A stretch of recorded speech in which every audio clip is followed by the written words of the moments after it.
Hello, hello. What's up, everybody? Who's that kid that main Lily? Yeah, we're gonna cover a lot of matches. So I didn't get to watch these live. In fact, I haven't seen many of these.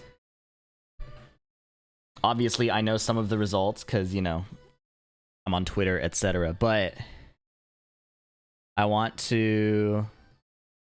basically recording 3 YouTube videos today.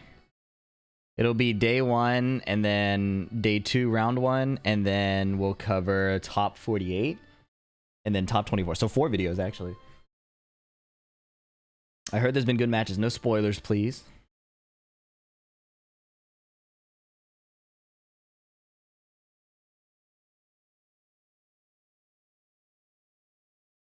Maybe I want to cover this match too, because Pun Life is good. Pun Life is like one of the Claudio players, you know? You know, I say when I mean like the Claudio players. It's not derogatory. 356.37. You know what I mean, Riddles? What's up, bro?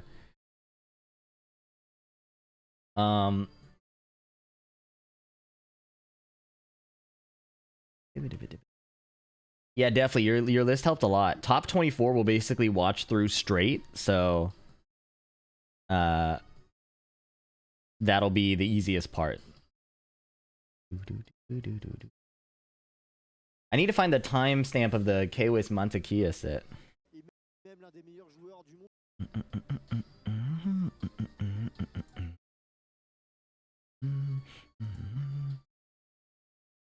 Man, I wish Dissidia NT didn't suck.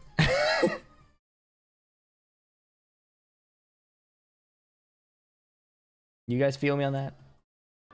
That was undeniable proof that we totally owned you, Link. Just Soda 247. Thank you for the 15 months.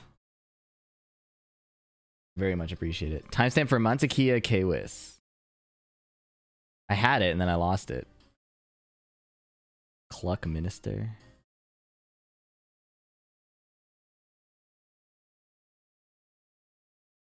A lot of Lily players in Europe.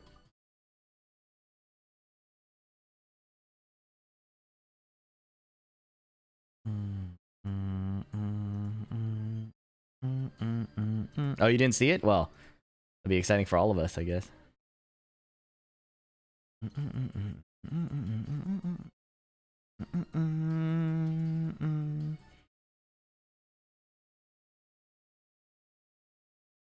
LFE doesn't speak French DX. Yeah, you know.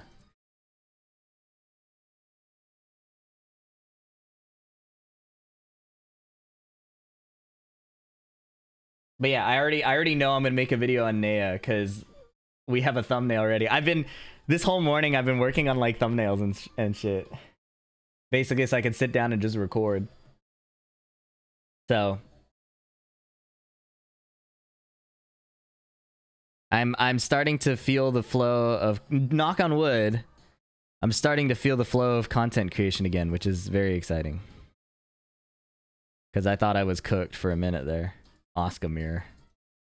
This is how they communicate. One of the best comms, I think, that so many people may have missed.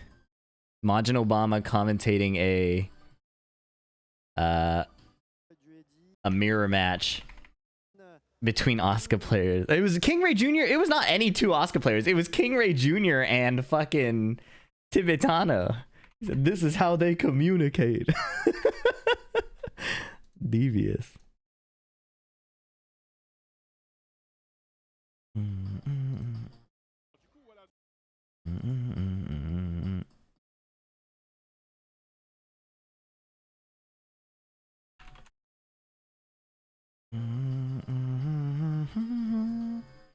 DBFC is alive. Yeah, we all thought it was dead. Does anybody know where that Kwis match is, bro?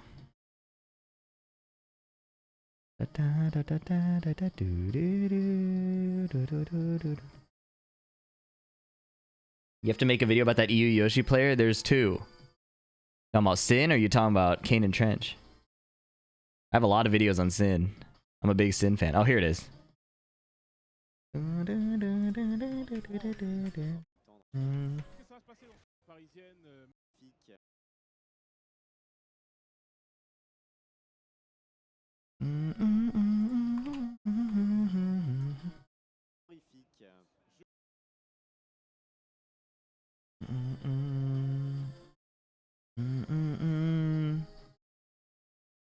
Alright, what order do I want to go in?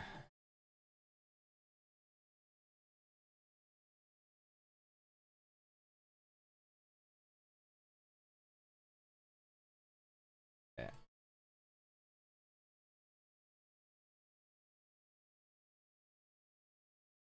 I'm just gonna lurk if that's okay. If I were to tell you that's not okay, what would happen? Would you, like, unfollow me? Like, what are the consequences of, like, me saying no? I'm not saying I'm gonna say no, you know, but I just curious.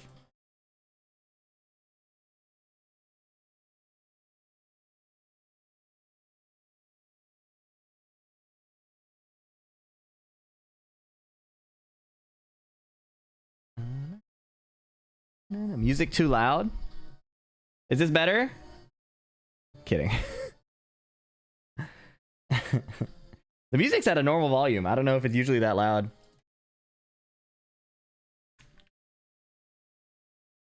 But I've turned it down against my will. Fine. Okay. Don't be dramatic, Sarah Stress. I didn't turn it up that much. I have my eye on the meters at all times. See, we're gonna win easy. I don't need to practice. Why do you always do this, Scara? Why do you always talk like this before a slam and then win the slam? Why does this keep happening? I'm pretty excited for my matchups. Isn't that good for us? That's good for you. That's stressful for me. Don't mess up a good thing. Oh yeah, the pressure's on me. The pressure's on me. The pressure's on me. You said I don't need to practice. Suddenly I gotta do it. Okay, I understand, man. That's fine. Luckily for you, I'll be trying really hard anyways. So call it motivation. Oh man. I hope your hangover is going okay. Unless you just said never drinking again, unrelated to your current condition.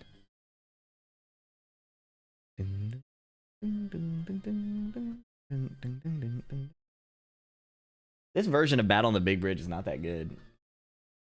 Like, no hate. It's just I just got out of bed. Fucking alcohol sucked. Yeah. Oh shit, these are spoilers. My fault.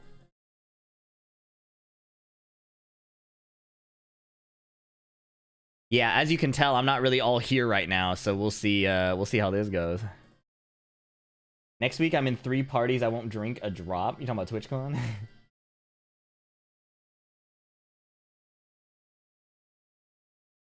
Sorry, if we win, I will be drinking like crazy. If we lose, I will be drinking even crazier. So, you know. Yeah, that's what I was saying. One of my chatters found a picture of me. I tweeted how excited I was for Timo. Let me find this real quick. I have it right here. I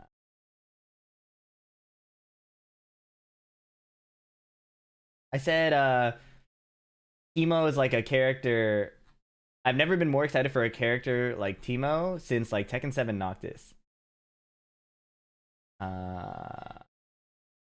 Please.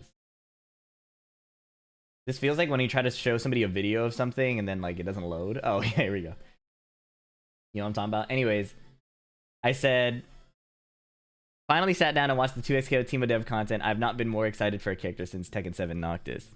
And this dude found one 2XKO ranked session later. This is from... This deadass might be from the last slam I lost. So, you know. We'll break the cycle.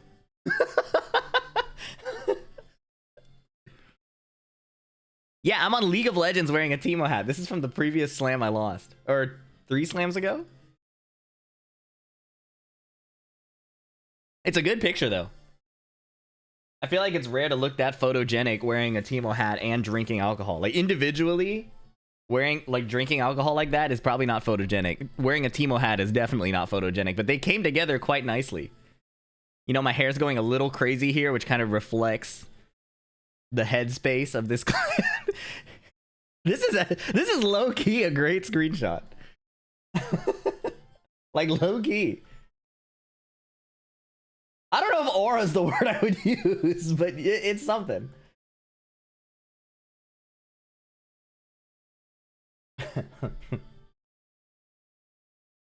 Yo, no spoilers. What the hell, man?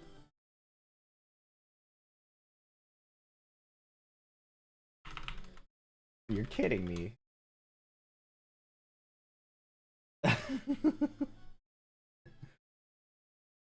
It's the green names, bro.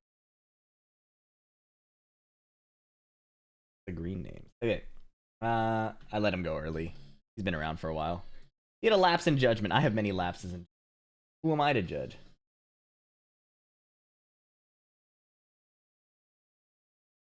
Dang, I forgot how cool this is. Okay, I'm just setting up my recordings and stuff because I'm basically, yeah. If you're just getting here, I have like 4 YouTube videos to make right now. And I'm actually kind of stalling, but I really need to upload these. Alright.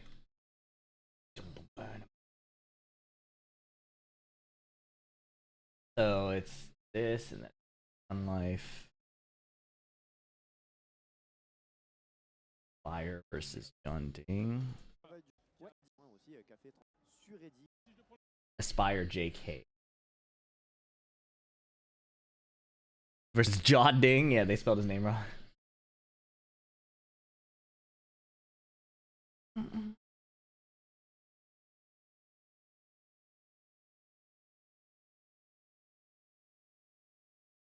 Gonna be a busy few days for you. Well, on this stream, I'm recording 3-4 videos. Ayo, that frame, why is he smelling the feet? Bro. Ain't nobody. You. Can we get LFD in here? Did you think that was what was happening in this frame? I think that guy. I'm locked in. Self-reported. Kira the Casual, thank you for the 7 months. I appreciate it. Thanks again, Just Soda. Din versus Low High was pretty good. Yes. So top 24 we'll watch like uncut. Streaming top 8? Yeah, I didn't sleep well last night. I wanted to wake up for this today, but I'm not on my game. Hoping to recover tonight. Ain't no way. Yeah, you there, LFD? This dude said, "Hey yo, why is Eddie smelling defeat?" Or that frame, why is he smelling the feet?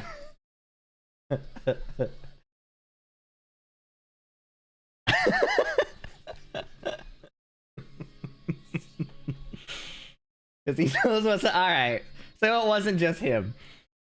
I thought he was the only one that saw it that way, but apparently not. Fucking insane, bro. Sleep deprivation. The crazy part is I have been sleeping. The sleep just like I have an app that tracks my sleep with like my Apple Watch. And it turns out I am sleeping, but my body is not like going into deep sleep. So my dreams are me sitting awake. And then later in the dream, I'll like yell at Patty because I'm like, I can't sleep and all this shit is keeping me up. And then I'll like wake up and I'm not sure if the dream was real or not. Like, did I lay awake in bed or sleep? Like, my dream was me laying awake in bed. You know what I mean? It was like the least restful sleep ever. It was horrible. I don't dream at all. Skill issue. All right, man. Yes, I'm having dreams of having insomnia, I think. So I decided to wear a sleep mask, partially to keep it dark. Second of all, I think it brought me some sanity because like I would dream about seeing things, but I knew I had the sleep mask on, right? So it kind of cut off the two different headspaces. Anyways, wake up, wait, shut up, bro. I know I'm awake now. All right, it's just in the bed at night. It's horrible. Dickhead. This song is so sad and hopeful. The song is fire. It's a battle theme. Dream would turn into legit nightmares, then we get night terrors. Damn. Well, I'm glad it got better.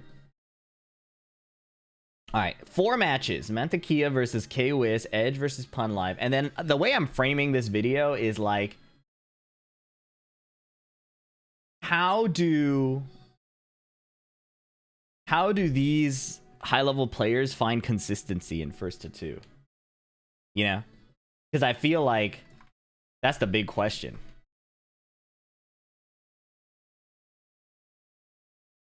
So this is Evo France.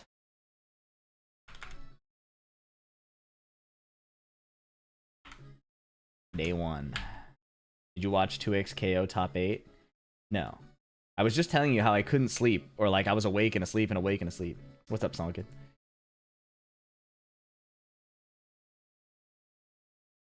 And then this morning I was working on thumbnails. I was not multitasking. Once had my bed at a wall, dreamt of falling. The moment I reached the ground, I woke up and hit my head on the wall. That's crazy. Does that mean your body went to start headbutting the wall and knew it was there? Oh, no, no, no. You dreamt you were tipping over, your body reacted, and then you headbutted the wall. That sucks. I'm so sorry. Are you feeling about Miari's Soul reveal so early? Well, we will see. We will see how I feel. We already have the theory that seems to be true that all of these like season 2 things have already been like made and designed, and they're pretty much just doing, well, maybe they're doing QA testing. I have no idea.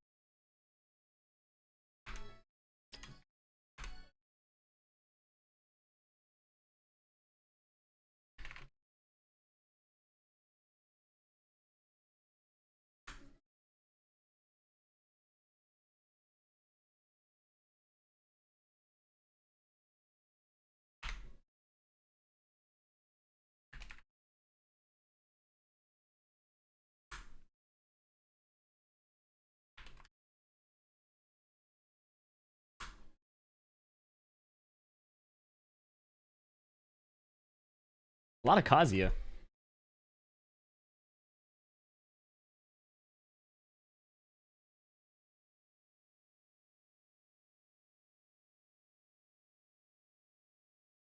I was thinking of doing a Final Fantasy 15 playthrough on stream, but it'd be New Game Plus, and because of how the costumes work in New Game Plus, I would want to like prepare a save. So like I would start a new game, show the opening cutscenes, if you know, you know.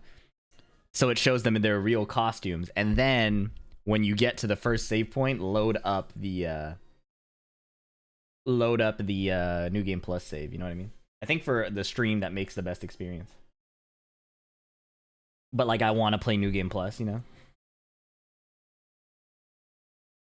It only has Prompto Fortnite mode.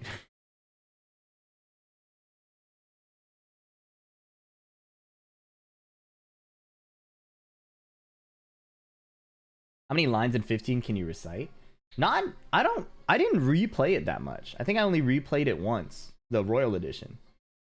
So it's not like Metal Gear Solid 2 where I kept replaying it and like skipping cutscenes and getting a lot of reps on the first line after a cutscene.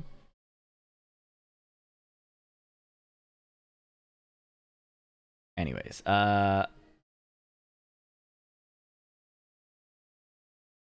what I'm wondering is if the main YouTube video should be my main reaction, or should it be after I've seen it once?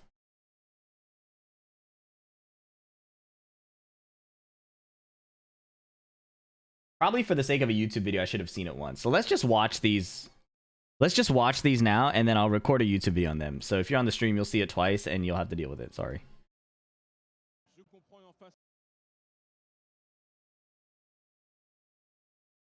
K-Wiz is buff.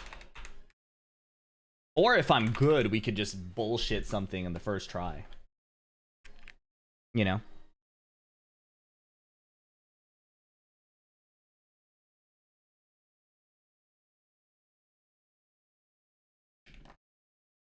Just wing that shit. I'm not that good at that, to be honest.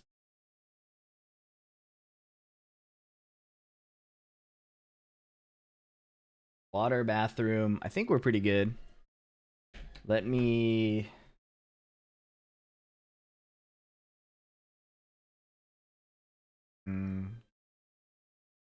What else do I need to do? I think we're pretty good. Oh, let me fix my hair. Damn. All right, be back. One sec. Thought you were Evo. You thought wrong.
All right, I'm gonna watch this. I'm gonna watch these through first, and then we'll do our YouTube video on it. Because I want notes to talk about. What do you think about ranks and the easiness to climb them with T8's emphasis on grit? I got to Fujin the other day after Battle Royale. I had to do with all those. Say Fujin doesn't feel like an accomplishment. Not as much as Warrior Phone Tekken 7. I mean, yeah, you get to like higher color ranks sooner than you used to, but it's important context that nobody has reached God 6, right? So we basically still have, like, all the ranks have been scooted up or scooted down by 10, depending how you want to look at it.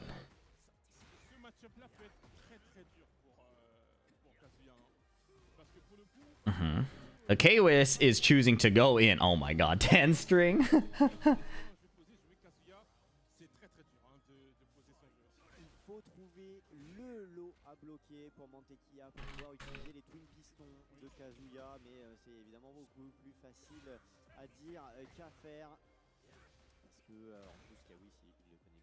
Nice. That wasn't a whiff punish, but he got a counter hit because Montekia pressed anyways. His music is kind of cool with this. Music too loud? Well, I don't have the... It's French commentary, so there's not much commentary to hear here. You know, so... I can translate? Yeah, we can do that full speed while I'm trying to listen. Be real. He said peacekeeper. I'm kidding.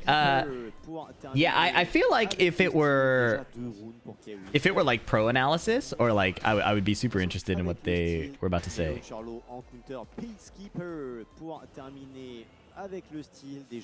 I remember I was commentating with Norman Genius in the same room, but we were on our own streams, and it was so funny hearing him get hype. Alright, I need to focus.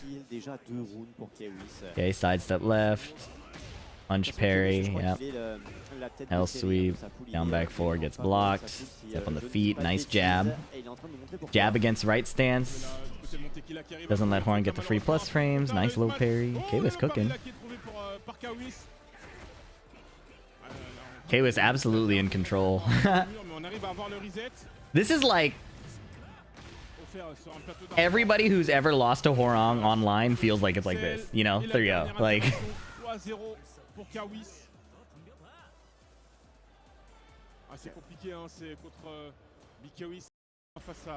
Vraiment asphyxié. Kawi, c'est un joueur qui fait trembler les grands. Sur la plage, on est presque dans le roleplay Nice. Hein. Tu vois, dans le roleplay Evo Nice, la promenade des Anglais, elle est pas loin. C'est juste que c'est décalé à Nice. Tries to mix it up immediately with the mid. Small whiff punish. Kwis is just running his shit. BDX combo. Dang, it like just from watching the first game, it feels like Kwis should be absolutely. This has looked absolutely one-sided. Kwis qui step quand il faut, où il faut, de la manière qu'il faut, du côté qu'il faut. C'est parfait de la part du joueur anglais. Mix up mid, low mid et ce sera mid-mid. This is 4 straight rounds. How does Mantequilla turn this around? Oh, got clipped. Il a été à peine égratigné. On trouve quand même des bonnes ouvertures de la part de Mantequilla par-ci par-là. Maintenant, le problème, c'est qu'une ouverture ne suffit pas. Okay, plus frames, homing, down jab to keep his turn, respects the heat. Power crush doesn't commit. Okay. Punch parry again. Okay, no third. Wow. Yeah, yeah. Uh-huh. Stance change manually. He's just going in, chain. Yeah, always something. Not letting Tequila. This is 5 rounds straight. Uh-oh, electric right away. Raw back 3 was a little greedy, but...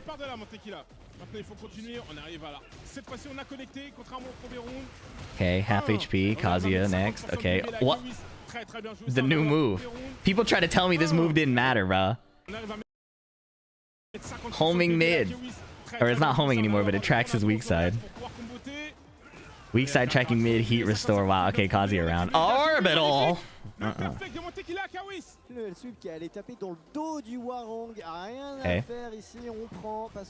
Going under potential electric. Mantequilla waiting for his turn. Okay, he's got heat now. Yep. Wow. I swear this should. No! Why would. Okay. He's flowing a little too hard, Mantequilla. Despite how ugly it is, stay sharp. I wonder if he could have. Oh, disaster. Nice low parry. No, I would have heat bursted. I know I'm backseating, but no way. He's gonna die with heat. Oh. Yeah, low parry here, heat burst or something, but he just wanted to get the position change. Small errors add up a lot for sure. And this round is crazy momentum, right? So backlash, he's probably like, why'd I do that? Hell sweep. Thatcher kick is nasty. Counter hit there. Mid. He guessed wrong like 4 times. Good low parry though. On le remet de l'autre côté pour être en position favorable. Il fallait y croire. Il fallait y croire. T'as fini pour le job. Allez, le 1-1. Ah, mais très bien, Mantequilla qui le fait totalement, qui prend un deuxième round. On peut le faire. Eh, s'il a pris un round, il peut prendre un match. Ouais, et regarde. Jeez. Bon, c'est dommage que derrière, il a eu juste un petit job à cause de l'électrique. Oh, that was a good step left. That was a good step left electric. Allez, montre-lui comment on fait en Belgique. Mix. Yeah, so it's like that first opportunity is gonna feel horrible, right? Even though, wow, and he keeps getting his highs ducked. Uh-oh, c'est magnifique.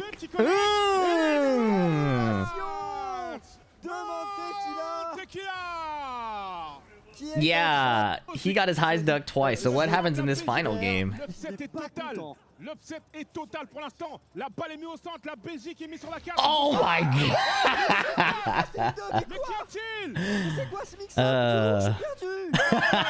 Yeah, Mac jumped while standing too. Okay. Once this is the position you're in, first launch, Kazuya is a demon, right? Jeez.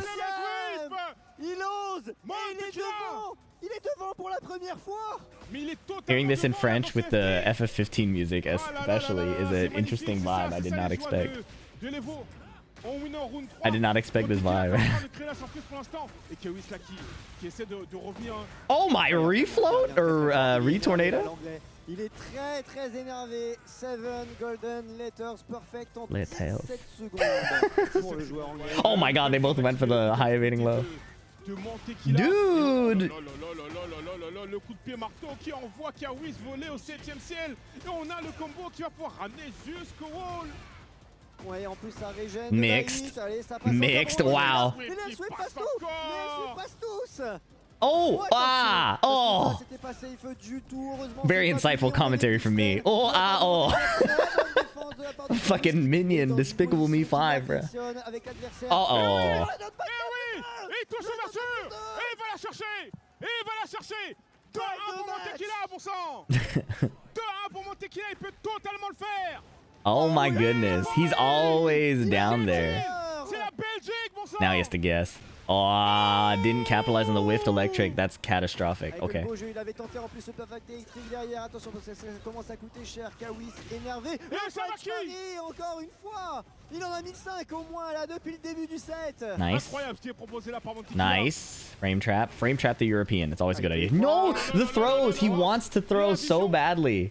Attention parce qu'arrête Oh. incroyable. Mais ça passe.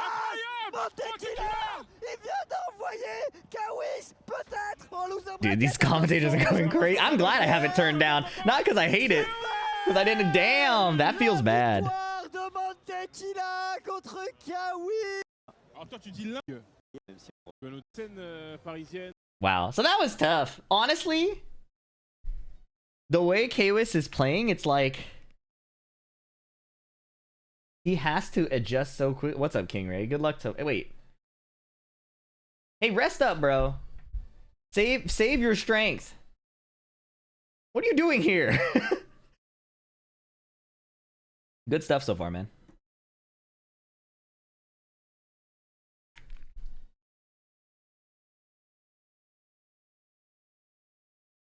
I'm lurking. Yeah, all right. Good to see you. Hope of NA.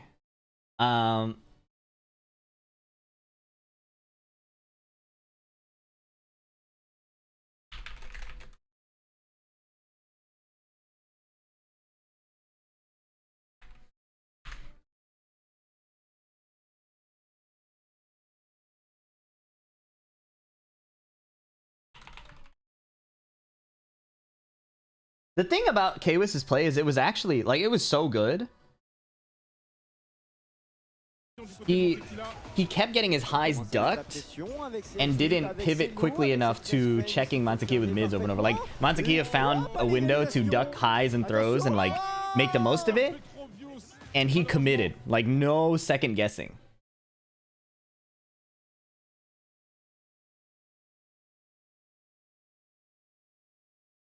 Someone had to go. Shadow never registered.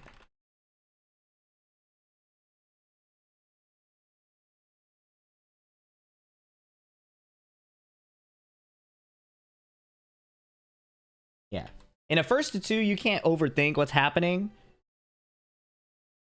But you do have to answer what's like you do have to answer it, right? At some point. And Kwis kind of doubled down on his strategy and it didn't pay off. Which is tough, because again, you're flow stating. You can't do too much thinking, you can't, you know, it's tough. Alright, let's look at Edge now. How does Edge approach pun line? Damn, skyrocket. Oh my god. What is PL? Portugal? Allez, pour le coup, j'ai l'impression pour le moment, il est bien ici à Ponife. Bon, attention à Edge, comme on l'a dit, yep, running the mids. Joueur à pas négliger, un joueur de la team. Yep, if you're gonna duck, I'm going to hit you mid. Okay. Non mais c'est pas... On explique pour les gens qui connaissent pas, mais nous c'est un euphémisme quoi, regarde ce qu'il est en train de faire là, voilà, tu vois, c'est... Bon, ça va. Nous, pour Life, on l'aime bien. Mais Poland, Portugal is PT, got it. Thank you. NA education right there. Yeah? Yeah, sure, I have NA education. I also have NA firearms. Get shot. C'est dur parce que là, je vois deux amis qui s'affrontent. Ah bah là, terrible. Là, et oh là là là là là là. Edge qui nous montre pourquoi lui, il est payé pour jouer toute sa vie à Tekken. Damn, Pun Life is ducking like crazy. La plus grande équipe coréenne, T1, il n'y a pas de débat. Oh, yep. Allez, Wow. Avec le back 3 et on finit même avec un autre back 3. Allez, pour le moment, 2-0 assez sévère. Hein, Quick chatter, what state is MN? The funny part about that question is based on with NA education, we probably couldn't answer that either. De la poule, donc on est vraiment sur les deux meilleurs joueurs. Running 2, Power Crush. Ça, par contre ici, attention quand même. That Power Crush is really good, right? Because like that Power Crush is so good here because plus frames here. If Claudio does sidestep 4, he still gets hit. If Claudio does a different low, it's not as scary. But if he's gonna attack, it'll win like regardless. That's a good choice. You got a power crush Claudio, I guess. Yep, up. Power crush again. Oh my goodness. Oui, Poonlife il montre qu'il a du répondant, il montre qu'il faut pas enterrer Claudio. Power crush again. J'ai pas envie de deviner contre Théo Ming. It's not the end of the world to get power crush. Nice float. Oh, ce petit jump empty, malheureusement, je pense qu'il a voulu faire UF2 et qui s'est raté. Forward, forward 3, huge plus frames, right? Stance forward 3, okay. Hide step shoulder, see the commitment. European commitment. Power crush again. Great tech. Oh non, le knockback counter de la part d'Edge, pile au moment de l'armor. Un premier match du côté de Edge et on voit le côté Poonlife qui fait voir en revanche à la Claudio Nation. On l'a pas vu hein, depuis le début de ce comment dire. I'm so curious why Punlife was ducking so much early. But it is a very European thing to be playing your reads rather than to be playing like the numbers, you know? Like, oh, Skyrocket does more damage to me. Like, maybe I should stay stand blocking. But the Europeans are like, oh, maybe he'll do down 3+4 and I will win here, you know? If I'm too defensive in this game, I'm a cook. Depends what character you play, but probably. This is definitely more of a Tekken game where you have to do more than like say 7. Nice duck. Nice grabbing, calling out the power crush. Nice duck again. See commitment. You gotta kind of commit and see like, are you really about that? Oh, je prends tous les jours ce genre de phase. Oui, la double trade à l'avantage de Poonlife qui va peut-être pouvoir. Non, il va rien pouvoir activer là-dessus, mais il a quand même pris pas mal de dégâts. La shop bien déchopée de la part du joueur polonais. Yep, Skyrocket again. Look, Punlife is still fuzzy ducking. Nice. Nice side. That was really good. Sidestep hop kick. Bah oui, Claudio il se doit d'op kick. Après, on va voir le Osserva. Oh, et dans l'armor, le wide standing 1. This music is going so hard with this. I'm gonna miss it when I record the YouTube video. Oy. I do miss that I could get a moment to breathe in T7. In T7, it was all breathing moments. That's why I could play it. Parce que c'était vraiment mal engagé pour le joueur coréen qui a quand même réussi à huge damage, that's worth. Il a fait plus mal en crasse. Homing. Look at these stable options, man. Au total, c'est compliqué hein. Allez, faut se sortir de like he doesn't have to kill him, he just runs with stable and then eventually he'll die. Down 3-4, nice. Runs the mid. C'est compliqué le pressing, il est constant, il est sans cesse énervé. Balle de match pour le joueur coréen, on vous l'a dit les gars. Edge, c'est vraiment la crème de la crème des joueurs de Warango. That punish has gotta go. Un peu loin, il aurait pu décoller. Hein. Voilà, le forward 1+2 qui va aller attraper un Edge qui est allé. Yeah, you're gonna see optimized combos, 84. Regarde l'avantage à la vie qu'a pu prendre Poonlife. Et derrière, c'est le jeu du mix-up.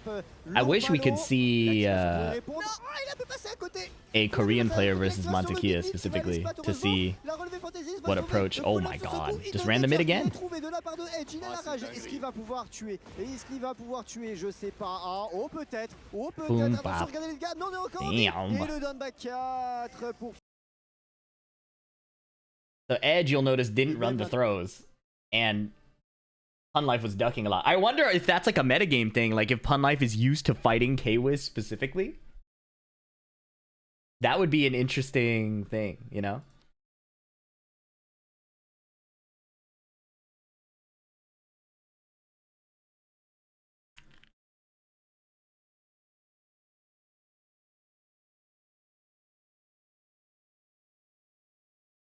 Punlife is Polish but resides in the... Oh, okay, perfect. Yeah, so he's that makes a lot of sense.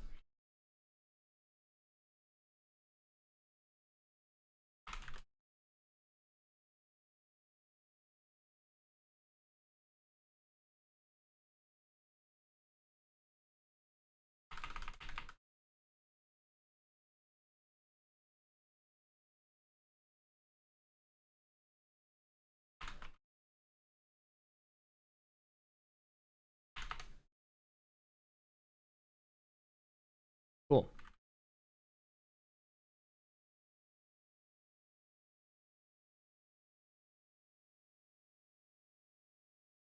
All right. Aspire versus John Ding. Là, c'est le comfort pick. on va rester sur ready pour Jianding. Il est face à Aspire. Aspire. Ouais. Aspire GK, je dirais, à l'anglaise. Mashing there is fine, because you get information early. En tout cas, And if it succeeds, it's likely to happen again, I think. Son match avec déjà une moitié de barre de trouver, la bonne défense de Jianding, malheureusement il n'y doesn't aura match pas that time, de you know. punish pour ce dernier. Et oh, regarde-moi ça, cette Lily qui est en train de surprendre Jianding sur ce début de match. Ouais, bah pour l'instant, oui, c'est totalement la surprise. On va voir s'il va réussir à tenir le rythme tout au long du match. On dit qu'il a encore tout, il a encore compris. Donc il faut totalement revenir. Surtout si on connaît un joueur de sa classe, voilà, comme ça on se des jolis road flags. On se réaxe tranquillement pour pas drop le combo. Alright, how to get this opportunity? I was messaging my editor. Oh my god, he mashed. That's What's up, Q Ball? I have not. This is the third Evo France match I'm watching. Very long. Alors qu'on entend les acclamations du public, Vitality qui soutient son joueur no matter what. Parce que comme ils ont dit dans leur communiqué, he's here No to punish. stay. Il est là pour rester. Damn, what the fuck? Yeah, I don't think I should pick Steve into Eddie anymore, bro. Especially with Armor King coming out. I'm gonna get punch parried so much, I gotta pick Lily again. Or I gotta play Armor King. Yeah, guaranteed. Oh, okay. Tip, like, meaty slide, so it's hard to tell if it'll be launchable or not. Wow, clip the sidestep. Hey, Aspire, il est pas venu ici pour faire la décoration, hein. Non, effectivement. Play Byron. I'm pretty sure in the next patch they might nerf him. We'll see though. Nice block. Nice punish. No throw break. Ooh.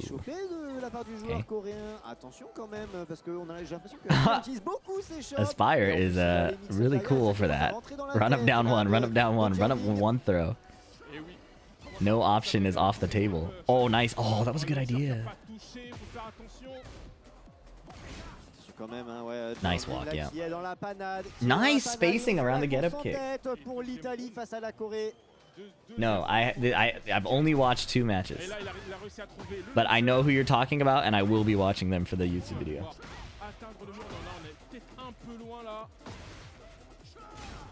Qui va utiliser les plus extrêmes au mur, la chope, la spéciale Jianding, la chope bien délayée. Le temps qu'adversaire se relève, il touche un des chopages qui va aller flat. Il dash, on accepte down jab. Okay. Avant d'aller rouler son tour. Oh my god, he keeps mashing between strings. Ça commence à lui coûter très cher au joueur italien. Très bonne interruption ici sur la négative. Ah oui, très bonne interruption là, il connaît. Nice. Can get the wall. Oh, that's insane that she can get that. Nice. Huge. Wow. Wow.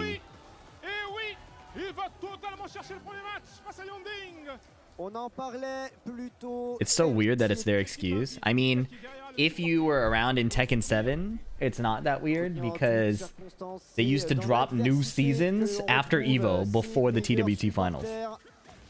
And there was a lot of like hate for that. So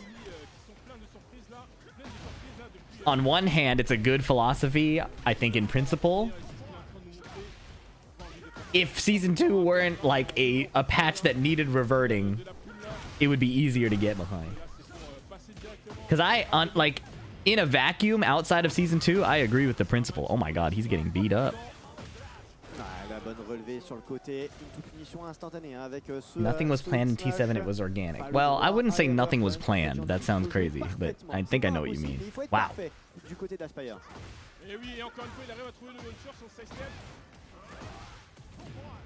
You stop doing everything that gets hated on, you'll stop doing anything? Yeah, exactly. So they have to pick an option. And I think their option would have been fine if not for Season 2.0.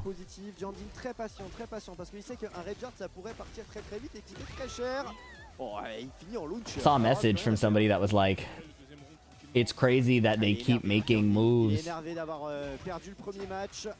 that are as toxic as they look at all levels of play.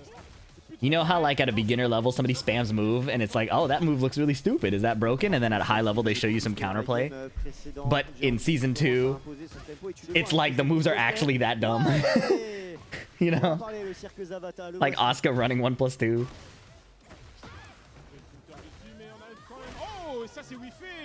Ow. I stopped. I did not see how John Ding pulled this out. Le droit à l'erreur quand même contre John Ding. Il faut jouer parfaitement. Mid C'est check. pas impossible, mais il faut être parfait du côté d'Aspire. Light delay, catch the button. Standard Eddie stuff. Allez, allez au mur. Les dégâts Nice walk, power crush. pour se sortir d'ici, qui va en plus aller traquer à Okay, they traded. 360 degrés. Down 1-2. He doesn't actually answer the down 1-2 yet. Pour avoir les frames positifs. He doesn't need to. Très patient, parce qu'il sait qu'un Redguard ça pourrait partir très Like the vite. low is not that much damage. Oh, ouais, il finit en launcher. Alors là, plus rien à faire. On va récupérer le deuxième round tranquillement. Ah, il est énervé, hein, John Ding. Il est énervé d'avoir Big perdu whiff. le Oh. premier match. J'ai l'impression là, il y a l'ultra instinct là que c'est activé là, on voit là dans les mouvements. Yeah, Aspire's letting the lows rock. Down 1 is nice at first because it gets under evase, like under high retaliation, and then if they're not doing anything, you can down 3. So, but John Ding is not ducking. Oh my god. On en parlait, le cirque Zavata, le voici. Down 1. Now he's running the. Okay, wow, mix. Aïe. Oh, ça c'est Wi-Fi, le spacing. Le spacing de Yonding. On l'avait tenté, le Matterhorn, Salvateur, on sait jamais, hein, tu sais, ça c'est le button panique des joueurs de Lily, c'est t'envoies un Matterhorn, si ça crush tant mieux, si ça passe pas, bon bah tant pis, hein, t'auras de cash out. Tu fais le tapis. Ouais, c'est bien tenté, mais bon, c'est trompé. Et égalisation du joueur de Vitality, un partout, on rappelle, c'est FT2, donc on est déjà sur le match décisif dans cette rencontre entre Aspire GK, l'Italien, et Jeanding, le Coréen de chez Vitality.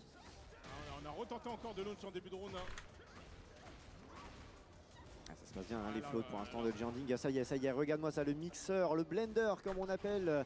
Alors qu'on a enfin trouvé en counter une grosse ouverture pour Aspire qui va essayer d'aller pousser au mur. Ah, objectif presque atteint pour le joueur Heat de smash. Vitality en He's gonna block. Yeah, there's no reason to do anything there. Tout ça, on voit tous les types de matchs qu'il a. Là, Yonding il peut plus récupérer. No wall splat. S'il arrive Tough. à trouver l'ouverture. Oi! DDX whip punish. Down 1-2. Let's the lows go. Oh, that was a good attempt. It would have killed. But sweep the feet. La Totalement. Et le prise de risque, hein, la grosse prise de risque de Jeanding parce qu'un Redguard, une garde basse et tout, c'était Okay, la challenges mort. this time. Ouais, mais il est là pour calculer les risques. Hein. Homing. C'est pour ça qu'il est là. C'est pour ça qu'il est pro. C'est pour ça People were saying Nia is like a, or Nea, I don't know how to say her name, was like a ABD demon. Okay, the lows now starting to do a good amount. John Ding still standing. Ah, timing read, yeah, the advantage. You have more HP if you force him to go low over and over again. Mais attention quand même parce que là ça va être au tour d'Aspire hein, d'avoir la scène de Reg. Est-ce qu'il va avoir l'envie de faire la réponse, le retour à l'envoyeur? Non, ça passera pas. Non, il n'y a pas de retour. Pas de retour autorisé. Ouais, et balle de match pour Jeanding dans cette winner finale. Hey! He didn't low it. That shit worked! I'm using that, bro. Jeanding va-t-il se qualifier pour demain, dès maintenant? Ou est-ce que Aspire va sauver une première balle de match?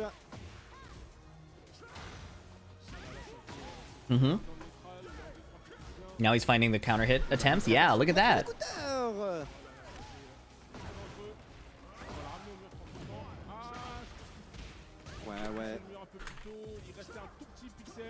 Très intelligemment joué de Aspire qui est resté au sol pour faire taper Jeanding dans le vide pour aller casser le tempo des attaques de son adversaire. On y dash immédiatement pour Aspire qui essaye tant qu'il peut hein, d'aller gratter la vie de Jeanding.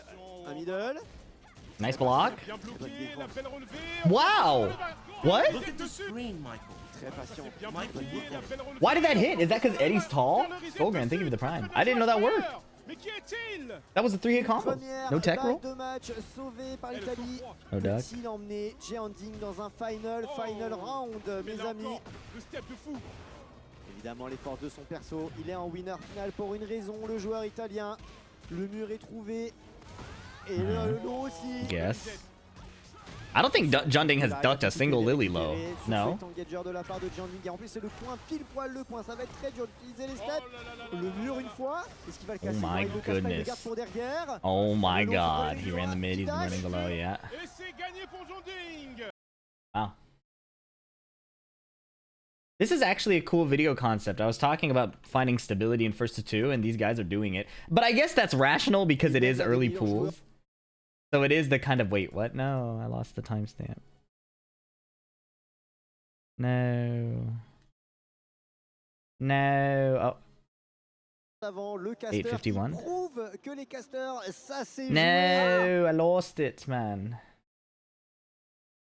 Does anybody remember what timestamp the Lily meant? Facile. Ah oui. Oh là là, Wait, I have quel it written match down. I'm an va idiot. avoir, mon cher. 7:56. Ah bah là, pour le coup, Oh, le blue spark d'entrée. Du Eddy, il travaille.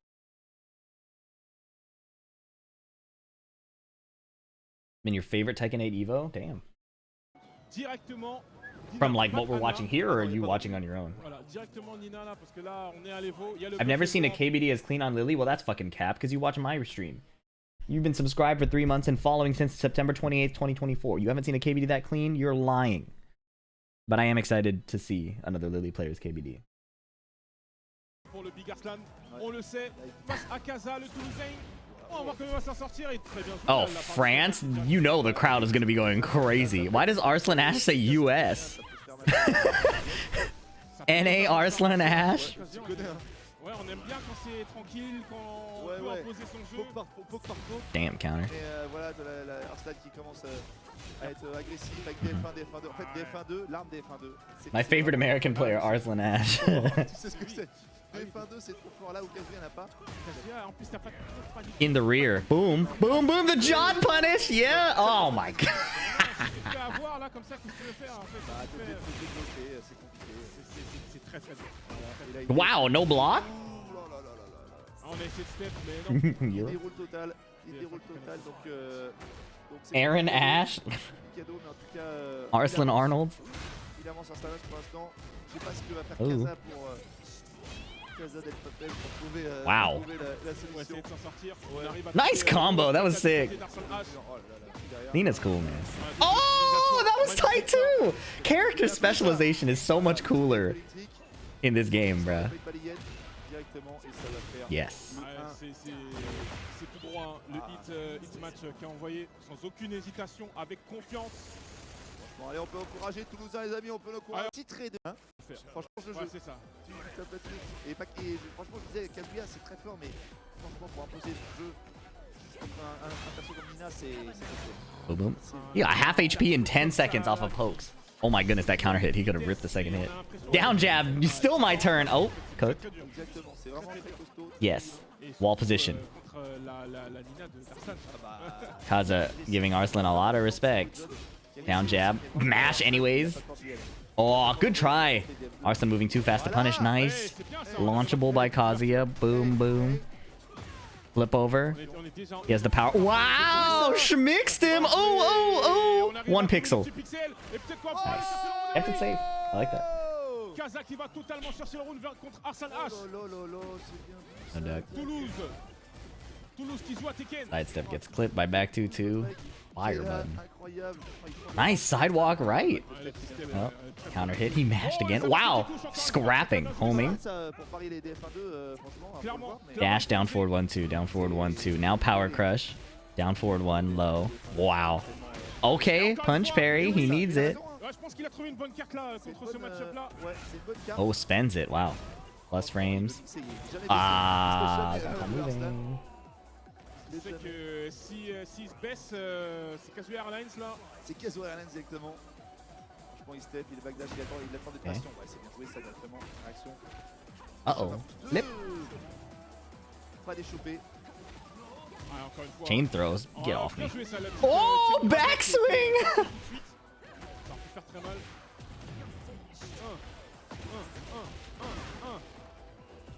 C'est bien, il a quadrillé, il a step tout de suite.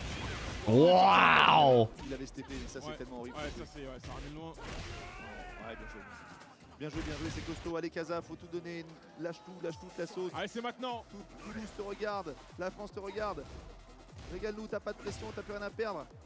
C'est pas facile, je Prends du sais. plaisir, prends du plaisir vraiment. C'est maintenant le petit coup de pied marteau là qui est dans la garde. Fais de la baillette à la relevée. Fais du sweep baillette à l'infini. Allez, un petit sweep là. Un petit sweep venu du futur là. Allez, vas-y maintenant, la sweep. C'est maintenant. Fais-nous. Oh, here we go. Encore. Allez, fais-nous Wow, rêver, mon sidestep sang. heat burst is Faut good. bailler. Dude, Arslan Ash is good. Arslan Ash is really good at this game. Ouais, c'est bien joué ça. Allez, le fait He's petit playing in a way that doesn't let Kaza play. Et là, tu fais un middle. Oh, Ah, Blocking against a Kazuya does not feel good. Oh, le petit bisou de la mort là qui touche. So he's always in there, always putting out a hitbox and limiting when Kaza can respond. And then he either makes it... Ah non, le stress des examens, malheureusement. Ah ouais, parce qu'en fait... Ah, dommage. I have not watched Fergus' sets, but I'm going to. Wow, he smoked him. Okay. Kazuya design is fucked up if you really think about it. I've never liked that character, but we're not ready for that discussion.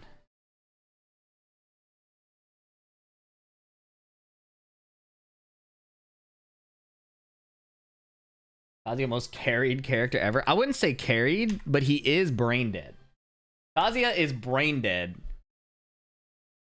but he's very mechanical. So that's a big but.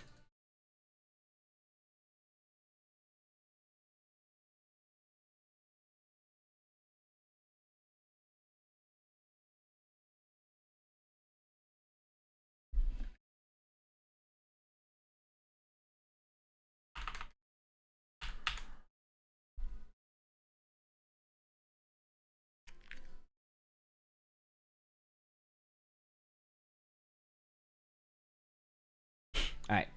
Now, this is too much text for the average viewer, so I need to paste it 4 times.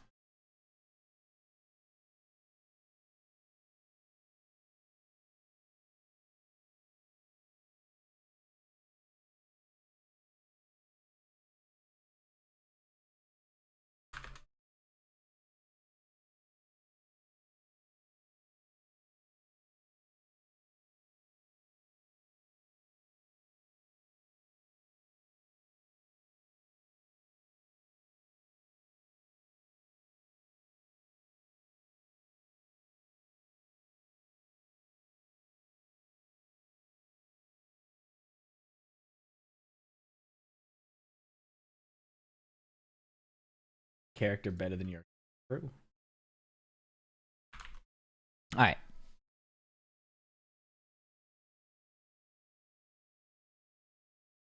Okay. You think we can do this in one take? I'm very washed. I'm really bad at doing this these days. But I think it's worth a try.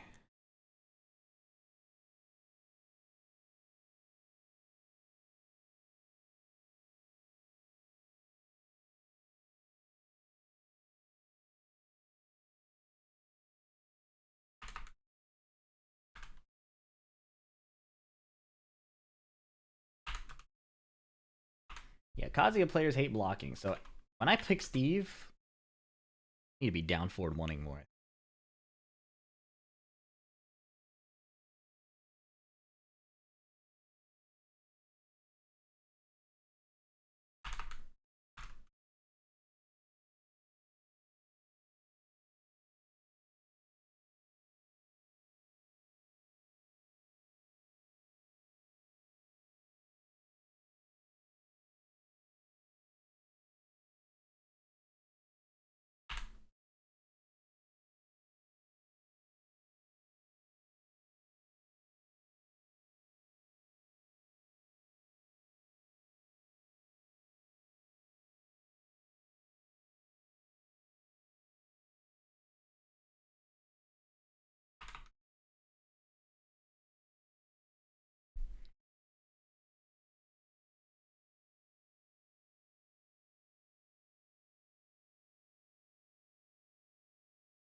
This turned out to be a more informative... Well, I knew... I knew I wanted to do a semi-informative video. I did not know that the matches I picked would work so well. You know, I knew I was going to cover this concept of consistency. I'm surprised how well the matches worked out at conveying this idea. You know what I mean? Things worked out nicely. Rare.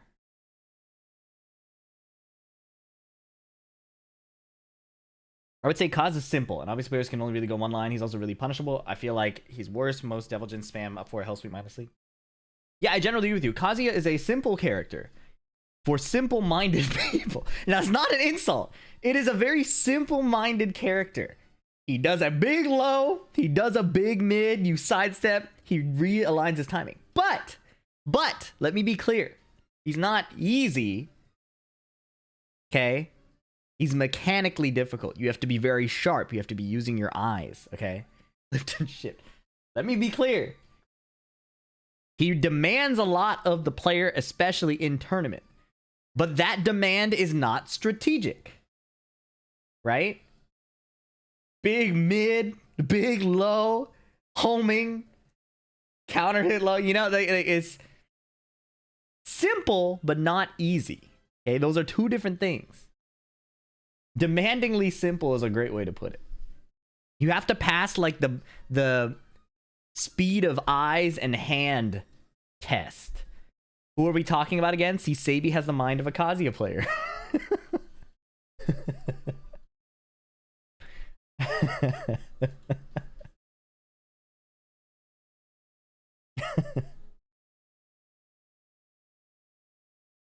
More HP can take my lows.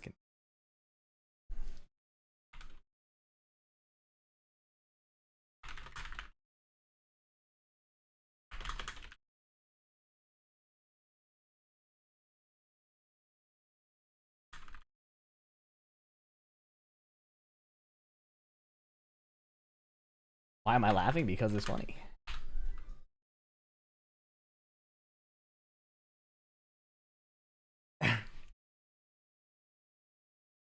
Whoa! Threatening a moderator? That's crazy. He said, JK, wait. You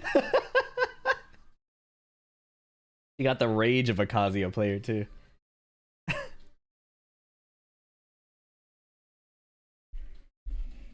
Electric. Better than God Fist yourself.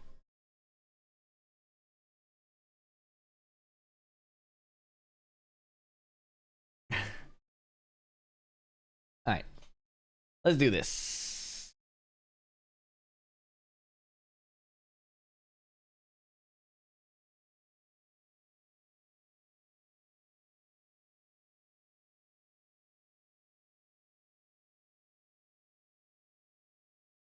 Alright.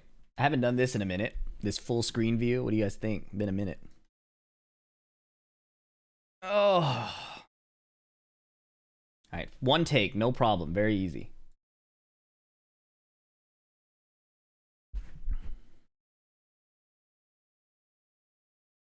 Evo France is in full swing. I'm recording this on October 11th. This is technically one day after day one, but I have a lot of matches to bring you from day one. I have 4 matches for you today, and the theme of these matches and what I want to focus on is how do these high-level players find consistency in a first to 2? You know, the pools matches, you never know who you're going to fight. They don't have a rank by their name, so you can't predict how they're going to play. You can't tell if they're console or PC, so you can't tell if they're Wi-Fi or wired. So how do these players consistently make it to the far stages of the bracket? That's the topic I want to cover, and each of these matches has a bit of a different theme. I have 4 of them for you today. We have Kwis versus Mantakia right here. We're going to have Edge versus Pun Life, John Ding versus Aspire JK, and then we have Arslan Ash versus Kaza. Banger matches, they'll be timestamped below, and I want to talk about the themes that I was listing earlier on, and the specifics about how these players choose to approach this problem of consistently winning with very little data and very little information. Very excited to show these matches. They ended up being really informative in more ways than I expected. Now, Kwis, you will recognize him if you watch my video where I fought Arslan Ash and I put together all the streamer reactions. So a lot of people still think me and Kwis have beef. And he told me it's okay to pretend that it's still going on. We both get more clicks. But I thought it was important to let you know that we're cool. We're chill. We actually get along very well in real life. Now, Kwis' strategy, in case you've been looking at the screen while I was yapping, is pretty clear. He's like spamming aggression. You know, a lot of noobs will say like, oh, Hwoarang is spamming at me. But in this case, Kwis is kind of actually doing that. He's running sequences and forcing the attack over and over. And this really limits when Kazuya can play. If you know how Kazuya functions, he's got the big electric, he's got the mid-low mix-up from the wave dash, but he can't do many of those things if he's forced to block, right? So sometimes Kwis is running all these stances, and sometimes he's running sidewalk left, just to shut down when Montekia can play. Sidestep, 4 counter hit launches, and he takes 2 straight rounds. So, first to 2, not much room to wait and find the perfect adjustment here. So Montekia starts playing the punch parry, which you just saw. He's running the mix-up while he has the opportunity. He's wrong. Kwis gets his turn back, jabbing him out of this stance. This is important. When Hwoarang goes into his right stance, he has a jumping move, and Montekia played the jab to get it to float. Or to float Kwis out of it, to make sure you can stop the offense. Bad duck on the huge launching mid. And Kwis might run away with this one with this combo. Or maybe one more hit. 1 pixel runs the mid. 3 straight rounds. Look at this last interaction though, right? So Montekia does something great here in first to 2, even though he lost the game. He immediately runs the punch parry to stop the stance offense and plays his mix-up right away. No delay timing, no nothing. And there's a jab. This is important. Kwis is in right stance, right?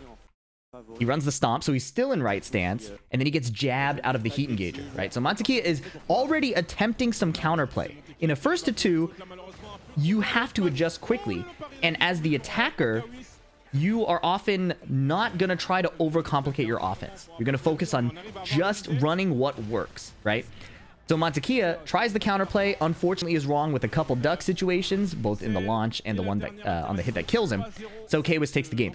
But you can already see signs of life, and this is going to come into play in game 2.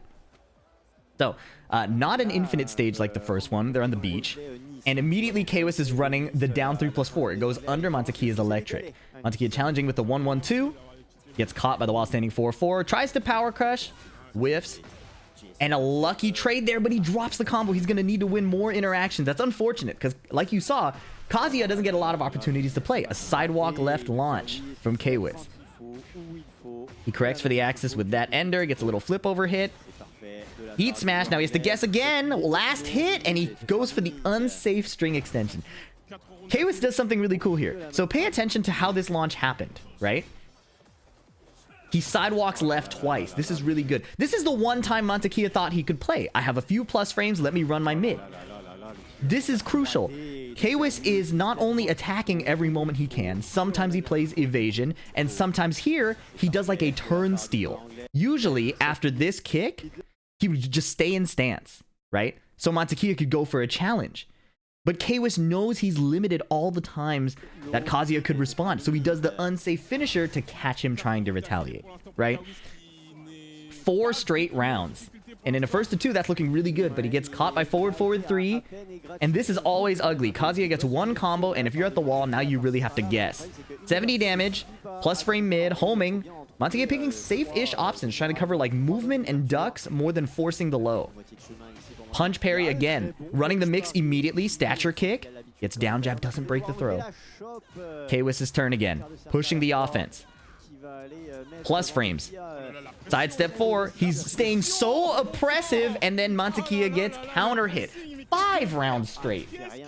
It's looking good. The strategy he's applying seems to be working perfectly. Electric. He got greedy. Kwis went for a plasma blade immediately. But Montekia is not playing afraid.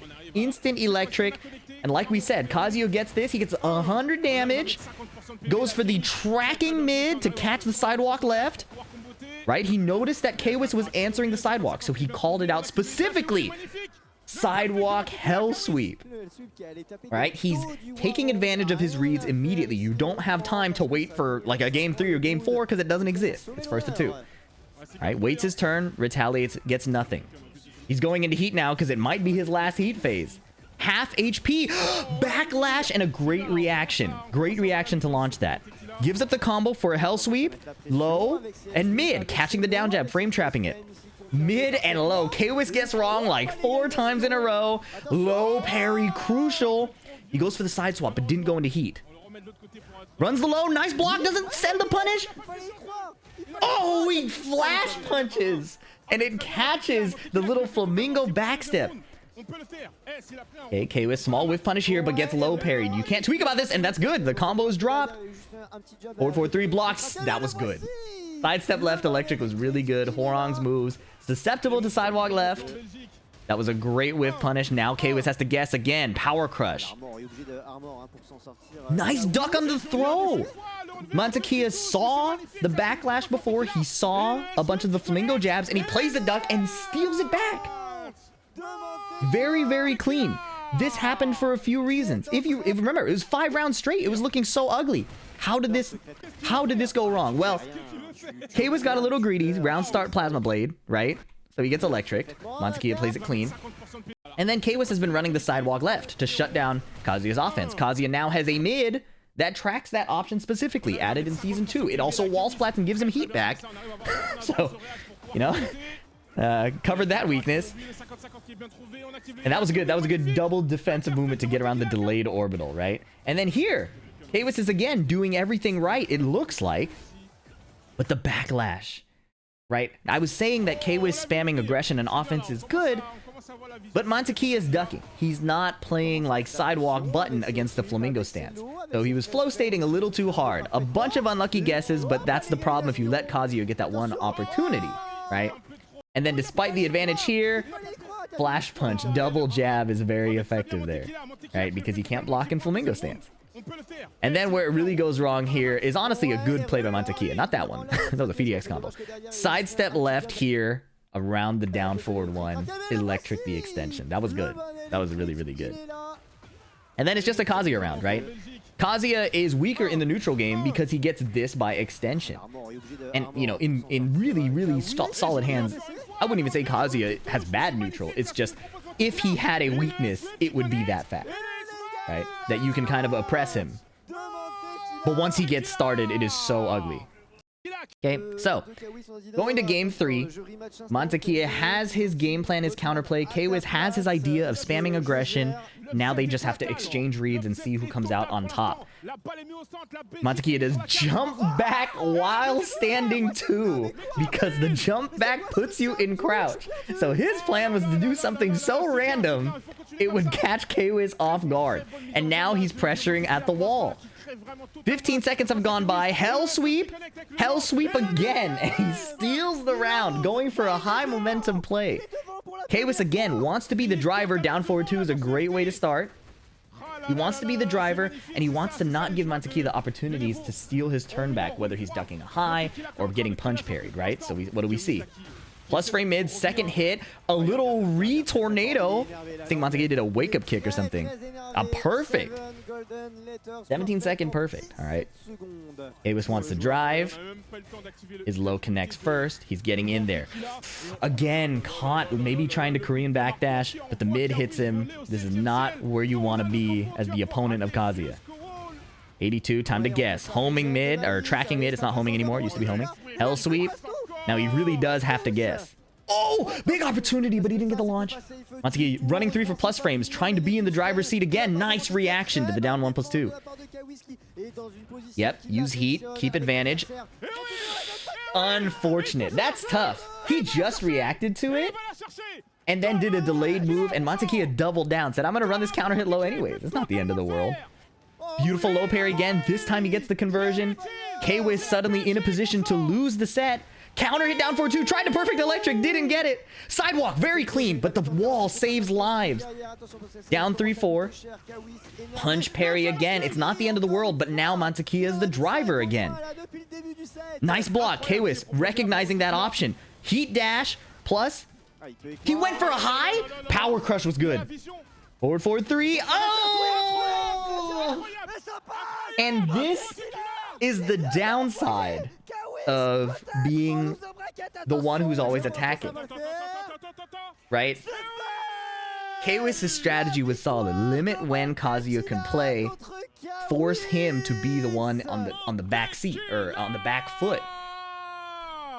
But this is Tekken 8. This happened in Tekken 7 too. If you are constantly driving and your attack timing gets predictable, it doesn't matter. Well, it does matter how many plus frames you have. But in this situation, Montekia was able to develop a lot of confidence against Kwis' attack timing. Right? He committed to ducking the highs. He committed to the punch parries.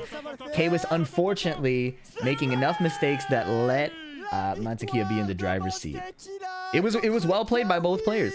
Kwis committed to his strategy, which you have to do, but sometimes it doesn't work out in your favor, especially if the other opponent is looking for it. But I think where it really gets rough is here. Getting hit, like getting clipped or getting hit on accident when you don't intend to even make like a duck read against a Kazuya is devastating, right? The difference in the round is literally a half HP difference.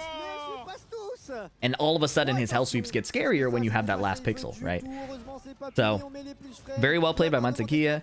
Kwis had a good plan going in, slight errors either in execution or just movement, and then some unfortunate situations where Kazuya can really rob you. And that's the type of character he is. You know, his mechanics and his execution are intense. But it's not super deep what he's going to do to you. He's going to rob you. And it's important to stop him from doing it as much as possible. But he always finds a way. So, great first match. The second one is even more of a banger. And we have Hwoarang on the screen again. Now, I know Hwoarang does not have the best reputation amongst most people. I don't like the character either. But notice the difference in how Edge approaches a first to two in Europe. Okay. Round start, mid, counter hit. Mid again, launches the duck. His combo drops. But immediately he got two big opportunities running safe mids. Okay, plus frames for the mid again, mid again. And Pun Life is ducking. Why is he ducking? He's ducking again. We don't know why he's ducking. But if I had to guess, he does probably play Kwis a lot. And we saw Kwis getting blown up for going high frequently. And Pun Life may have been trying to make reads based on his muscle memory there. Or he may have studied Edge and wanted to counter like Hwoarang's 1-2 or other high options, right? But Edge is doing something great here against the European playstyle. In Europe, they play very cracked. They have insane reactions. They have really optimized combos. Their neutral and option selection is very rock, paper, scissors, RPS. It's not necessarily the best strategic option. It's the option they think will work in that moment, right? So, Pun Life elects to just duck because he thinks highs or lows are coming, and he ends up dying over and over again to the mids. Now, notice how this plays out for Edge. Edge has given almost no information. He's running the same aggressive style that Kwis is running, but he's exposing himself to less risk by running the safe mids over and over, right? So, now, Pun Life has lost 2 straight rounds. Edge has a huge advantage, and he hasn't even switched up his mind games yet. This power crush is also really smart. We're going to go back to that. But let's look at the rest of the round. 2 rounds straight. Sidestep 4 is blocked. Pun Life still committing to ducking. Right? And power crushing. Blows up Edge with the running 2 and takes a round. So, I talked about how being in the driver's seat is important, and I talked about how committing to your reads is important. Edge is going to stick to the mid, right? There's no reason to change it up because you lose a round or because it gets blocked one time. In fact, Pun Life has shown that he's still ducking. Edge is taking to the wall, plus frame mid high. Runs a bit of a small low poke, a low risk low, right? If you only go mid, then it becomes pretty predictable. So you do have to splash in the lows here and there, and a counter hit low launcher might be one of the best ones to do. All right, I talked about how one of these power crushes was really smart. I want to show you this again. This is very high IQ in my mind against Claudio, right? So Claudio has plus frames here, right? He's so plus that you can't really mash, right? But Claudio's offense is slower. If he wants to mix you up, he usually does back 1 or sidestep 4. This power crush will come out and hit him before sidestep 4 comes out. So Edge won't get counter hit by a low. That's high reward. If he does get counter hit by a low, it's low reward. But it would also beat another running 2 or running 4. So the only option Pun Life would have had is to block, basically, right? And, you know, they're in Europe. He's probably not going to block. I'm sorry. So Edge makes a great play there. Even though it doesn't pan out for the game, he just doubles down on his same game plan, offensive mids, over and over again, splash in the lows, and after Pun Life showed 2 power crushes, the counter hit low here is also a very logical choice. Boom, bop. It also catches the heat burst, right? A very, very informed decision built on his existing game plan. And a clean 3-1 to match it. Going into game 2, you'll notice that Edge is still committed to his options. Mid, he splashes in the same low now and then. But he's not like running up and doing down 3-4. He's not running up and doing down 3+4, right? These kind of low options that complement Hwoarang's kit. He's just running the big mids that Pun Life is choosing to duck. Or that Pun Life is choosing to duck into at that time. Nice call out on the running 2. No free plus frames here. Boom, boom, boom. Nice carry. Oh my god, that went far. Mid again. Now he goes for backlash in case a power crush was coming or a sidestep button, which Pun Life has shown. Duck, but no launch. Tries to power crush again and gets grabbed. Pun Life now, huge initiative. Mashes that opportunity, or mashes that option again. The right stance 2-3, right? It's a good option, right? Hwoarang has a lot of ways to make plays after the jab comes out, so you have to really be looking for that high. And by doing it twice, he can get a better sense of where Pun Life's head is at, right? Again, in first to two, being committed to your options and not over-adjusting on offense is pretty important. Right? It's a fine balance, though. We saw that Kwis didn't adjust enough. Edge is choosing to be stubborn in some areas and not stubborn in other areas. Okay, oh, gets caught hitting his heat burst button, I assume. Little frame trap there. Gets counter hit, but he doesn't rip the second hit. Ugly situation. Power crush. Oh, he got... That situation was disgusting. I'll play that back. Ooh, and then Pun Life ducks again. What happened there? This is what happened. He does up 4 into right flamingo. He does right flamingo 2 jab, which is very plus. And then there's natural pushback because he hit an armor move. Hwoarang can also get an enhanced back step when he switches out of right stance to hold back. And I think it's a combination of both of those things. The power crush absorption pushback, but Hwoarang has nowhere to go because the wall is there, and that little back step. And that 2-throw is a punish, which is insane to me. And then Pun Life gets caught by the Peacekeeper, ducking again. Remember, so Edge hasn't suddenly started going low. Edge hasn't suddenly started doing throws. The mids are working, so he plays a bunch of the other Tekken around it. Sometimes in stance he'll run the low, but in neutral, sometimes he'll just do the big mid. Stance change while he has some pressure. Sees a sidestep duck. You know Edge will have seen that. Jab, but it's a bit too slow, or he recovers too quickly to get hop kicked. Mid, mid, high, high, high, mid, mid to catch some movement. All right. Set point for Edge. Now he runs the low, trying to see what Pun Life will answer to. He still ducks the second stance one. Whiff, but because of the second extension, he doesn't commit to the whiff punish. Pun Life gets the Beyblade. Nice combo. These dudes are so optimized. Every single time, you know they're going to hit the combo. Great power crush. Absorbs Claudio's install. He's out of there. Doesn't get a wall splat. Oh, but that mid is guaranteed in heat. Fishes for the counter. Oh, mid launcher. And sometimes Tekken really is that simple. Combo leaves 1 pixel and then the low to kill. Sometimes Tekken really is that simple. There's a lot going on. You got to whiff punish, you got to block punish, you got to, you know, sidestep the moves you're expecting. But when it comes down to time to make a decision, Edge really just said, you know what, I'm going to go mid, and it's very high reward, and he's ducking, so he'll probably die. You know, sometimes the game really is that simple. Now, there's a lot of moving pieces around it, but look, he went into Flamingo and just did the mid. You know, now this one is a bit of a tricky situation, right? This is, to be fair, there is some mind game at play here, right?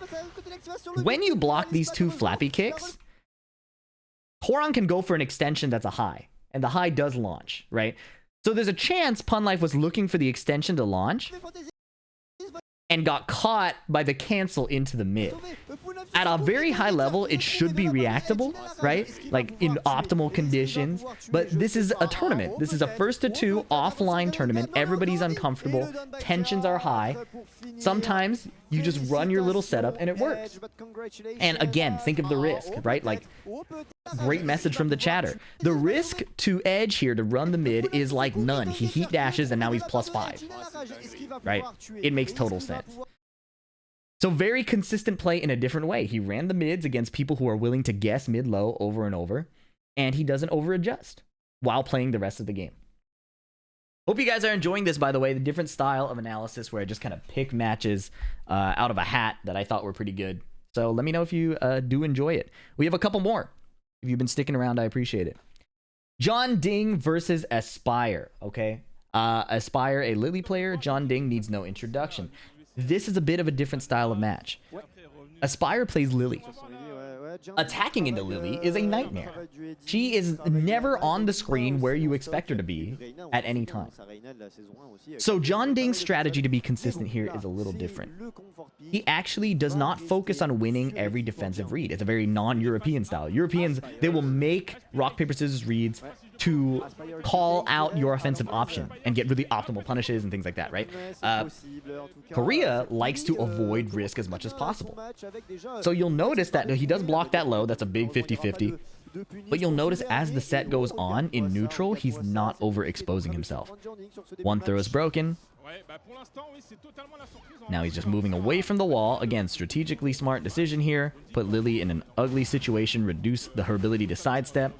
Finishes the string, and Aspire gets counter hit. Big combo coming, and that round was looking really ugly for John Ding, and all of a sudden, he's got the lead with heat. Time is running out, and clips her with the heat smash. All right.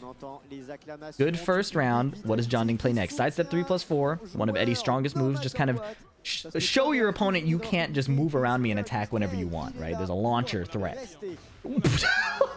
Lily cartwheels over the forward 3, but the combo drops because of the axis. No duck on the second hit of the string. John Ding running a mix. Okay, no reaction to the root of evil. Sidestep from Lily. Big problem in this matchup for Eddie. Stomp, guaranteed follow-up. Meaty slides, so John Ding isn't sure if he can go for the launch or not. Heat burst to deny the mix-up. Nice, consistent option. Gets clipped stepping by 3-1. A nice combo ender. I gotta steal that one. Yeah, Lily 3-1 has a bit of tracking to sidestep right, so great option if you think your opponent is moving, especially away from the wall. No break on the 1+2 throw. Maybe John Ding warming up a bit. Tons of down ones, no break on the 1 throw, and gets caught waking up. John Ding spring kicks, trying to take back some damage and build his own offense. Heat burst, nice. Lily still not in heat yet, back 1. Stepping cleanly around the handstand down 1. And Aspire on game point. Oh, gets caught again. That sidestep 3+4 on a slight delay. Catches the opponent if they think nothing's happening and then they decide to run in and do their attack. Flip over, you better get up. Plus frames, commit to the mix. This is the other thing John Ding does really well, right? He is not forcing too much in the neutral, right? But when he does have a mix-up opportunity, he goes for it. This is Season 2. The opportunity to attack is not freely given in this game, right? It's Tekken, it never is. But with the increased HP, you do have to make the most of your mix-up opportunities. Right? If you're attacking over and over again, you see what happens in the previous, and what just happened here. If you attack over and over again, you're always risking getting counter hit. You're risking getting rage arded, things like that. So right here, John Ding tries to find his delay button timing. Aspire hits the counter hit back 1, blows him up, and this is going to be a near lethal combo. One more mix, down 3. So Aspire takes game 1 against John Ding. I talked about how experienced John Ding is. Well, yeah, I'm talking about another video. Talking about it here. He's been in this situation before. Losing the first game is no reason to tweak. But again, you have limited windows of opportunity to make your adjustment. So what is John Ding going to do? Attacking Lily is not the most consistent option. His mix-ups have been kind of working out, but he is taking some big hits when he doesn't need to. So let's see how he adjusts. Bunch of quick pokes, 1-1-3. Eats the slash kick with punish. Good looks. Strong arrow tailspin, heat burst. Nice carry. Not the best combo, but you know. Oh, he sidesteps around her with the handstand transition. 1-1-3, get off of me. Counter hit. QC of 1-4 is catastrophic, but Aspire gets a little ambitious with that forward 4-3. John Ding delayed tech roll, heat smash with punish. Simple. Sometimes you gotta not commit to hitting them as they're waking up. This is something I see in a lot of beginner Tekken, where you want to go for your wall ender, you want to go for more hits, but if a sidewall can ruin your offense, especially if the opponent is tech rolling and gets your back. So, like right there, but the power crush realigns, trading with the sweep. Now Aspire running the offense. Mid is blocked. John Ding had no reason to duck there. 1-2. Okay, down 1. Trades back with a low himself while standing 4-4. And Aspire tries to rob with divine step, but gets floated by down 4-2. Quick low poke, whiff. Oh, but he wasn't ready for a big punish. Just a 1-2. Okay, running the legs a couple times. Junding just fights back. Sidestep 3+4 is blocked. Okay, extending the string 3 hits. Poke the rear, get out of there. Junding not committing to a big back turn punish in case Lily goes for the power crush. He's keeping it simple. And look at that. He kept it so tight, just not getting clipped by the big hits, not getting counter hit, and eventually he just won the damage race, right? Didn't force many opportunities, didn't force any mix-up stances, just found the windows he needed to find. And I know it seems so like, oh, he just started winning. Again, sometimes Tekken really is that simple. If you're not dying to big hits, then you have more opportunity to make the small plays that add up. Spring kick, small punish again, but Junding is building a huge lead here. Half HP. Unexpected option there. Getting counter hit there is pretty, like, that would happen to many people. Not many Lily players will just do the voila after a raw back one like that. Okay, but he sidestep heat burst. And look, with his heat state, he still has so much gray health. Counter hit back one, but no wall splat. Ooh! Down 1-2. Big sweep. Hold on, it suddenly matters, but the extension misses. Junding commits to the sweep. That was important. Again, when he gets the mix-up opportunity, he doesn't just delay and eat a rage art or delay something. Sometimes you have to run the mix and be willing to die. Counter hit confirm, back one. Poke the legs, homing option in case she steps. And how many Lily down ones and down threes have hit?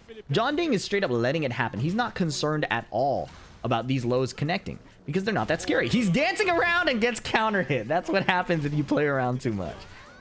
Look at the consequences of that, right? Lily wants to counter hit you and wants you to get hit by like her hop kick or like a big forward 4 or a cartwheel. The lows themselves are just there to get you to interact, right? So that whole, all that HP Junding lost is because of the counter hit back one and the snowball after from the Feisty Rabbit mix. 1-2 whiff and caught her stepping with the heat smash. So Junding, despite these small, like, catastrophic decisions, is still closing it out. Lily mixing, wow, down forward 4-4 hit. Lily's just mixing small pokes. Junding willing to take the lows and find a big opportunity later. Nice block and punish. Interrupt the forward 4. And this is the advantage of letting the Lily hit you over and over. She gives away her attack timing. We saw this before, right? With Mantequilla versus Kwis. We saw it with a bit of Pun Life against Edge, but mostly here, right? You see that Junding doesn't fish for the counter hits early. He lets Aspire do as much as possible, which you kind of have to do against Lily anyways. You have to let Lily drive, and it gives you more opportunities to make counterplay. 4-4-3's block, beautiful block. And a while standing 4 confirmed that I've never seen before. I wonder if that works on Eddie consistently. Okay, standing 3. Junding just chilling. Finding a low poke. It whiffs! Catastrophic. Lily's a counter hit character. She also wants to sidestep your stuff. I should, be clear about that. It's not just counter hits and hop kicks. It's also sidestepping your offense. Which is why Junding has to chill out. Mix up. Okay, but he gave up the wall position, and that's a disaster. That's an absolute disaster for Aspire. Tech roll, but still there's a wall there. 1 hit, 2nd hit. Oh my goodness! Using the stage position to completely shut down Lily's movement. Yeah, he was terrified. Understandably so, right? Look at how patient Junding plays, and it still is not guaranteeing. Like, look at this lead. He's so patient, and 1 counter hit leads to this mix-up situation, right? Which he gets hit. Mix-up situation again. Guaranteed follow-up. And suddenly the lead has vanished, right? All because of the counter hit back one. But again, because of his passive play, he lets Lily swing over and over. He finds the rage art. He later finds like the back 3-3. Or he finds the 1-2-3 and the back 3-3 here. Because Lily's doing sidestep attack, which introduces some delay. Exposes you to counter hits. We talk about this all the time. Right? And then again, he's not afraid to commit to the stance. He's not like doing a bunch of delay timing on his offense. He has the offensive position, the chance to win more damage. He runs with it. If you get blocked, you get blocked. But it's important to run your offensive situation. Whether you're Eddie, whether you're Kazuya, don't tweak about the fact that your low is launch punishable. You gotta do it. That was a really cool conversion. I wish I knew if that were consistent. Might have to try Lily some more. And now we have our final match. Arslan Ash. Very few notes on this one. Arslan Ash is the GOAT of first to two optimization. His ability to not lose in a first to two is unfathomable. Now this is gonna look a lot like how we saw Kwis and Edge play, because it's Nina versus Kazuya.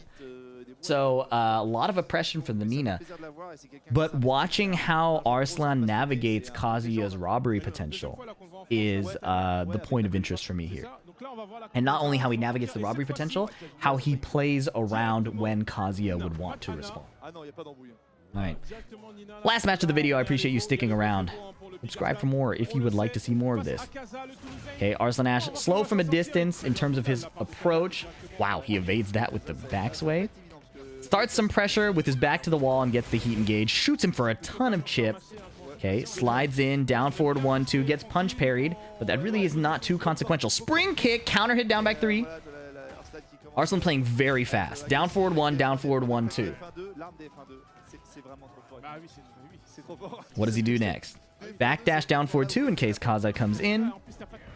Big walk to the rear. Uh-oh, some Jod style optimization into a FDX combo, but it's okay. Still wins about 60% and is chipping him down while standing 4. Quick check. Look at how little room Kazuya had to play the game there. Do you see what I'm talking about? Like, really look at that round. He whiffs one CD1 plus 2. This combo happens. Well, this combo, right? And then suddenly he gets caught stepping. He's just trying to get off the wall. Gets caught stepping again. Gets caught stepping again. Doesn't block. And then he gets caught stepping again, right? Like, he didn't even try to make a play. He was just trying to reposition. And Arslan kept checking that movement. Down 4 in case an electric is coming. Or a down forward 2. Nice coverage. Arslan playing a bit passive until Kaza gives up his turn with the Demon Paw. Now he's going in. Great way of reducing risk of running into the electric or another robbery move. Again, you generally don't like blocking against Kazuya, but Arslan is willing to wait for the first opportunity. Counter hit down forward 2. Combo is awkward because of the wall position. Counter hit! And a mid heat smash. Since when is Arslan from the US? I'm not sure. I don't know why that's his tag. All I know is he gets a quick 3-0. Never really let Kaza drive. Okay, whiff punish on the electric. Great start. Very important against Kazuya. Running his offense. And between the pokes, sometimes he's throwing out the extension. Attacking from different ranges. Down jab after giving up his turn, so Kaza can't play. But he does get a nice sidestep. Down forward 1, down forward 2. Now he's gotten a better wall position with the throw. Arslan slides in. Pushes away from the wall with the heat dash. Okay, Kaza mashing. Now he has to play kind of inconsistent just to get between Arslan's offense. That was a good block and punish. Twin piston on the down back 3. Wave dashing in. He's got it mixed. That was good. Last pixel. Frame trap. Keep it simple. Forward 4, down forward 4. Right? Arslan mashed in case Kaza were to do some kind of delay. Didn't pay off. Okay, now he goes for the CD1 plus 2. Back 2-2. Arslan shutting off his sidesteps. Nice sidestep anyways. Kaza insisting, but the punish is tiny. Punch parry. Homing. First hit of twin pistons. Now Arslan is poking again. Backdash, sidestep, heat burst. Again, it looks like Kaza gets an attack opportunity and then it's gone. And now he has to make one big hit into a big mix. No one home for the heat dash. Arslan Ash biding his time, chilling out, and finding his own heat smash. Arslan Ash dialing up the speed, noticing the opponent has a lot of comeback potential, and just chills out a little bit. Like, are you going to actually come at me? No throw break. Down forward 1, dash, chain throw, get off of me. And look at that. A wild option to backsway 3. Or backsway 4, I think. But Arslan has been oppressing Kaza so much that there's like no opportunity to respond. So Arslan is aware of where the gaps are, and sometimes he plays a big, like, a big call out on that timing, right? Kaza has no window to play. I rewound it just so you can see again. Kaza has no window to play, breaks the chain throw. Finally, it's my turn, right? Backsway. Like, in any other situation, Arslan runs up again and does like down forward 1-2. That's why Kaza swung with his down forward 2. But Arslan is making that slight tweak to call out when you're sick of his pressure. And the reward is so high. The reward is so high. Yep, look at the damage, look at the wall position. It's everything you would want out of a combo like that. And here, another mash, right? Arslan has been controlling him non-stop. Kaza gets huge, like, small plus frame advantage here, +2 and crouch. So he tries to play a sidestep just to stabilize the wall, maybe build his offense later. Arslan mashes the tracking option, or he mashes this and it counter hits Kaza. And the payoff is huge. And now he keeps it tight again. Dash down forward 1, low poke while standing forward. Right? And if you're watching this wondering why I'm showing this match, like why, what's the point of showing Arslan beating a player that, you know, is not in the same skill bracket as him? First of all, not many of us are in Arslan's skill bracket, okay? Second of all, this is important. If there's a lot of times you hear online like, oh my god, I'm better than this player, how am I losing? Look at what Arslan is doing. He is finding ways to build consistency in a game designed to punish his skill set. Arslan's defense and reactions are what he's known for. This game is designed to punish that. So what does he do? He adjusts by attacking more, forcing his offense, looking for where the opponent can respond, and then sneaking in his attacks in between. But not every time. These down jabs, though, are crucial times to do it. Look at this. Uh-oh. Got his rear, but only a small punish, and a rage art! That was probably a CD 1+2. Probably tried to do crouch dash 1+2 too fast and gets rage art, and Arslan luckily is not swinging. He just chills out. So, wonderful way to close out day 1. In the next video, we'll be talking about day... it's day 2 technically, but it's still round 1. There's a lot of cool matches and tons of upsets. These European players, because of their optimization and because of their kind of stubborn confidence in whatever read they're going for, no one is safe. We saw Kwis go down early. We saw Edge running a bunch of safe, consistent options because you don't want to necessarily dive into the mind games with other players. We saw John Ding lose a game early on and have to really solid up and play less. So watching these high-level players navigate the treacherous waters of EU is always something I will learn a lot from, because the EU players beat the crap out of me consistently. That's all I got for you today. Or maybe for the next few hours. We got more videos coming. Like and comment if you enjoyed this. Subscribe for more, and I'll catch you in the next one. Peace. Hey, that was pretty good. I think that could be a one take. That was pretty good. That was pretty good. Did not expect that to work out so well. I think I can one take that one. I was in the zone. Look at the screen, Michael. Michael, look at it. Subscribe to feed. Thank you, Firebird, for the 58 months. 57 in a row. 1 month got lost. But we won't hold it against you. 57 in a row is insane. I appreciate it, man. Thank you so much. That's a real OG. The real OG. So good at your job. Glaze will get you everywhere in this world.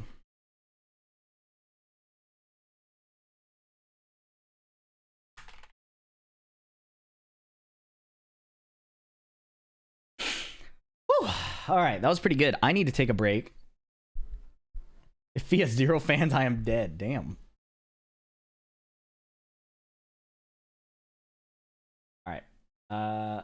Play some music, take a break, record the next one. The next one's exciting. I'm excited to record the next one. All right, be back. I'm going to run an ad break while I'm gone, and I will also run my reaction to the Armor King gameplay in case you weren't here for that. What's up, you guys? It's FeedEX. Welcome to the second channel, FeedEX Unhinged. What I got for you today is the early access Armor King footage. 3 videos just got lifted from the embargo that these creators had in Japan. And I want to run through them. I haven't looked at any of this gameplay yet. You're getting my raw reaction here. If you want like a summary, that'll be uploaded to the main channel, like what I think the highlights and the lowlights are here. On the second channel, we'll be preparing for that and giving you the unfiltered reaction. You can check out my notes I'll be taking here. So what we're going to do is there's 3 matches in this first video. I'll show a couple of them. Then we'll go through this like highlights video of combos and key moves. Then we'll watch another fight knowing what the move list is with a bit more info. And then finally, there's a video with the entire move list here. And we'll definitely want to go through that towards the end for the people who are really interested. But let's start with the gameplay. That's the interesting part. All right, this is his rage art. Okay. These videos have Japanese subtitles, so I'm a bit gimped. I can't read Japanese, but we'll just be looking at what they show us on the screen. That rage art is pretty cool. All right, first fight, Armor King versus King. There's going to be changes to both characters. So it's not the exact... King is not the exact same version that he is in the current patch, 2.05. We'll be seeing some new things, maybe. I only know some stuff on Twitter. Apparently, Armor King is supposed to be a heal fighter. There's going to be like rivalry, and like I think the crowd boos when he does some of his throws. Down forward 1-2, so there's now an extension off of his down forward 1. I wonder if they kept the frames the same or not. Okay. Forward, neutral 2 goes into stance now. He has a low now. That counter hit knocks down. Back 1-2 into stance. Blue Spark Shining Wizard. So Armor King already has string extensions and stances off of those strings. Down forward 1-2. Oh, I have not seen that string before. And the homing high. Bad Breath, which is faster. Oh, okay, they're cutting it off now. Bad Breath is faster in heat mode. We have seen that from some other footage. Okay, that's just a little preview. Okay, let's take a look at what they're going to show us here. Stance, this is Bad Jaguar. BJ 1-4 into Stunner. The string. Bad Jaguar 1-4. Okay, they're just showing it a couple times, I guess. This is the stance that has the parry, too. There's Dark Upper, Heat Burst into Heat Smash. That's a cool Heat Smash. I wonder if that breaks wall hazards. It looks like it does. Okay, Hop Kick. Forward 2-1, just like King has. Down 3. King also has that move. Down 4-2. This looked like a counter. Let's take a look at this real quick. Oh, it was not a counter. It was a normal hit. Okay, down 3+4. There's the Bad Jaguar parry. Guaranteed throw. Scaling, it looks like it reduces the damage the throw will do, which is pretty key. If you're going to have a guaranteed throw, reducing the damage is pretty important, I think. And then down back 2 counter hit. Okay. And here's where they show, yeah, this is a key piece of information right here. 35 frames on the Bad Breath, but in heat it's 25 frames. So it's probably, like numbers wise, it could be reactable, but it depends on the frame data of the rest of his moves out of Crouch Dash. I'm pretty sure, like, my opinion right away is this is probably going to hit a lot of people, right? So Crouch Dash 1+2 is going to be faster in heat and gives that debuff. Okay. I don't know what the subtitles are talking about, so I'm going to have to guess. Forward 4, neutral 2, no counter hit launch, but guaranteed stance follow-up. Okay, so fitting the pattern of how characters have been adapted before, you're not going to get a combo, but 53 damage is a lot. 53 damage. Okay, these are a couple heat moves. I think I can hear him the meter being spent. That's a homing launcher. I believe it's a high. And then it's a mid power crush that looks plus on block. We didn't see it here, but on Twitter they showed some footage that had people being had people quite angry, to put it lightly. This rage art is insane though. This rage art is insane. Destroying the ring. Oh my goodness. I'll do whatever it takes. No matter how low I sink, that is the path of evil I walk. Yeah, this is a different video fight now. But let's watch this one, and then we'll go through more of the moves and the highlights. Round 1. Fight. Yep, CD1. And then, yeah, down forward 2, counter hit launching again. I'm surprised that's still in the game. Is it homing? Let me back it up and look. If this button is still homing, okay, it doesn't look homing anymore. That's kind of a big deal, right? I don't see any trail sparks or like the homing trails. So removing the homing but keeping the counter hit launch is definitely a decision.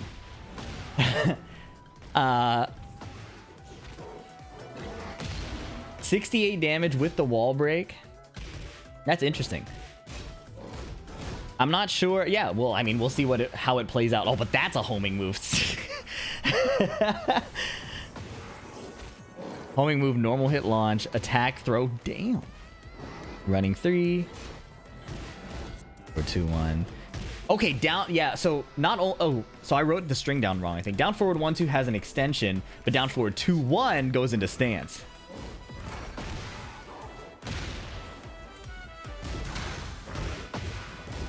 I'm surprised 2-1 doesn't go into stance, given the design pattern of like 10 frame punish into stance that like Jin and Leo have. Counter hit launch on the whole. That used to just knock down. Wow, is that a homing move? Let me back it up. That's crazy that they're giving out so many counter hit launchers.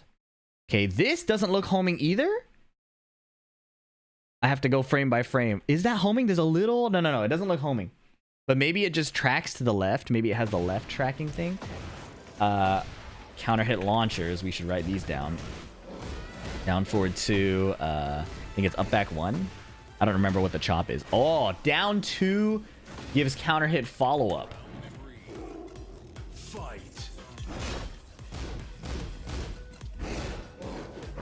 Down forward 1 sidestep. I'm very curious about the frames in that now.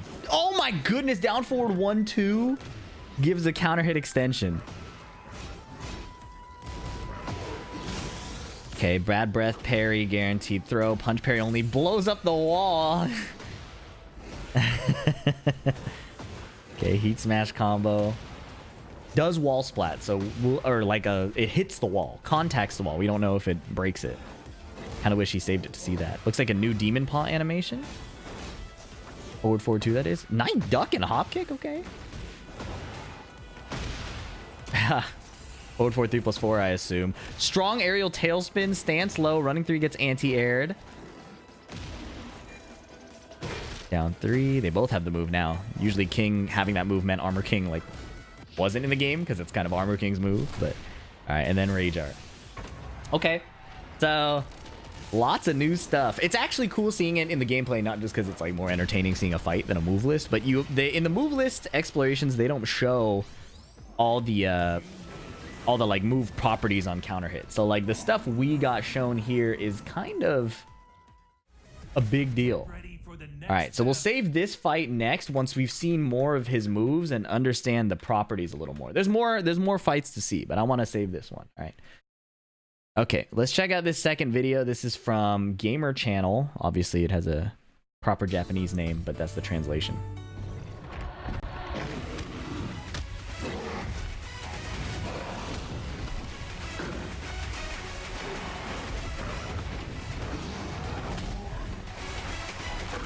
Round 1.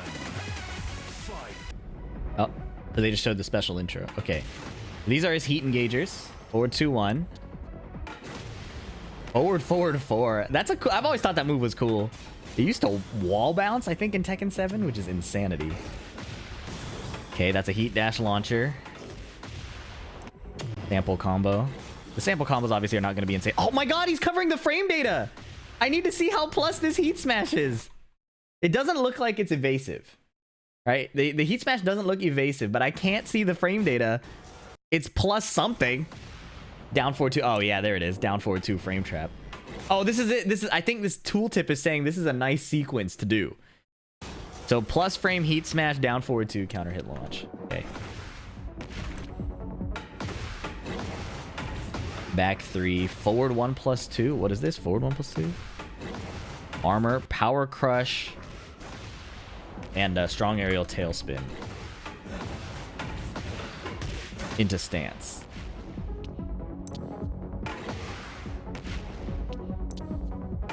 Dark upper, up forward 3. This is like a Tekken Tag 2 combo. The video froze? Yo? The video just doesn't have the rest of this combo? Okay. I'm guessing down forward 1-2 is a tornado or something. Okay, down back 3. He still has a snake edge.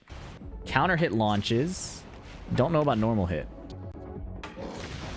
I really wish I could see the frame data.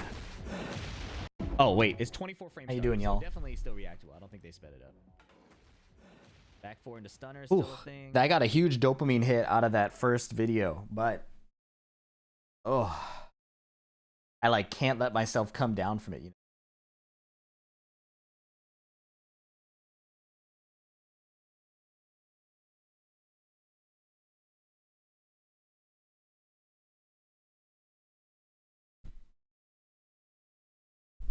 Wait, what? You guys really thought? Come on, y'all. There's a whole separate part of the screen. What are we tweaking about? The next thing I have to watch is day 2. Oh, I left my water down. You guys got? Is this how Sasuke felt fighting Itachi? That's funny. This video was funny too because somebody said like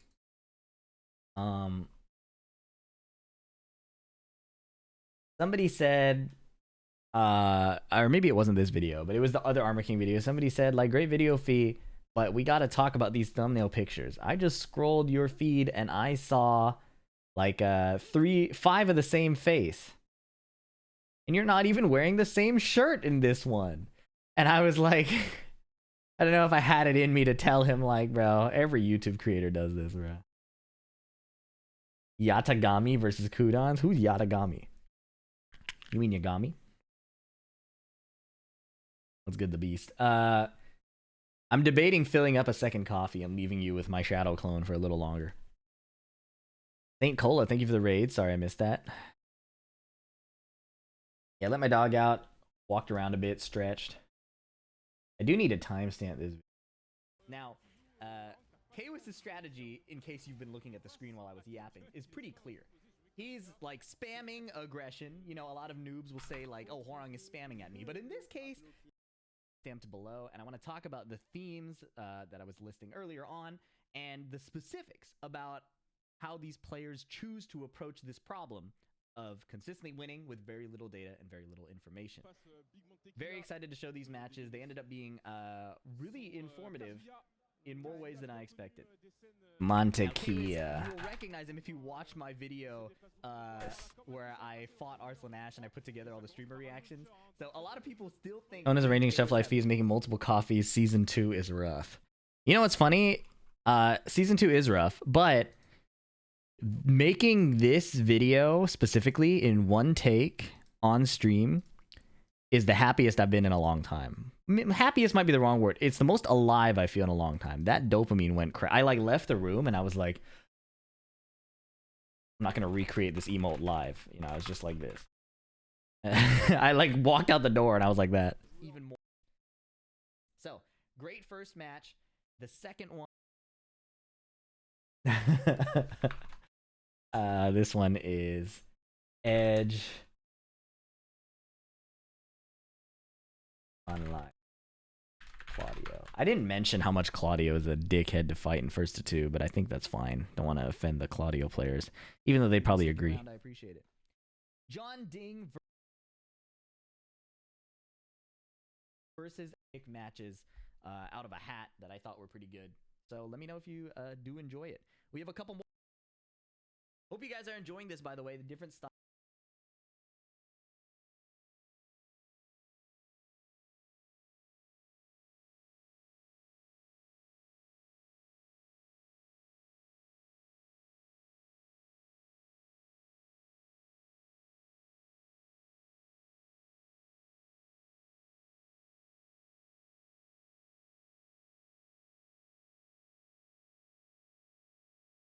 Ding.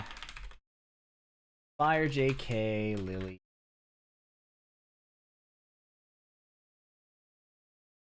Eddie. And this last one is navigates the robbery potential, how he plays around, how Arslan navigates. Look at the screen. Dave Sum, thank you for the 6 months. Michael, look at it. Appreciate the prime. For the Nina. Good to see you again. Now this is gonna look a lot like how we saw Kaywis. His ability. Very few notes on this one. Arslan Ash.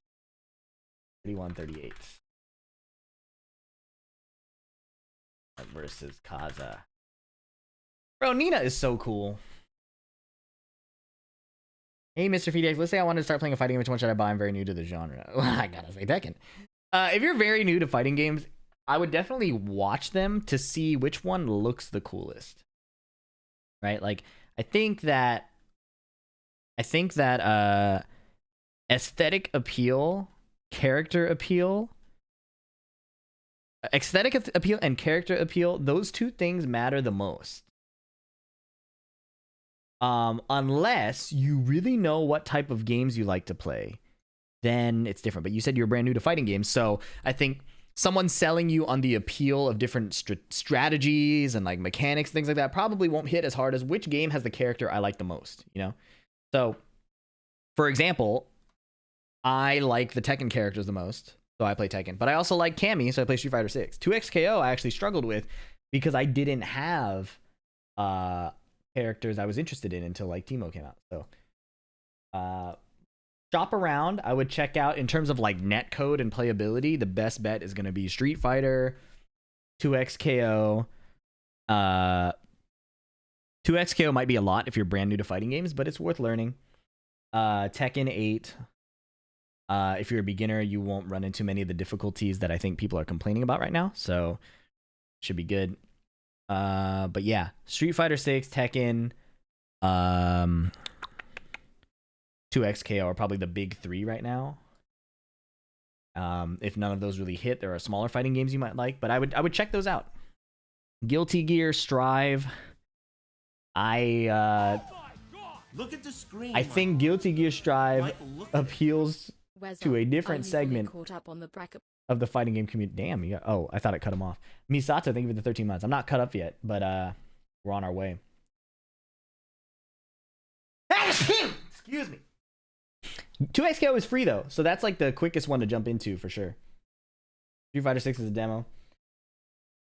But yeah, I would say watch like videos of like Evo, like the top 8s, to see which fighting games are the most visible to you, or most watchable to you. Like you like it the most, looks fun, and then go from there.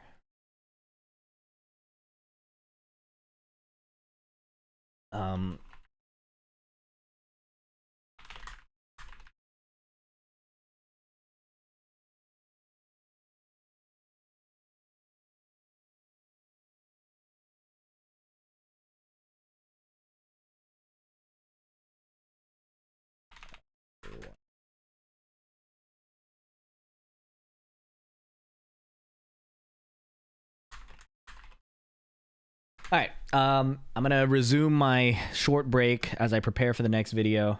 Need to save my stamina. I don't think a second coffee is what I need. Maybe granola bar or some shit.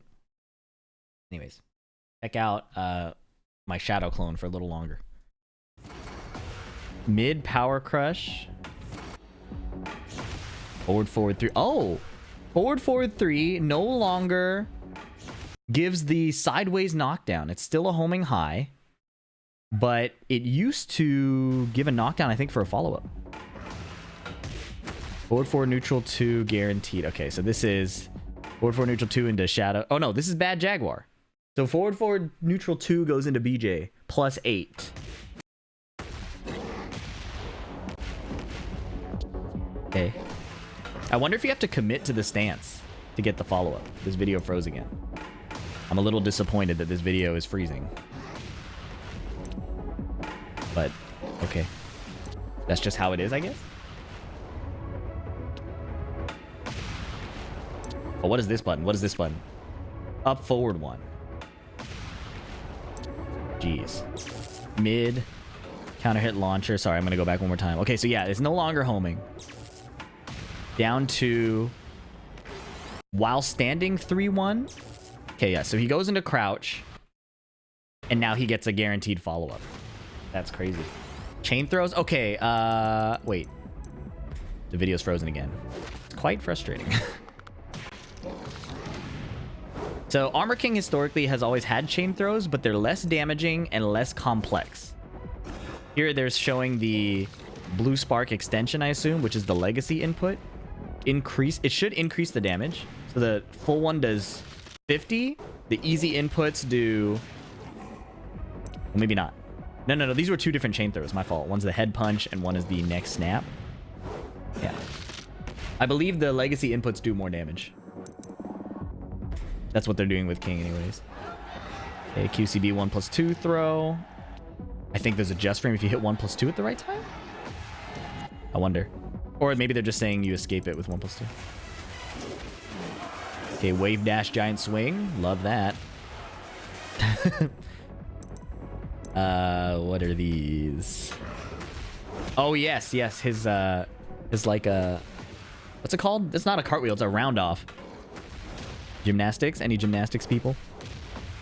Okay. All of this looks pretty familiar. Armor King has had this stuff. Forward 3. Why did they why did they cut it off? This is a new move. Forward 3, 2, 1. This is his tornado thing, but I guess we just don't get to see it. I believe, is that counter hit? Down forward 2 counter hit launch is a decision. I wonder if he still has back 1 counter hit. That's something I'm curious about. Okay, down forward, down 3 plus 4. 3 is now a tornado. Okay.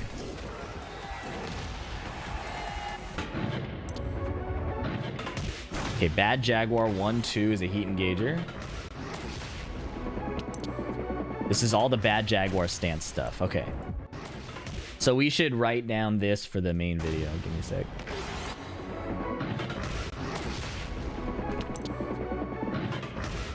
It's nice that they show just the stance moves instead of the whole move list, although we'll probably see that in a bit. SCS. I wonder what that stands for. That low is +3 on hits. So that's a power crush mid. This low is +3 on hit. We saw it do a counter hit knockdown.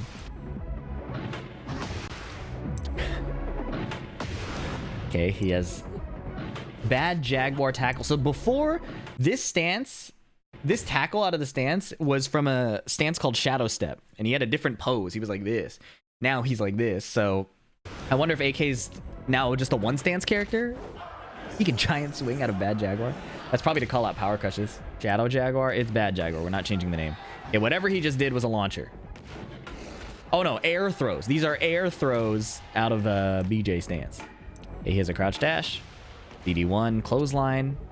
Historically, the defense against this stance was sidestep right duck at range. That's an unblockable. Armor King would counter that with while standing 4. Okay, there's the bad breath. So yeah, sidestep right duck was usually the defense. I wonder if that will cover here with his new options, since they've reduced a lot of his homing capabilities. Yeah, I wonder. Crouch throw. Crouch throw again. Heat engage. Okay, this dark upper. Oh, crouch dash out of his forward 3-2. Oh, he breathes on you and steps on you. Okay. Okay, sample combo again. Double dark upper. He messed up, I think. Double dark upper. You have to get it high. Forward 3-2. CD1. Tornado. Power crush tailspin gives a guaranteed throw. Swap sides. Being able to swap sides in a combo is a big deal. Being able to do that on demand is pretty important. He has his old down 4. That's huge. He has CD4. Guaranteed shoulder off of CD4. Okay. Wow. I gotta write that down. Dark upper is his electric, but it's historically been unsafe. 45 damage if you don't do the perfect input on the CD. Okay, FDX combo. Okay, this looks like a fight. So let's watch another fight now that we have a bit more info. Yeah, I'm really curious if his down forward 1 is different. Given the design pattern before of like Lars and Lars having down forward 1 extension added, Heihachi down forward 1.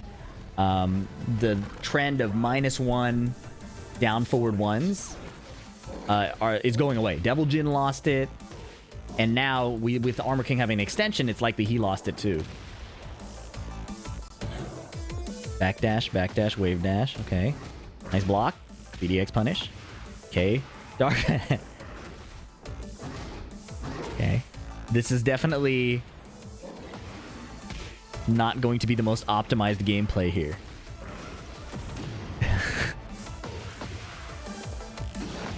Oh my Atlas hammer. Okay. Round 2.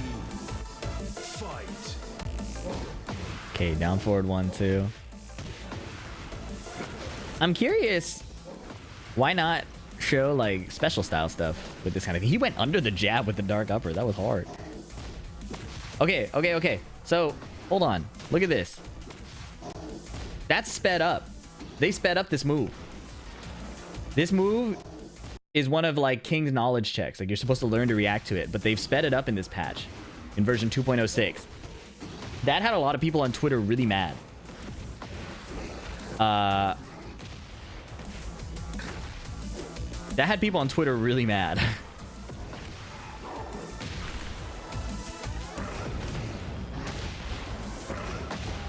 Oh, and it's still counter hit long. Wait. Hold on. Look at this here. That's the full speed one. So now he has the slow version, which is a normal launcher still, and a sped up version. So I'm curious, is it chargeable now?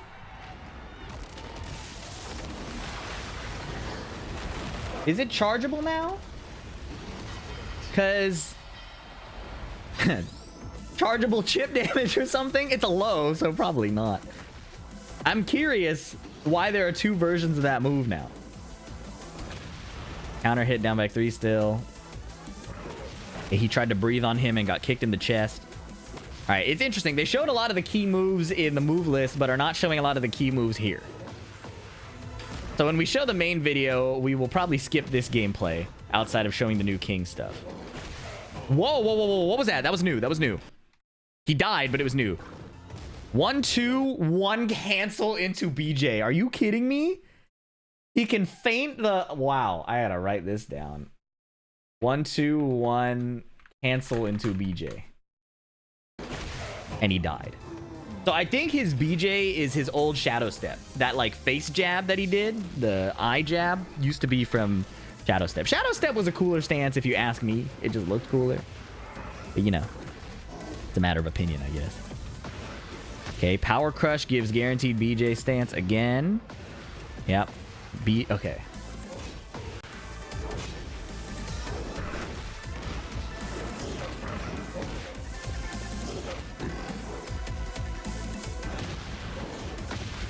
Oh, wow. Hit the legs. Yeah, he has the same drop kick from before. Oh, counter hit Snake Edge. VDX combo. That flips over. Hold on, that's some good info. On normal hit, that flips over. That's pretty wild. Did you get like a wave dash mix up? No duck? Down forward 1. I really want to know the frames on that down forward 1, man. It looks, animation-wise, it's the same down forward 1. But so is Lars's. Wow, what a hop kick. These are what my combos are going to look like on day 1. I did play Armor King and Tekken Tag 2. I was a JDCR fan, so they will get better quickly, but I will also do that combo on like player 2 side. For sure. Giant swing gets broken. Chopped. Pop kick. Counter hit.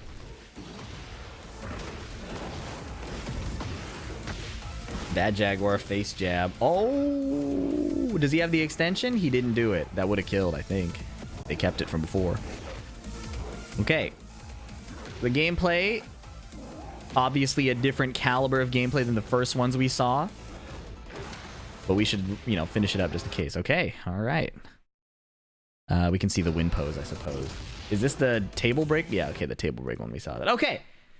So we still have one more gameplay footage to watch, one more video. So skip ahead if you want to see that. But let's go through this last video where they actually go through the entire move list. Okay, this is some nerdy stuff, but you know, it's the second channel. We support nerds out here too. Okay. Oh. Okay, they just showed the intro again. Is this a different video? I wonder if this gameplay footage was... Hold on, I don't recognize this. Maybe not. Maybe they just all like the Azucena stage for the aesthetic. Down forward 2. Oh! Sure, this looks like it guarantees something. Down forward 1, 2, counter hit. Yeah, guaranteed a jab at least. Or down forward 2, 1, sorry.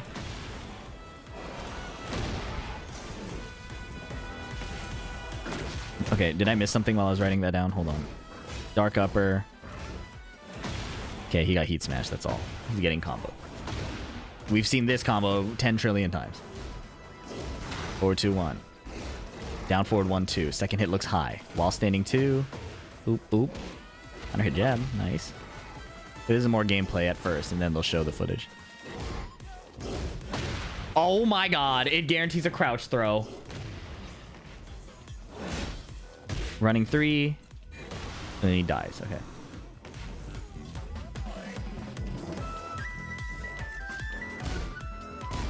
Why did they give him a down? Oh, okay. Back 1 did not counter hit launch, but I think he did the extension. Okay, so we're waiting to see if he does back 1 without the extension. Why did they give him a down forward 1 extension? The running theory I saw a Speed Kicks tweet, and honestly, it's something a lot of people I talk to think too, that they wanted to do a live service model, but they...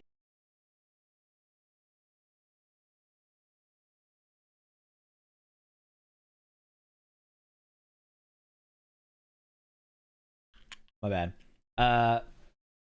Can someone explain to why people like Miguel so much? He just looks like a guy. I think for one, he had interesting lore against Jin. That was the first one. The other thing is his gameplay was really cool for like Tekken players.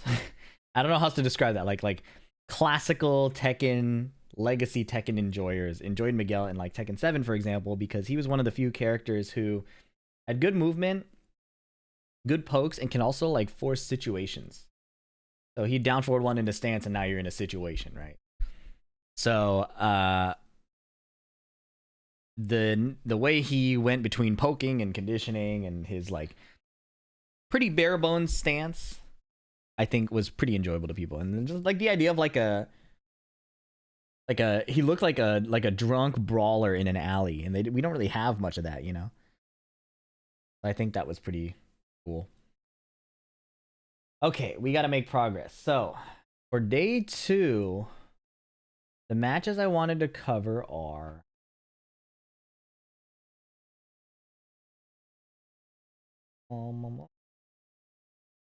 Nea versus Tibetano, Jod versus Corrales 46, and Fergus versus Knee. I think 3 matches is pretty good, huh? I don't want to do 4 if I don't have to. Lily versus King. Sorry. Unnecessary hate. Depending on your perspective. That Nea good was pretty good for her age. That Nea girl is pretty good, period. She beat Tibetano. That's just straight up good. That's not even good for her age. That shit is just crazy. Tibetano, if you don't know, I believe 2-0'd Arslan Ash in their recent run-in before Evo France.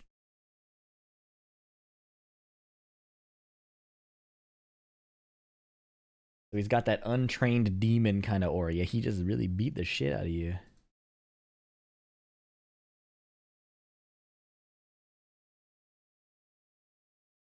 Okay.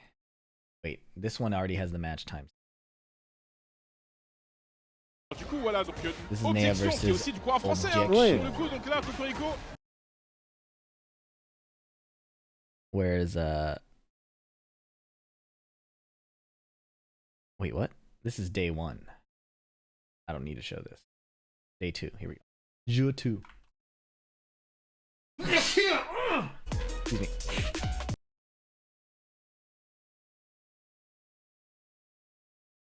It was the first match of the day. Wow. No way it was the first stream match. That's insane, too. What a way to start. Good God. That's a painful sounding sneeze. Yeah. Le vainqueur.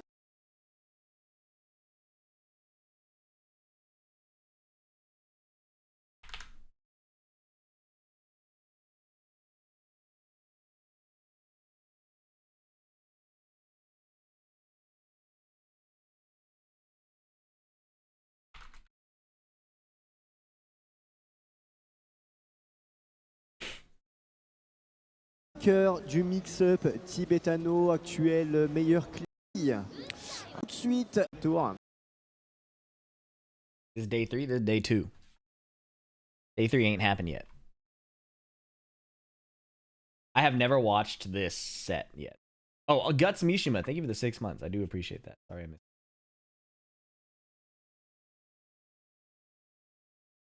Okay.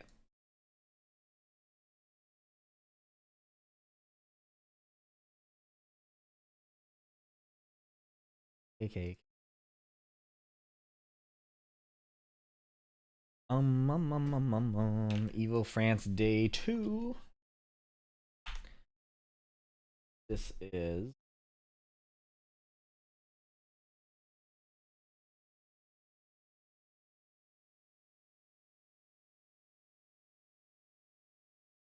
Well, I guess we'll watch the matches and then see what to conclude after. It would be pretty foolish to try and pre-conclude things.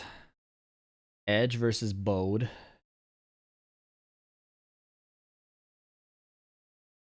With King Ray? Allez, déjà. Akil 9 versus King Ray. Honestly, probably a banger set.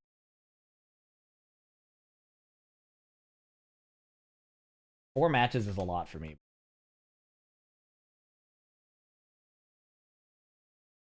Then we're gonna see King Ray in top 8, so maybe I don't need to show more Asuka.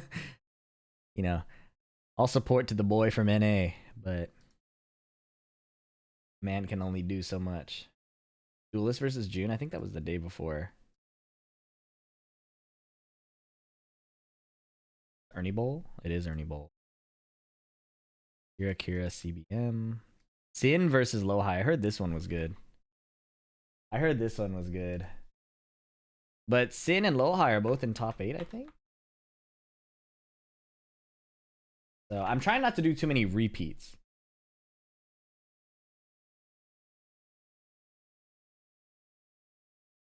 Are there any Steves? Not that I saw. Hexmark versus AO Richie. Nino versus King Ray.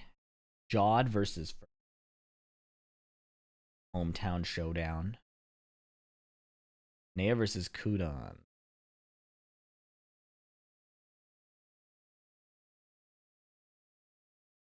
Edge versus Tibetano.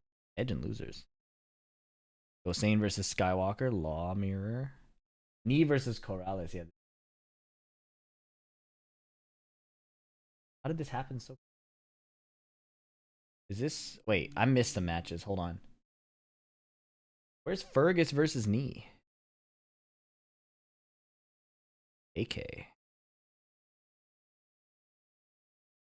Yag beat Kudon. You guys, is Yagami really that hard to type?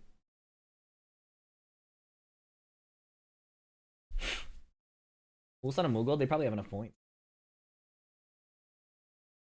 Need music. Moving.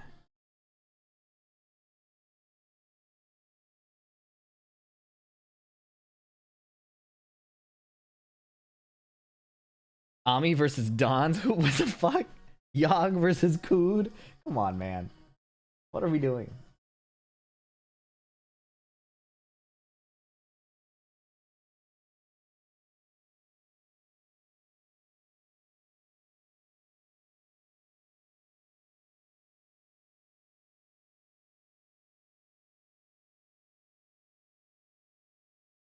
I watched this while at work. No one noticed. Hell yeah. John Ding picked Nina. Hell yeah. Maybe Sin versus Low High is one to show.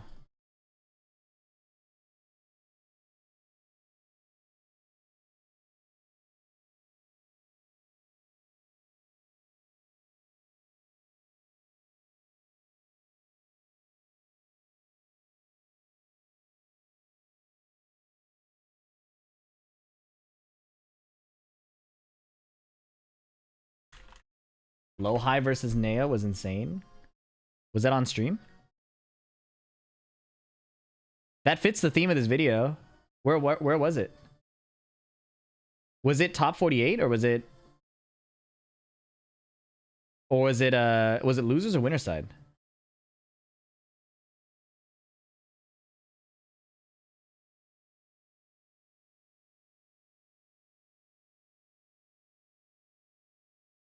It's after what you're seeing now. Okay, that vaguely helps.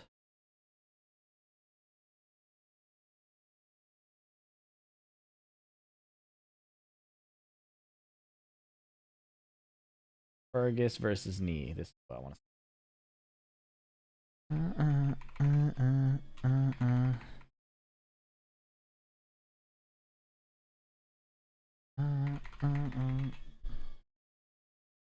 Thank you, BD Wright. Appreciate you.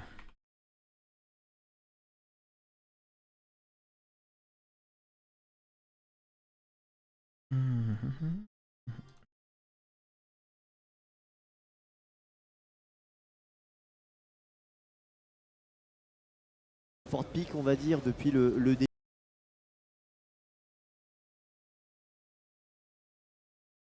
Today is the last day. Well, the last day starts in 12 hours, so depending on your time zone, that statement could be true, but for me, it's tomorrow.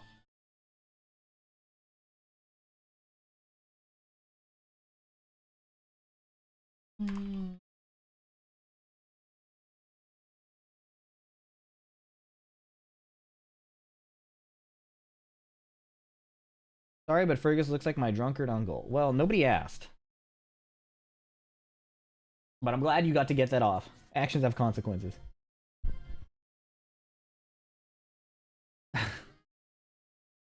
Jod versus Corrales. 46. Sin versus Low High.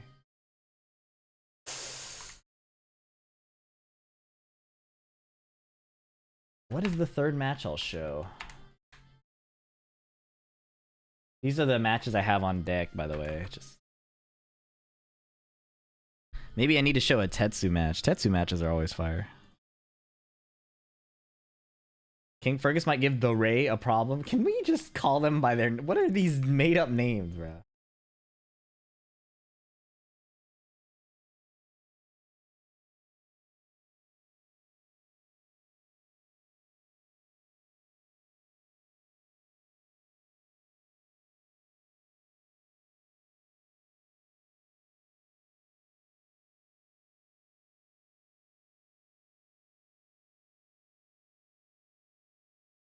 There's a dude named Genius picking Steve. That can't be a...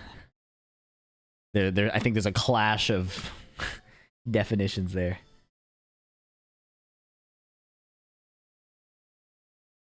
Dr. Daddy Wang, thank you so much for the 6 months. A FDX video a day keeps the uninstall away. Wait, that...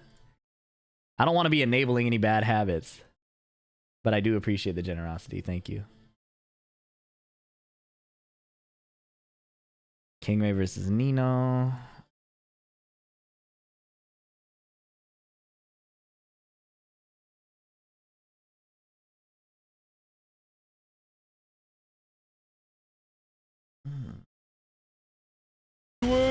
Face à la légende qui pour l'instant c'est très difficile Did mais va Kudan faire du mieux 6-0 qu'elle her? peut, Damn. on le sait. Heihachi's broken.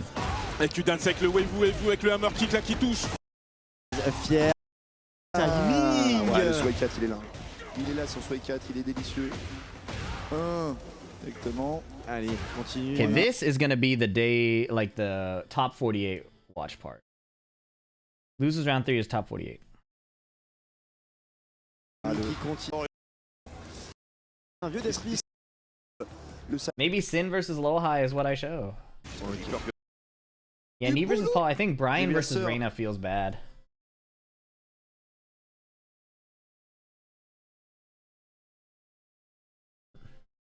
J'ai vu la sœur. Maybe it is Sin versus Low High.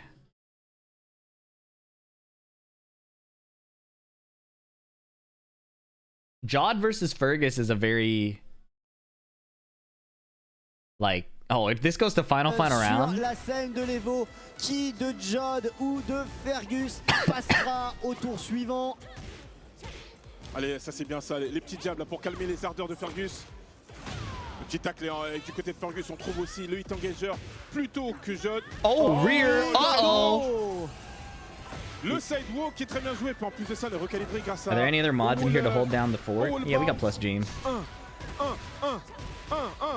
That's crazy, plus James. Even don't even fuck with you. He don't even see you. He only sees marble winners.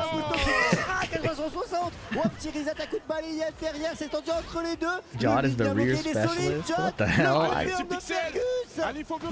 Wow. How did this go so wrong?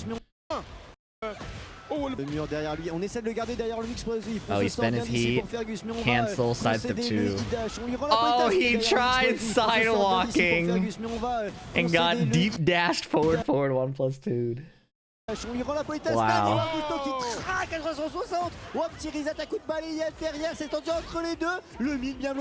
Oh my god, a counter hit on the wipe the floor. Wow. Le coup qu'il faut alors. Legit forgot James. Nah, that's cool. I'm just harassing you.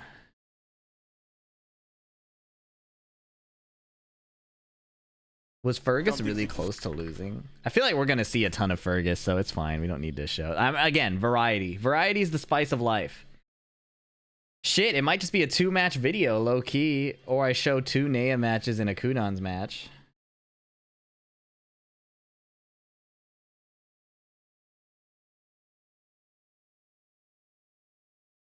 Look at Steve. You don't see him that often in tournaments. There's just so many good matches to show. Kira CBM might be the one. Entière qui soit préparée. La mort. Oh, no, he lost. 20 secondes de la fin.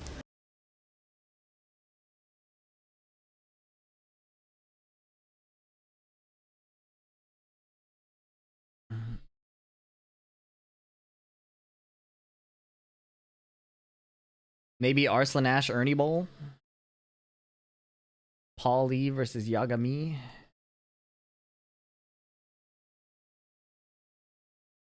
No, he won 2-0. These pros are really good at the game, man. Tetsu versus Narya. This could be good. Lydia Victor. Not my favorite pair of characters, to be honest. Tekken Master versus Tibetana. Friesen versus Kicking Machine. Oh, on arrive à trouver le counter. What was a good match? Arslan versus Kane and Trench. That'll be next video. Attention. Attention, oh, dead. Ernie Bull and Arslan was a good match. We just had Arslan in the last one, though. Kane, yeah, that'll be next video. Next video is top 48. This one is just day 2. That's just Tetsu's Pocket Lydia. Well, Tetsu's Pocket Lydia is very serious. That's just not a joke. This is interesting to me because this matchup fucking sucks. So I'm curious how he did it. Oh, he weaved it. The top 5 characters right now, in your opinion? Ask me another time. Suite à ce comeback de Kawin, c'est si serré entre les deux. On trouve un petit crowd jab ici par là pour Genius qui lui reste autour. Hit engager. That's a tote bag, Lydia. Avant les frames de l'armor, plus frames. Oh my god. Oh là là là là là là là là là. Qui coûte très cher à Genius. That's funny. Active la chaîne. Oh, le missile boot. Now this is hype. Hold on. C'est le réatout de Genius, ça. On reconnaît ça, c'est le flow du génie. Allez, il faut revenir à ce petit pixel, oui, tu peux le faire. Allez, tu peux le faire. Oh my god, he tried that. Oh my god, PDX punish. No, Kawin. Allez, il faut aller chercher le petit pixel. Oh, it's so over. Allez, le petit pixel est cherché. Oui! Genius qui passe à la phase suivante. Tragic. Le démo. Oh, Norman Genius plays Paul. You gotta pull out the love. Oh! This might be a 2-match video, low key. I was gonna show Jod versus Corrales because he hits the cool back turn combo, but I don't know if the match is actually cool. Jod qui a quand même très bien entamé cette rencontre, qui attend patiemment, qui prend son temps. On sait qu'avec la hit, ça pourrait partir très vite. L'excellent counter ici, donc I mean, de la part de Corrales. Oh shit! Oh shit! That's what I wanted to show. Ça va faire très mal. Maintenant, tu mets ta tornado, le mur. Allez, petit dash, un petit tour hasard. This optimization was ridiculous. That was ridiculous optimization. Très bien joué là. Là, il est très serein là dans ce gameplay. Tu vois, je disais Oracle. Très peu d'erreurs. Et il est là, Oracle, pour aller coacher son poulain. Jod les bras en croix, vraiment comme Eyashi. Il est concentré. Focus, il avait raison. Il revoit son match, qu'est-ce qu'il aurait pu améliorer. I can vouch for Yagami versus Kudans. Yeah, that's top 24. You guys, the videos are going to be separate, so separate videos. Top 48, top 24. So, gonna be separate. X Mark Ao Richie. C'est reparti là en tout cas. On va voir s'il va réussir à mettre le même niveau de jeu là dans ce round. On va voir si le coaching sera gagnant pour The thing is, 46. if I can't find le 1-2, très bien joué ça. Et Jod, l'épaule, Vita Meternam, encore et toujours Le dash en bloc. Bon, par contre, ça va quand même passer pour Corrales. Oh my god. Il a récupéré beaucoup de billes, hein, Corrales sur cette phase. Avec toute la barre de big. Attention, on se fait clip là-dessus. Break, Oh my god, wait, how did this comeback happen? Ah, magnifique, hein, les types damage infligés. What in the EU happened here? Oh, nice sidewalk. Ils sont incroyables. Ah, on a essayé là de rattraper son Oh, that was fucked up. est en mode ultra instinct. Pour l'instant, il y a oh pas my encore eu god. de floor break. Personne n'en a profité. On va voir si. Oh my on en aura besoin et god. non. Pour l'instant, il n'y a pas encore eu de floor break. Personne n'en a profité. He On va voir mashed. si on en aura besoin et non. Pour l'instant, il en a tout. De Reign Max, on a la rage. Hein. Côté Jot, ça Does Corrales lose this? No, he smashed. Comme ça, justement, avec ce genre de move, il peut faire très très mal. Il a Oh, that was good. l'audace. Du coup, That was good. voilà, bien joué aussi à Corrales. Hein. Encore une fois, un rappel, il est en loser, donc ce n'est pas terminé pour lui. Ce sera juste un peu plus long pour arriver à la suite, mais ce n'est pas terminé. Ouais, Corrales, on vous rappelle, hein, qui s'est qualifié du coup winner side de sa poule hier, donc qui a remporté tout. Here's a separate question.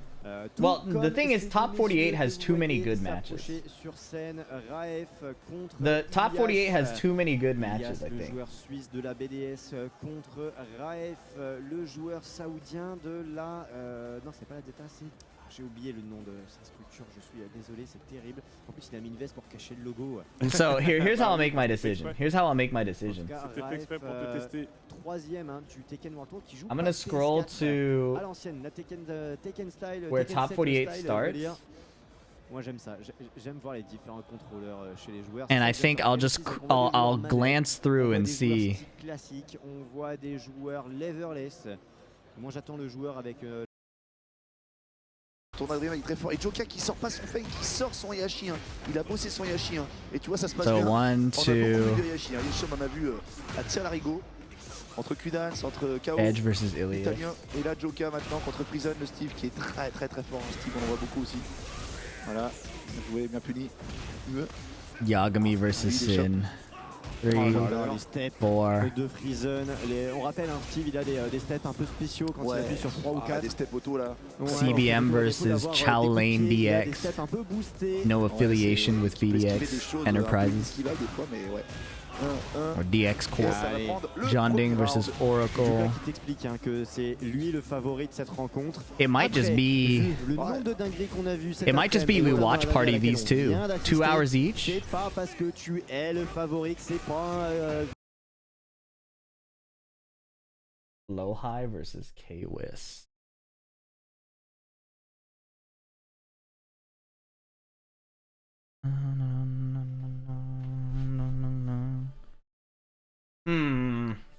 Humdy humdy hum.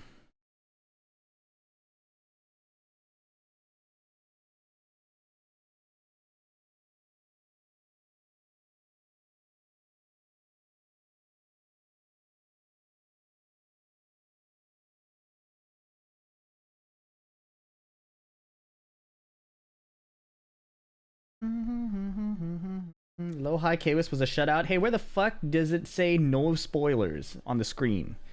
Spoiler alert for you, it's in the title. Anyways, no big deal. The way I'm navigating this is fairly ambiguous, so you get a little bit of slack.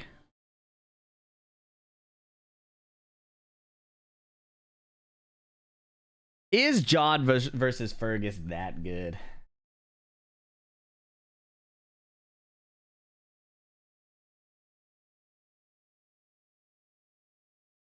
No? Are you hating? Undead Starfish is a known hater.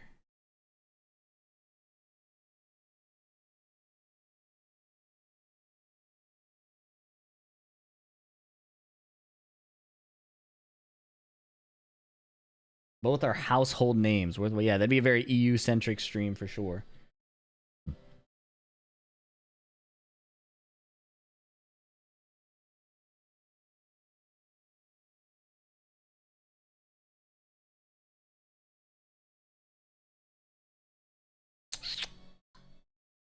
Let me watch the Nea match and see what inspires me. Because if I get inspired, then I'll know what the topic of the video is. Evo France Start with Nice 2025 Tibet. She's got cracked reactions. C'est parti pour la deuxième journée. Back de one, cette side Evo step France back Nice one. 2025 Tibet That's well standing pour Neya, let's go. Ça commence très très bien pour Neya qui trouve Fergus Knee is gonna be in it. Utilise très bien 3D, regarde-moi ça, elle danse autour de son adversaire. I need to elle pay est en train de attention. le- Hold on. Utilise très bien 3D, regarde-moi Nice ça. spring kick elle punish, danse kind autour of. de She likes son the 3-1. adversaire, elle est en train I de have the lui same envoyer issue, le message no et confirm. je discutais un peu avec Instead of a Tibet happy. Tano Nice duck, avant wow, that was le good. début du match, il me disait mais je ne la connais pas du tout. D'où est-ce qu'elle sort? Bah écoutez, elle sort des usines de BMS, elle sort des usines cryogéniques de BMS, venues pour tout éteindre. Up forward 1-2 tracking sidestep is so dumb. Avocat en train de faire le comeback sur ce premier round, il a utilisé toutes les ressources à défoncer solide du côté Nice, de Neya. damn. On Magnifique. bloque Lelo d'entrée de jeu, on a la vision de l'aigle, elle est jeune, elle est réactive, elle les voit elle, Lelo. Magnifique. Can you turn elle va the totalement music off, chercher please? Ce premier round, tranquillement, et là elle trouve le counter d'entrée de round. C'est bien. The là, music will be off when I elle est record the directement dans video. la zone. On n'a pas trop le temps de s'échauffer là, il faut être chaud directement dès le premier round et c'est ce qu'elle nous montre. Ouais, le message est totalement envoyé du côté de Neya. Je suis pas venu pour faire de la figuration vainqueur du Damn. Oh! Je sais pas moi, donc c'est pas grave, Magnifique. je connais pas non plus. Magnifique indeed. L'optimisation là avec le wall là.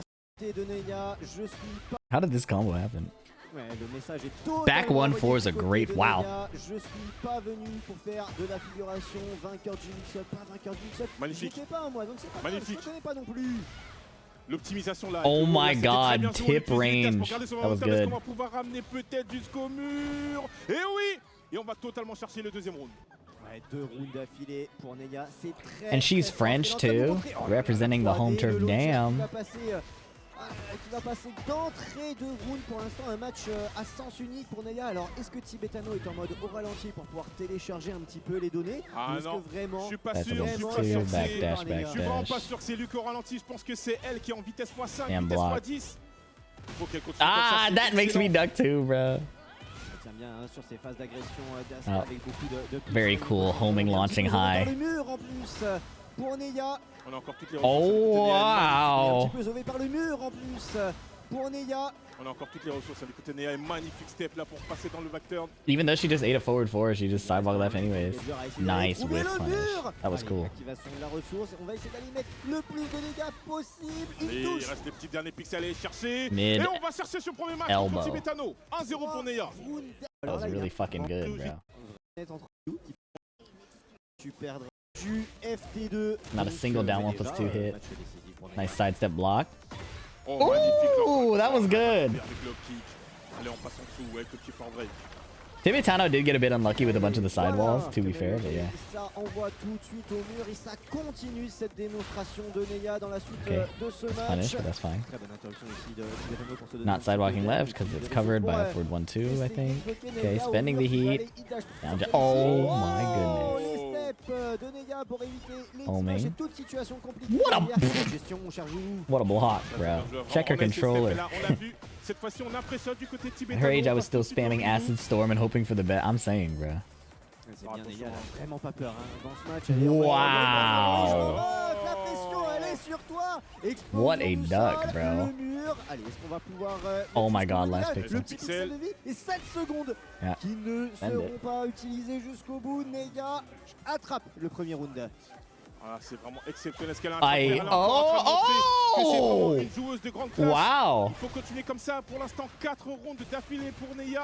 C'est vraiment incroyable. Face à Incroyable. Tibetano, hein. Tibetano qui, comme tu l'as dit, est pour l'instant dans les meilleurs classés, si ce n'est pas le meilleur classé d'Europe. Ouais, avec sa victoire au mix-up, l'événement master français. Neya qui est en train de lui infliger une sale job. correction. Ok. L'Espagne est en train Ok. de souffrir pour l'instant. On essaie de reset là avec le bas plus 2 là. Only Tibetano, 12 faut chip, essayer they un peu told de me. souffler. Big whiff On arrive à trouver le in launcher. there. Léger petit whiff là de la part de Neya. On va logiquement Nice block. finir ça. Ah, too Et far. Tibetano. Et on va chercher un round. Enfin, on arrive à récupérer un petit round. Pour récupérer, on va se remettre en confiance du côté de l'Espagnol.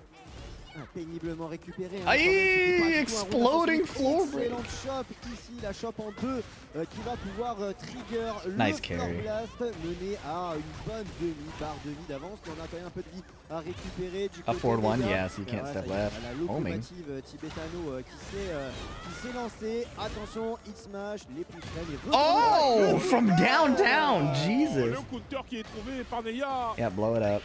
Et évidemment, on utilise bien les aléas du stage, des block. Floor Blast. Quelle défense ici de Tibetano. Et ça y est, on commence à les choper du côté de Whoa, Neya. what? You're shitting me, man. Tibetano. Ouais, on a Gamble et c'est passé pour l'Espagnol qui prend l'avantage. He did the whole back 3 La string, première bro. fois là qui passe devant dans ce FT. On va voir comment Neya va réussir à s'adapter. Là, No c'est punish, là, both sur of these une petite tentative players de not counter. punishing. Allez, on rentre en hit du côté de Tibetano. Neya, attention hein, quand même, on se fait punir. On se met Look at très these facilement. cancels, wow. Le premier lot qui passe est là. Et là, Oh c'est my god, she la fuzzied police, and then ça stood passe up. Eternam, les plus frames Or she reacted to the d'Asuna, charge, I c'est think. tellement dur et- Nice. Oh, that was a good punish. Mais là, Incroyable. That was really le good. sidestep, la Oh, croisée. okay. Le micro step into was plat. On va continuer là avec le petit combo. Oh Wall to my wall. god, that went to the wall. Allez, faut continuer à mettre la pression. On a la barre de hit là qui est encore présente.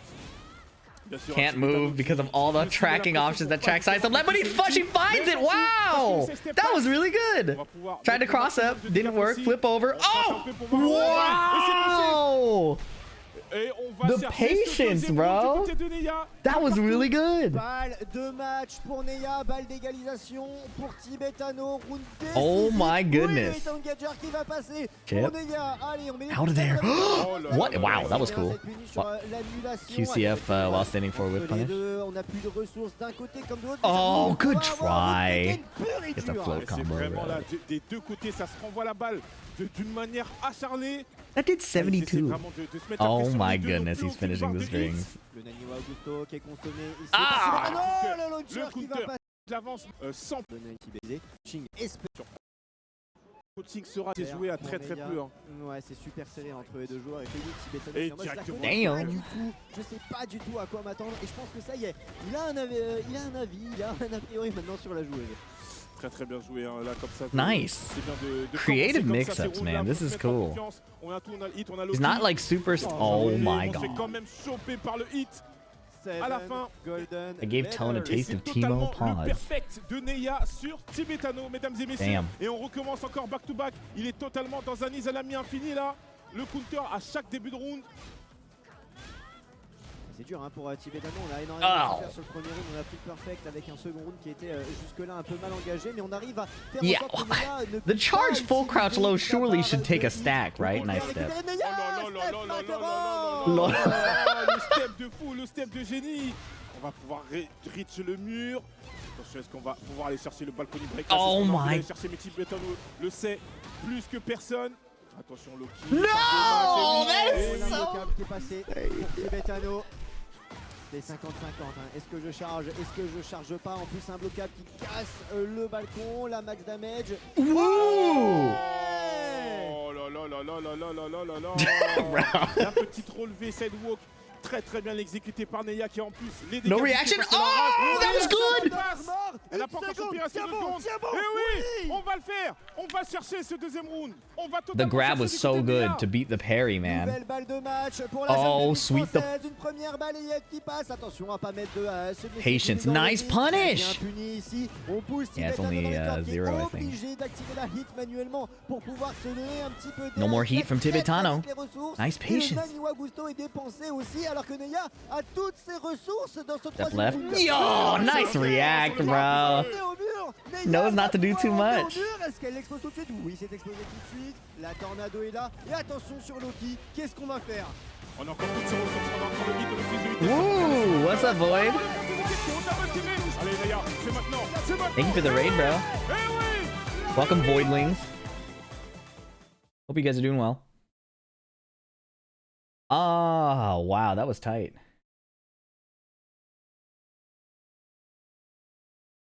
Wee PP. All right. Hope you guys are doing well. We're covering some of the Evo France stuff that I missed while I was gone. star of the show today is Nea. She is 16 and beat multi-time TWT finalist Tibetano. The question is, do we cover a bunch of matches or just hers? I mean, maybe what I'll do is I'll show another Nea match. That I can't decide what match to show, so it might just really be show another one. It is her getting clobbered, but it could be insightful regardless. You know, like a we will watch her career with great interest type of vibe. Nea versus Kudans, yeah. The video is really just like the title and thumbnail are just about her, so let's watch it. Cette première game, on... Maximum de bruit là pour supporter. Cover all of them. Yeah, man, you make it sound so easy. Just cover all of them. Anyways, appreciate the Voidlings being here. Welcome. If you don't want to be called that, en termes de choc générationnel. Alright. Let's see this match. Just don't sleep. Yeah, easy. Jeez, Electric. It'll be interesting to see how Kudans shuts down Lily gameplay too, because we saw John Ding do it. Okay. Jeez, okay. Aïe aïe aïe aïe aïe aïe aïe, c'est ce que ça va commencer avec ce que je pense, et oui, ça commence avec un perfect contre Nea. Il va falloir I think the City of the Wolves update is Joe Higashi. Electric again. Electric. Jeu pour le vieux maître coréen. Bon, 38 ans, certains diront qu'on n'est pas vieux. Yeah. C'est vrai. Jacquies, allez, en tout cas, les sweep jusqu'au bout et qui bloque Nea. Elle arrive à s'en sortir, mais auprès d'une de je te rattrape. KO, deuxième round expéditif de Kudans. Pour l'instant, c'est compliqué. Là, on laisse pas du tout le temps à Nea de poser son jeu.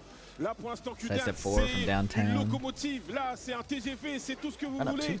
Il avance tout droit, il ne recule pas. Il a eu presque aucune phase défensive depuis les deux premiers rounds. C'est très compliqué là pour Nea. Il va falloir trouver les solutions pour s'en sortir. Ouais, il va falloir nice hop kick. La solution peut-être au kick. Et on a entendu le public qui hurle à chaque ouverture de Nea. Le devant derrière, nice reaction. La garde en bas pour Kudans pour calmer les mix-up de Nea. Activation en plus qui se passe et au challenge. Et c'est bien joué ça, Nea qui arrive à rattraper Kudans dans les airs. On essaie de faire le maximum de dégâts possible. Good testing him, I like that. On se fait attraper là en backturn. Kudans qui laisse aucun répit à Nea, hein. Aucun répit. 1-1-2. Il l'a coaché, du coup, apporté. Maximum de bruit, même vous derrière vos écrans. Maximum de bruit là pour supporter la nouvelle joueuse face à la légende qui pour l'instant c'est très difficile, mais elle va faire du mieux qu'elle peut, on le sait. Et Kudans avec le wave avec le hammer kick là qui touche. On va ramener au mur. We'll crouch down for one, gives the come on counter hit. She got floated. This one's tough. She's really just getting hit. Like, sometimes you just get hit. I don't know, no, it's ducking forward for 3. Sometimes you get hit out of your movement and shit. Okay, nice one. Ça c'est bien bloqué. La punition derrière et le launcher. Getting hit by that mid used to be devastating, and it still sucks, but like, it's not nearly as bad as it was in Season 1. She's trying to sidewalk way too much. Sir, she's playing Lily. Pretty standard occurrence. Nice. Boom, boom.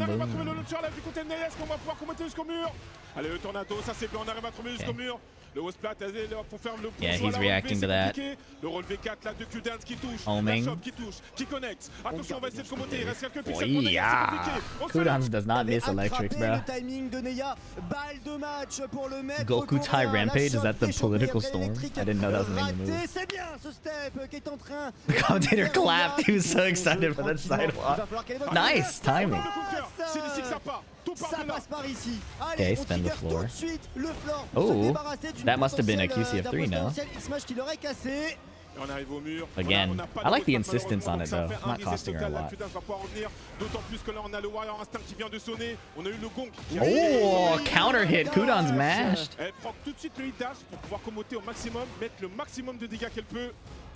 Allez Nea, débloque ton compteur, c'est maintenant ou jamais.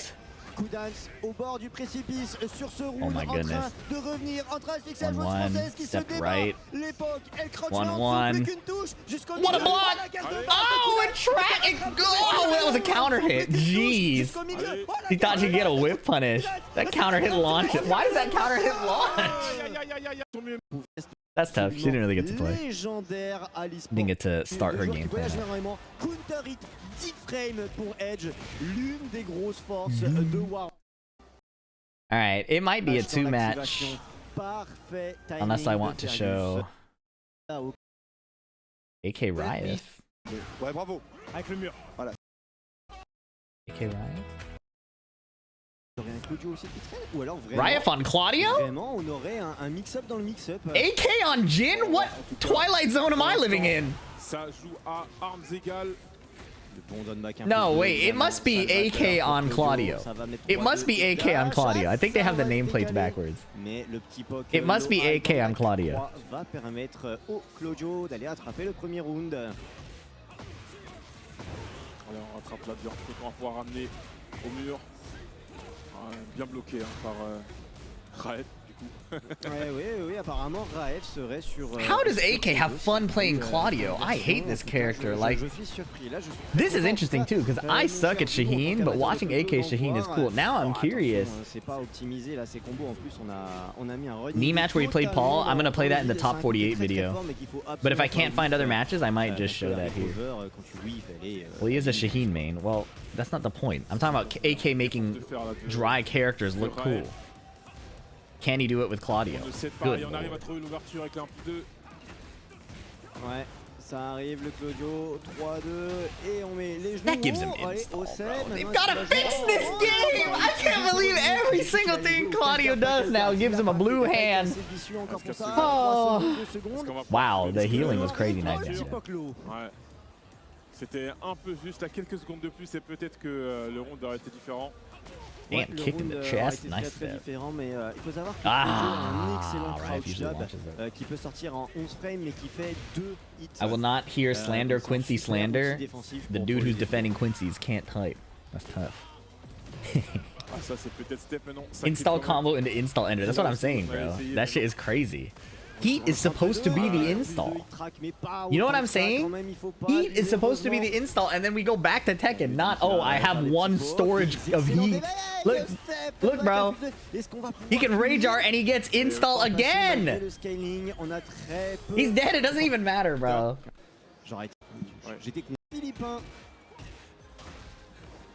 Oh, magnifique pari. Wow, good step, though. C'est un très beau Claudio qu'il est en train de me montrer AK. Je le savais pas honnêtement qui jouait Claudio en ce moment. J'ai toujours vu sur Shane. Et je suis pas surpris. Claudio, c'est un perso qui fait énormément parler de lui, qui est très fort en FT2. Une move list très raccourcie, vraiment 80 coups grand maximum, ce qui est très peu pour Tekken. Mais alors, par contre, c'est des coups qui marchent très très bien. Bah, c'est le personnage avec le moins de coups du jeu, hein, pour le coup. Mais quel coup! Ouais, regarde comme ce wall standing 1+2, ce size up 4, l'UF2 qui va toucher. Bonne garde ici de la part d'Aka qui est patient, surtout Nice de la pique à l'armor. Joli. Il a bien fait de trade là, il restait plus beaucoup de PV à Raef. You know, I think I have to veto this match just on the principle of Jin and Claudio are two of the most overrepresented characters in Tekken 8. Like, all the Tekken 8 footage we could ever watch is like Jin, Claudio. We'll just show this match. This is the one to show for sure. Sin is always interesting to watch play. It's always interesting to watch Sin play. Base de... Il avait battu. I don't know why it's so funny to me. All right. These are the 3 matches we'll show.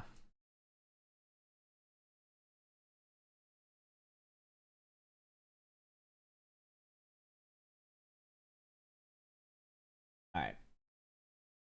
Okay, lock in. I have to do another...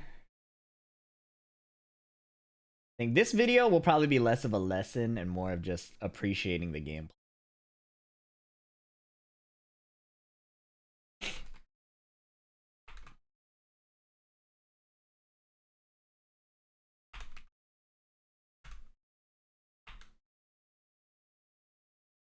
Do this. This.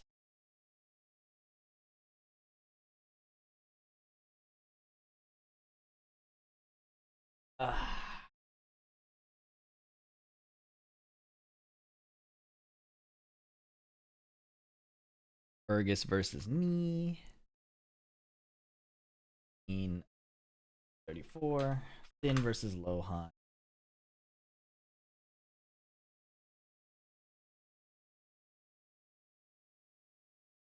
I never forgave Sin for what he did to Spira. I unfortunately appreciate that joke because I love Final Fantasy X, but I want you to know that I don't approve.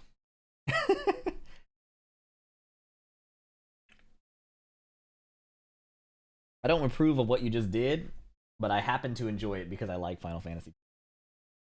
You can't hate that even. Yeah, exactly.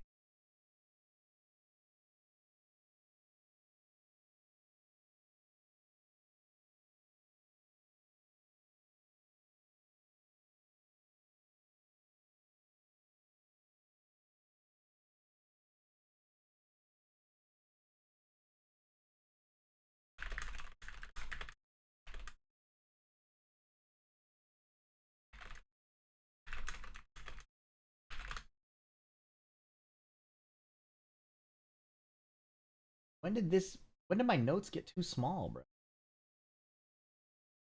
Notes win.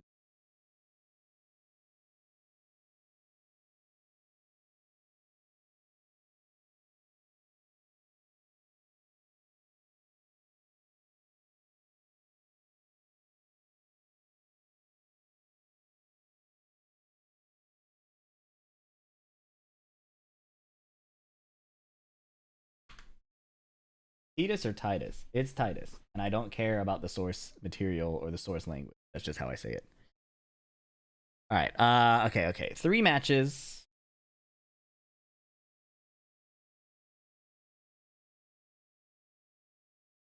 It's Tidy Whitey. What's up with you, bro? 2 strikes in a row.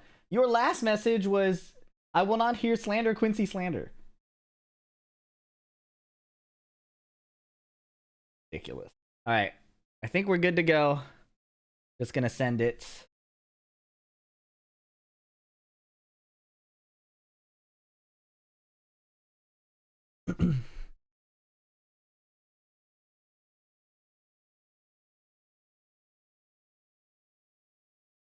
Dr. Daddy Wang. Oh, I already thanked him, but thanks for the 6 months. All right. I'm going to mute notifications while I record this video. Titus truthers will be shown on site. I also appreciate that, even though I disagree with it.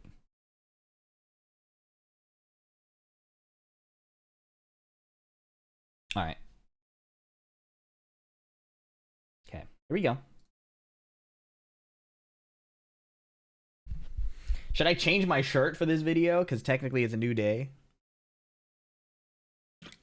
Fuck it. YouTube will know that I just am grinding in the same shirt. No deception, just honesty. Did you just call me Waka? Are you calling me racist? All right. What the fuck, bro?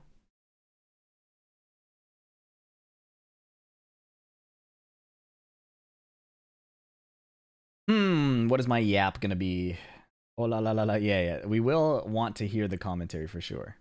Let me. Oh, I should test the audio levels. Le mur derrière. Et voilà, 1+2, barrière 1+2 qui fait mal, SB sur la chope. Oh, il fait des paris contre le mur, là il a la fois. Okay, I think it's fine. Il a la fois Eddie. Bien joué. Wait, did I go too far? Oh shit. Do I have to find it again? I hate myself. One moment. 3:35:53. All right.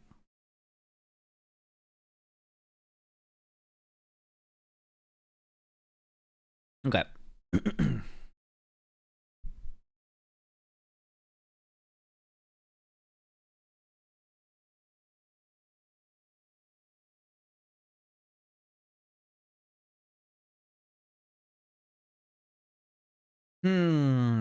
I have an idea.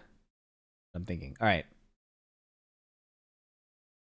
When people say that Tekken 8 is really, really welcoming to beginners, they usually say the words properly and don't start over. All right, give me a sec.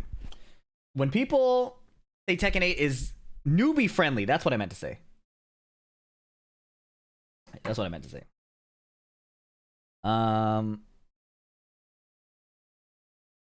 Beginners. Shut up.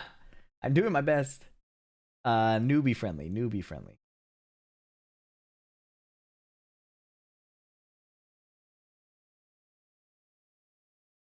When people say Tekken is newbie friendly, that's usually meant in a derogatory way, that the game has been simplified in a way that is too accessible and kind of dumbs down the skill that a lot of players have developed over time. Well, I'm excited to show you a match today that is the opposite.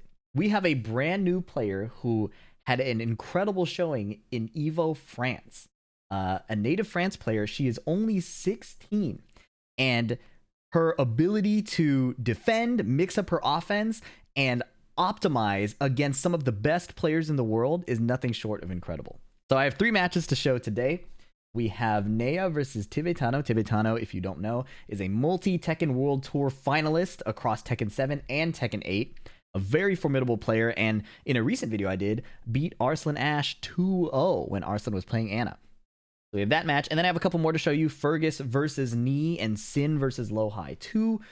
3 heavy-hitting matches in the early parts of day 2. I'm recording this October 11th. Day 2 did happen today. If you're watching this right away, top 8 is tomorrow on October 12th. The timestamps in the notes below will direct you to the match if you watch the YouTube VOD, in case you want to hear it again. The French commentary is pretty funny, so I actually recommend it. But that's all I have to say about that. Let's get to the match right away. I don't have a lot of educational notes for this. I just want to show the gameplay and commentate it as basically live. I've seen this one, the Nea match, before, but I haven't seen the Knee Fergus match or the Sin versus Lowhigh match. But this one is very exciting. So, classic rivalry, Asuka versus Lily. And Tibetano's Asuka is formidable. But I want to focus on what Nea is doing. Instant launch on the first down 1+2. And you'll notice that even though she didn't block it, she had reacted in advance. Saw the animation, ducked, and went for the punish. 3-1 launch on the spring kick. Combo drops, awkward sidewall. A dominant round, but Tibetano finds the duck on the running 1+2. Rage combo does a ton of damage. Perfect wall position. Now Asuka's in heat. Wall ender. Okay, up forward 1-2. Full crouch charge while in heat. Now both players in rage. It stands up just in time. And another reaction to the down 1+2. So, you know, we talk about Tekken being an old man's game, but being able to react to that Asuka low is a crucial part of the matchup. Counter hit, but a bit of a combo drop there. And if this commentary seems a bit biased, you'll have to forgive me. I find it very impressive that a 16-year-old player is competing on the world stage like this using a character that I play. So I really want to highlight what she's doing that is so successful. Okay, resplats with the 1-2s, doesn't get greedy, goes for the mix-up after. 3-1, clipping the startup of the heat burst before the armor was active. Dominant first 2 rounds. Closing this out early would be fantastic because Tibetano does not need more time to steamroll. The back turn launcher is good. We're going to the wall again. Sidestep 1+2 and she backs up. Doesn't force the offense any further. Breaks the throw. Sidestep 1+2. Back to the wall. Scary position. Just stand blocking. Not forcing anything. Solid defense, and it makes sense, right? She gets clipped a bit there, but if you can react to Asuka's down 1+2, you can afford to block everything. Counter hit forward 4 though. Sidewall saves her from a nastier combo. Sidewalk and reaction duck just in time to get the launch. These sidewalls are denying a bunch of kill combos with punish, QCF 1-2. Spacing out like a legacy Tekken player and a safe mid to kill. Look at this consistent decision making. First of all, that was so quick, but look at what happened here. So here, right, she sidewalks left. The low comes out, she reacts, finds the launch anyways. Doesn't force the offense here. Just backs up. QCF's in on his timing and confirms the whiff punish. This is a really hard move to whiff punish. But she's already advancing and is ready to put out the button as soon as he twitches, right? So it's like a twitch reaction to Asuka moving. And now here, plus frames, keep it simple, elbow mid, not parryable by Asuka's punch parry. Wouldn't die to can, wouldn't die to the regular parry, right? So very, very great consistent decision making to 3-0 Tibetano. Tibetano taking a moment to recompose. Doesn't get any coaching or anything like that. Rematch goes to the Pac-Man stage. Costume change though. Sometimes you just need a different vibe. She runs 1-2 and down forward 1 right away. Sidestep block on the forward 4 and a nice hop kick. She was stand blocking the whole time, doing a few side steps, so Tibetano gets a little more greedy with his offensive approach and runs straight into a hop kick. Nice block. Not committing too hard to sidestepping off the wall. Keeping the sidestep blocks really tight because Asuka has so much tracking. QCF 2-1. Okay, down jab out of there. Clean sidewalk. Small punish, but that's fine. Backing it up. Wow, what a block. Probably reacting to the full crouch. Like, again, kind of a twitch reaction, not like a full seeable reaction. I wouldn't tell you can react to full crouch down forward too. Blocking the 12 damage chip mid into a duck on the homing high. Winning through defensive counterplay against Asuka's insane offense. And a simple DF4 down 4. Look at this again. This was so sick. After taking a combo and the situation looks super ugly, I'm tweaking. Personally, I'm panicking. Chip damage, but just ducks the homing high. So simple. Blowing up the floor denies a comeback opportunity from Asuka. One of her punishes blows up the floor. And then here, there's an extension, right? So this was solid too. This is very simple and solid. Nothing overcomplicated. Submissive heal plus 3. 13 frame mid. Stop any mash opportunity, right? He has no HP. Can't survive. There's a low extension here that people usually look for. So usually people hesitate. Instantly runs the down 4 and counter hits to kill. 1 round immediately. 4 rounds, right? Small back turn punish, but catches him turning around with Lily's back turn launcher. And the wall is there again. Every round starting in her favor. Well, not every round, but, you know, getting this huge lead early is a big deal. Sidestep 1+2 after backing up, trying to catch Tibetano approaching with Asuka's slower offense. Okay. Back to the wall. Counter hit jab, and she's suddenly gotten better positioning against the wall. It's a crucial, like, thing to be focused on. Big whiff on the forward 3, and Tibetano's ready. When your back is to the wall against Asuka, and even in this position, nice block. Even in this position, it's scary because Asuka can track your sidestep left and wall splat you with heat, right? So it's crucial to be aware of the wall position and have space to back up from Asuka's slower offense. No throw break. Blows up the floor. The next wall is coming. Nice carry with the can. Anea Tex rolls. Nope. Spring kicks.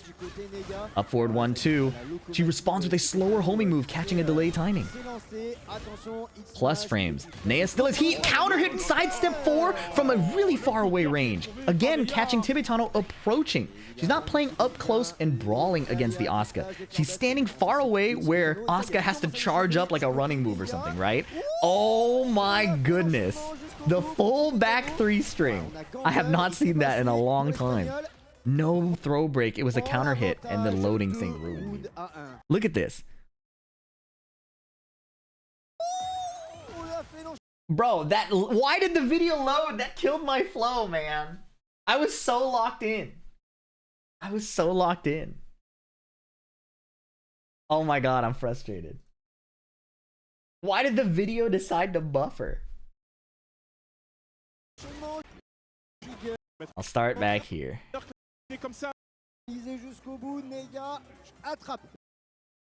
have to watch where the last video left off. This is so frustrating. I was really cooking, bro. People wouldn't have noticed. Oh yes, I would have noticed. It would have pissed me off.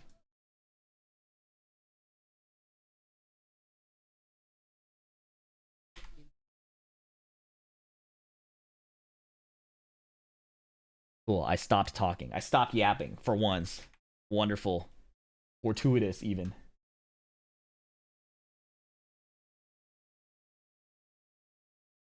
Okay, right here. qui ne c'est vraiment... vont pas utiliser jusqu'au bout. Nega attrape le premier 4 rounds straight for Nea. Finding a nice sidewalk, and wow. Back 2-1 went into stance. I thought she wouldn't get a bigger punish, but the back turn launcher caught Tibetano turning around. Spring kick is good. Good heat burst. She's just backing up. This is such an interesting strategy. She's backing up and then putting out a Lily counter hit hitbox that has like fast whiff recovery right where Tibetano would start an approaching attack. Down 1+2 is good. Tibetano fighting to keep her at the wall. Big whiff on the forward 3 and a clean whiff punish from Tibetano. Adjusting for the sidewall. Nice block on the killing low. Generic down 4 to finish. Tied up now. Tibetano on the board. Okay, single jab, sidestep 4. Nice block, but no punish. Instead, he gets the exploding floor break throw. We're getting to the wall. Can to carry is good. Nice optimization. Okay, catches the spring kick. Chip damage. Nea standing still, not forcing sidesteps when Asa can track that way if she tries to get off the wall. Sidestep 4 again from a really far range. Tibetano would have to really sit still and let it whiff, and even then it'd be hard to punish. Great choice of like neutral gameplay from Nea. I have to try that when I fight Asuka. The full back 3 string is criminal. I can't believe that. But if it works, it works. 2 throw counter hits. So the throw break window is tightened and Nea misses it. Tibetano looking to close out game 2 and tie up the set. Standing 3. No punish again on the back turn mid. That's great for a Lily player. If you can do your back turn mix and not get punished, you love that. Sidestep 4 finishes the full string. Small punish this time. 2-hit string gives you more time to react. Down 1+2 after some cancels. Nea's reactions possibly faltering.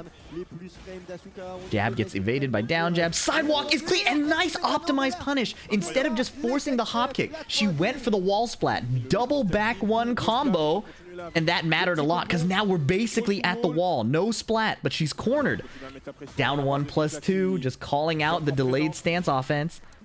Tons of plus frames, and she finds the sidewalk. So much patience. Tries to cross up, no good. Backing it up. Oh my goodness, that was clean. No, we're gonna have to run that back, but it's final round. It's fine. I would have to run back that sequence. That was such a clean comeback. While standing 3, 3-1 whiff punish. Bit of a spacing trap. Sidestep, the heat burst, but a small whiff punish. QCF while standing 4. Tibetano's out of heat, but so is Nea. Sidestep Matterhorn gets clipped by the string extension, and he gets a float combo off of that. 72 damage. Uh-oh, finishing the string. Not many chances left. She's blocking, and she gets counter hit, trying to challenge the plus frames there. Tibetano ties it up, but look at this incredible play. This is the play of someone who is really experienced. This was incredible. In rage, back to the corner, chip damage. She can't force a sidestep here, right? And Tibetano knows that, right? This is a homing move, so you can't sidestep there. Also, up forward 1 tracks the sidestep left. So she's just stand blocking and looking like she's just gonna chill. And right after Tibetano decides to go linear, that's when the sidestep left happens into the wall splat. And she doesn't force stale offense here. So once she gets her turn back, right, it's not just the standard mix-up. She tries to cross up, it doesn't work. She gives up the stance, backdashes. This is the flip over attack. Now look at this. Feisty Rabbit, no commitment. Whiffs the get-up kick, regular whiff punish. All, like, tons of quick decisions that were, like, very safe and very controlled. It was so incredible to see that in such a clutch moment, right? You're fighting a TWT multi-finalist, and that's how you're gonna play? That's really, really cool to see. We saw how this round went, so I'm gonna skip to here. Well, you can see it again. Finish string. Plus frames. At some point, if you decide to answer, a simple frame trap can do it. All right. Hexmark giving some coaching. And they're back on the Azucena stage. Forward 4 counter hit immediately. Great starts on the early round starts for Nea. Again, giving up the Feisty Rabbit mix to go for, like, delaying the mix to play a different offensive option is a super strong, like, tactic to go for. Because if you're always doing the stance mix-up, it's predictable. You just guess 50-50. But doing this overloads his mental stack. He's like, do I have to block? Do I have to do something else? Stomp the feet. Now it's a mix-up again. Counter hit, right? The offense is so flexible and fluid, and a whiff punish on the get-up kick. Nea is so on point right now. 2 rounds away from putting Tibetano in losers. Counter hit, sides of 1+2. Again, the first launch. Heat burst to stabilize. Not a lot of combo opportunities with their back, or like their face hitting the wall. So keeping it safe and simple. Full crouch charge move hits. Now Asuka has install. Spends it on the homing 1+2. Running 1+2. Sidewalk. Matterhorn. Sidestepping again to salvage the combo and avoid the wall splat. Gives more hits. And now Asuka's back is to the balcony break. Sidestep 1+2. Not good. Spike. Guaranteed. No. Goes for the unblockable wall breaking mid. Very cool. Wall carry optimized, of course.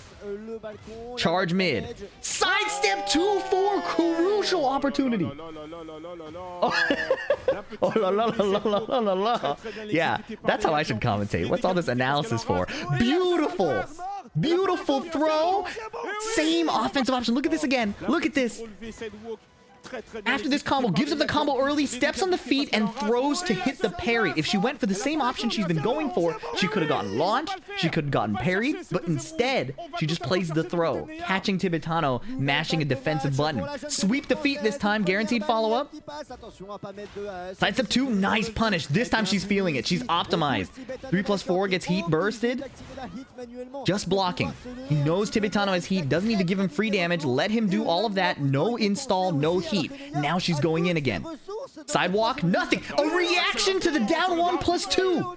Exploding wall on the table. Spends it. She could probably get the next wall here. Heat burst, yep. Running 1+2, no. 3+4 heat dash. Spending everything. Wants to end it here. With punish on the spring kick. Last pixel. Down jab. So clean. So clean. Off of a reaction to the down 1+2. This move has been a menace to the entire TWT ladder. Arslan Ash, Knee, tons of legends are getting blown up by this move. But the power of youth. She can see it. She can react to it. Very awesome play. And again, to see the composure in these offensive situations. She's not forcing a mix-up to try to end it. Just run up and block. Block the spring kick. It's chill. It's cool. Very, very good composure. Clean offense, great defense. We will be watching her career with great interest. But that's it for that match. So again, if you want to watch it with like the French commentary, timestamps are down here. We got another banger. We got 2 more bangers coming up. Fergus versus Knee. Now, Fergus, you who are new to the Tekken scene may not be aware of Fergus. Fergus has been an Asuka player since like Tekken Tag 2 and before. So the fact that Asuka is strong now is best wielded by somebody who played her when she was not strong. This is going to be a really, really good match. In general, too, Asuka is so good against...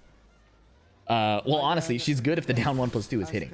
I haven't gotten to see Fergus play a lot in Tekken 8 and in Season 2. So I want to see how he approaches this matchup. I don't think this is the first time they've fought either. But Knee is keeping it really conservative. Down forward 2s to avoid getting parried. Down 4s, Brian's best low. Sidestep rights from far away. Nice whiff punish on the up forward 3. That's really hard to do. Full crouch charge. Going for the homing moves. Charging again. Attacking his willingness to block, right? If you're not going to challenge, Asuka can charge up for free. Heat smash. Winning position. Brian has installed 2. Clipped by the forward 4. Great anti-movement. Normal hit launcher. 71. 85. He can't take another one. Destabilizer, mid heat dash. Destabilizer again, low. Guaranteed follow-up. And suddenly, all the control Knee had. He found the Rage Art. And 1 pixel. Damage reduction. From, I almost said casting Rage Art. From using Rage Art. And that's the advantage of the Korean playstyle. If you watch my last video, you'll see that when they're defending, they're not just waiting for you. They're paying attention to when you're deciding to swing and when you're not, right? So they're getting more information on when reads like that will work. I don't know what just happened there, but Asuka's combo is stable enough to pay off. Unblockable, Knee stays down. That whiff recovery was insane. Conversion off that because of the wall. The wall enables him to down 3 plus 4-2 there. That's cheap. Taunt, down 4. QCB1 counter hit. This is a knee round. Boom. Simple combo. 2 straight rounds. Fergus with the EU home advantage from Ireland. Down forward 2 counter hit. Nice. Optimized carry. Look at that. 84. And this is something I think is missed as they continue to buff combos in Tekken 8. Nice counter hit. As they buff combos in Tekken 8 and all these extensions, you miss seeing these kinds of optimizations that character loyalists are making, you know? Like, that kind of combo extension is something Fergus has been doing that is kind of pushed aside as they give you freer combo opportunities with, like, strong aerial tailspin and things like that. Anyways, back 4 counter hit to start the round, and Knee is in the air. It's only been 5 seconds, and now he has to defend against an Asuka in heat with Naniwa Gusto. Down back 4. Fergus is frame trapping after hitting that low. Small whiff punish after sidestepping the QCB1. Sweeping the feet this time after doing the charge mid, but a 1-2-4 heat engage. Knee needed that heal. Wow, Snake Eyes forward for 1+2. That did 101 off of a 10 frame counter hit jab string. That's cool. I think that's cool. Oh, Knee tries to delay his timing with the forward 4 and gets kicked in, or forward 3 and gets kicked in the face.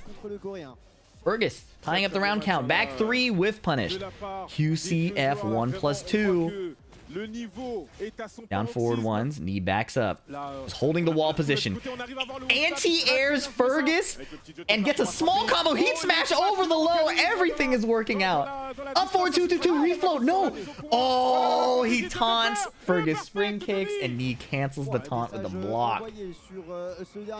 Dominant gameplay. Dominant gameplay. Now they rematch. It goes to Seaside Resort Beach Stage, my personal favorite.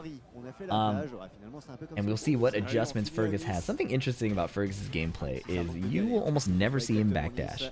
He's not a movement player, right? It's just the movement is rarely backwards. It's a very Virtua Fighter-esque style of play. Okay, finishing the string. It clips Knee moving, I assume. Charged up, 12 damage. Up forward 1 gets sidestepped. Counter hit low sweep, all guaranteed. Oh my goodness, running 3 while he wakes up. Sometimes you just gotta put out different buttons. Put out better buttons. Fergus chilling out a bit. Knee baits the punch parry and gets a sidestep jet upper. You love to see that. Wall carry all the way. You don't love to see that. 105. Down forward 1 strings. Fergus sidestep jabs, but it whiffs. But all of a sudden, Fergus has the advantage. No, they're fighting for quarter position underneath the Magic 4. Knee is so locked in. 4-1. Oh my goodness, the combo corrected itself. Down back 2, trying to catch a sidestep duck. But it's not over. Asuka Kazama still has heat. Down 2. Down 2 to close out. Fergus lost that round with heat. Wasn't able to find the comeback button. Sidestep jet upper. Everything Knee is doing looks unbeatable. You try to hit him back, he's just out of there. Down 4 on the ground. He has a half HP lead. Back 1 plus frames. Taunting in the open. Taunt QCB1. Knee is just sidestepping to keep the wall. Not forcing anything. Fergus, you're going to have to hit Knee. And Fergus agrees. I will just hit you. Forward 1. Heat engage guaranteed. Now you have to deal with my install.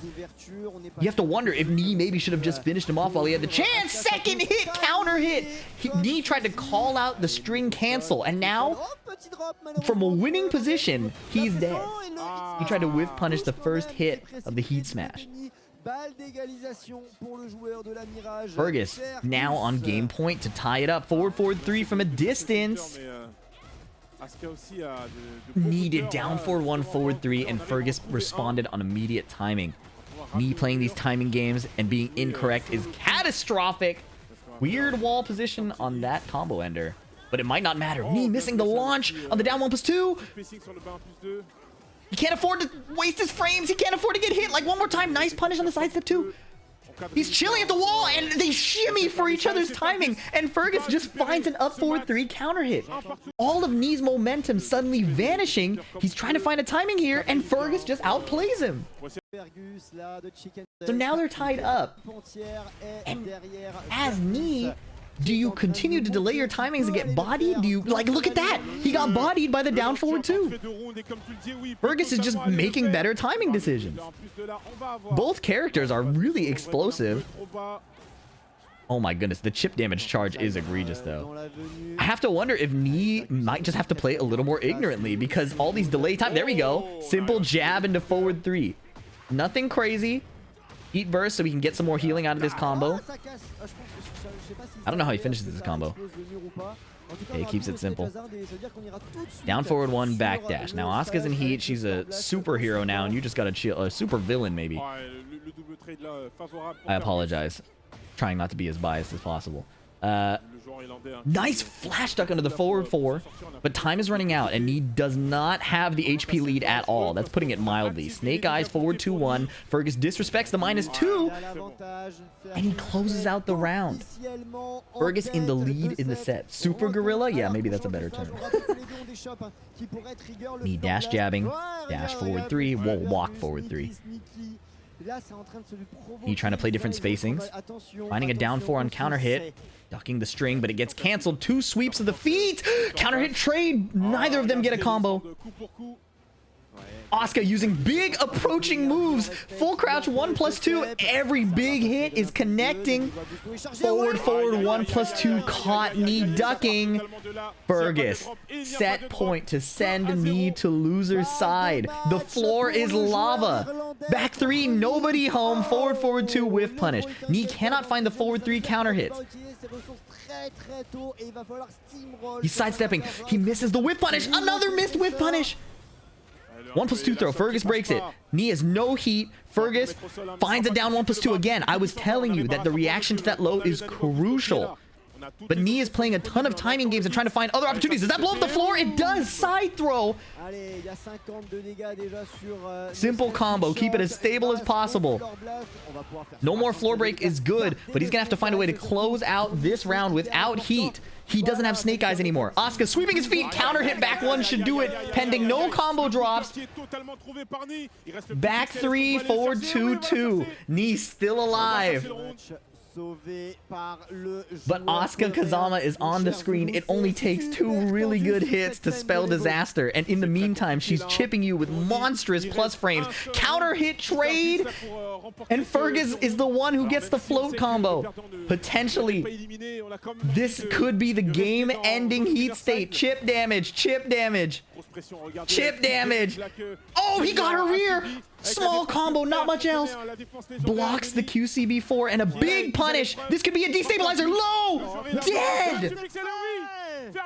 And Fergus closes it out against the legend Knee.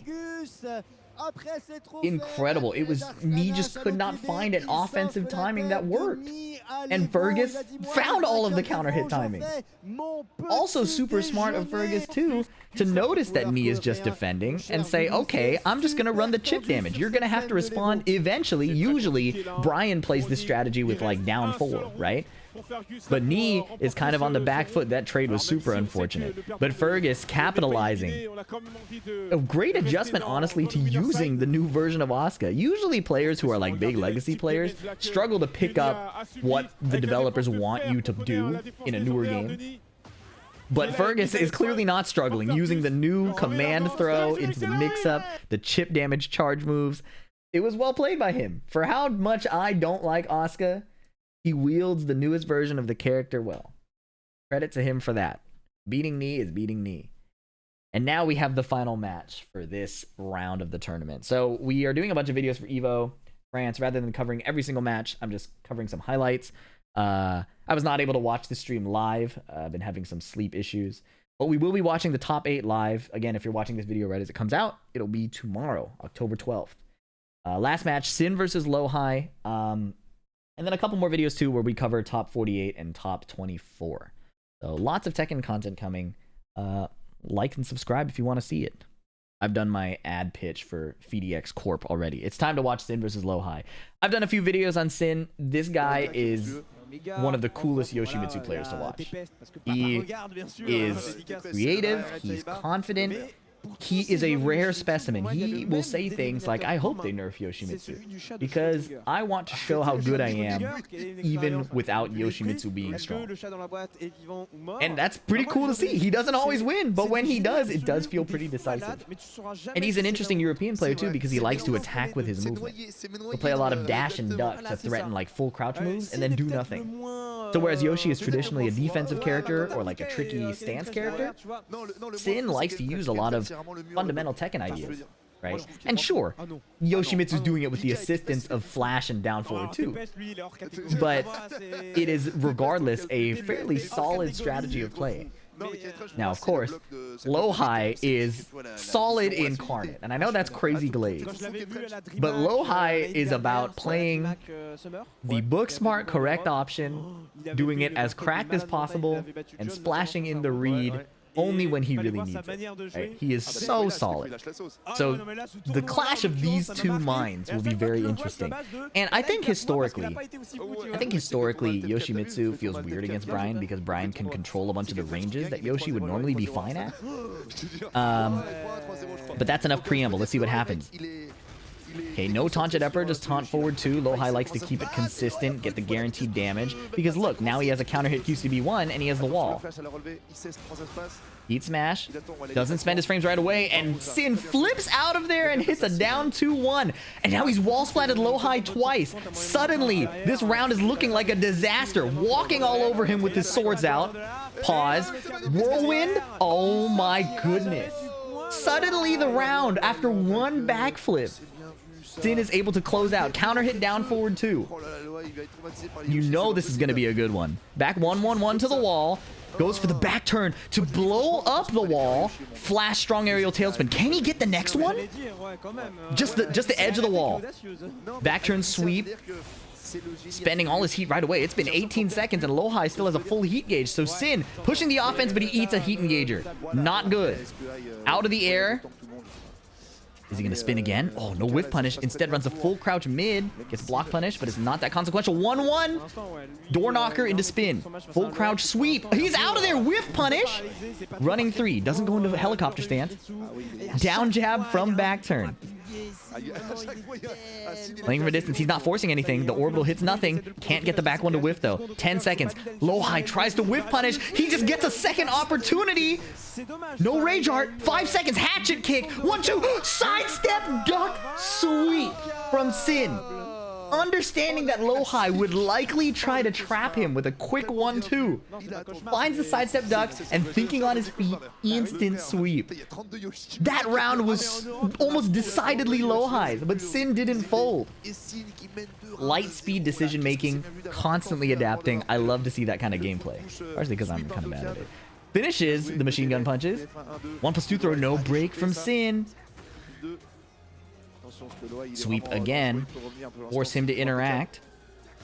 Even though it's launch punishable, worth throwing out. Jet upper float. Tornado is spent though. Heat burst. Nice safe combo to get the wall. 4-1. Deck. Haha. Down 4. So simple. Very, very like cookie cutter. Just do what it takes. Nothing crazy. 1-2-1.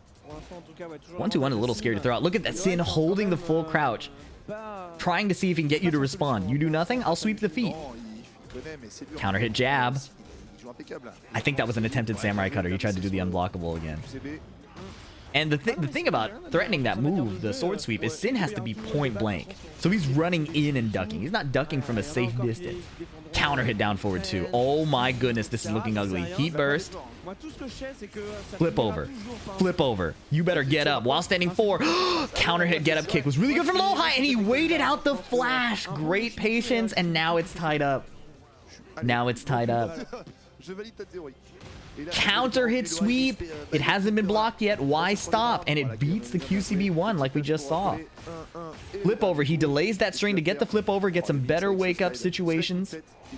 Running 3. Sidestep. Is he out of there? No, Brian's heat burst is really, really good. Perfect punish on the 1+2-2. Bit of a desperation play from low-high, maybe. Nice down jab, keeping it simple to get under the down forward 1-2 from Yoshimitsu. QCB1. He's poking the feet, but Yoshi still has heat. A bad forward 1+2 could be death. So low-high playing all his long-range buttons. He ducks it. He finally ducks the one he needs. He could have died for that. Boom, boom. Ça va casser, je sais pas s'il va réussir. Wow, wow, hatchet kick, he needed to block that, no wall splat. Hesitating, orbital heal, but he dropped the combo, VDX combo. Oh my goodness, no way. No way, he dropped the combo. That was a round losing combo drop. Oh my god. And even right as he was about to die, Sin did not hesitate, right? Usually this happens to you, you're like, oh, I'm dead. You know what I mean? This orbital happens, you're like, oh, it's over. You know, I dropped my controller. But no, he's ready, blocks the down 4, and finds the running 3 on that timing anyways. Incredibly poised to stay locked in there. 1 pixel? I'm putting my controller down. That's the difference between me and them. All right. We shall avenge his followers. Back on the beach stage.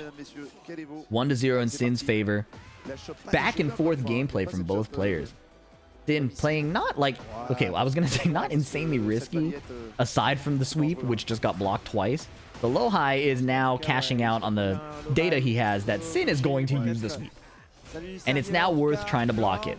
Perfect round from Lohai. I don't know what Infested told him, but clearly he's not slowing down one bit. Down forward 2.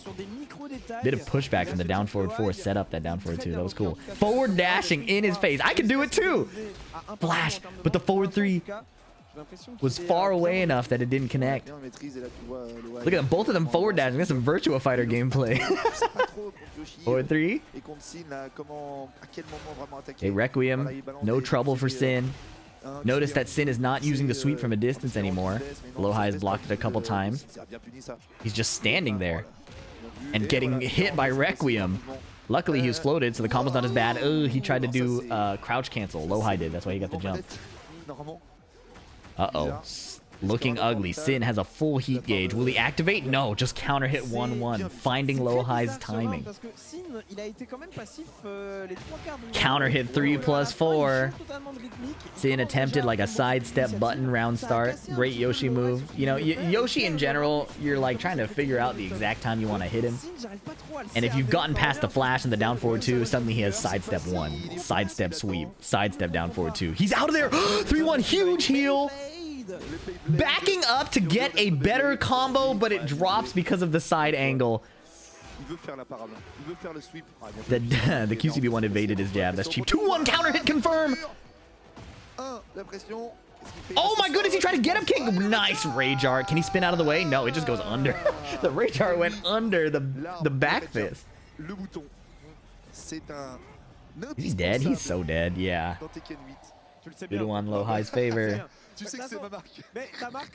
Sin continuing to make dynamic plays. Unfortunate combo drop. We also won't see it slow him down. 2-2 punish. Wow! Held down a duck into flash, and it caught Lohai's forward dash. 3-1. Clean wall splat. Down 2-2. Again with the delay to get the flip over. Standing on his sword. Okay. CD2 counter hit.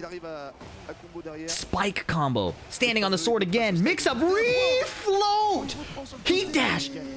Manji spin kicks for a safe combo. He's got the technology. That was an insane refloat with the while standing forward. I don't know if that's super hard to do or not, but you don't see that very often. 1+2 throw again, not broken. Lohai has ideas now, potentially, on how to open up Sin. He's so focused on his timing, he's missing his throw breaks, perhaps? Counter hit 1 jab into heat burst. Requiem on a weird delay, but it caught Sin perfectly. Nice combo. 4-4-2 high splat. So optimized. Last hit. Canceling. Hold on.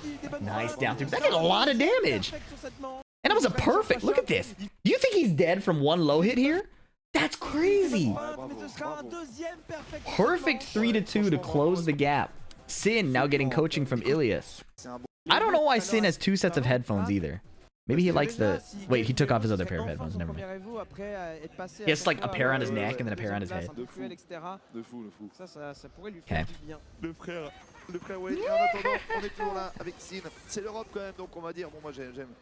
I think Yoshi... Someone can correct me if I'm wrong, but I think in old Tekken lore, Yoshi saved Brian's life and then Brian used that second lease on life to kill his followers. I think it's very evil. Like, extremely evil.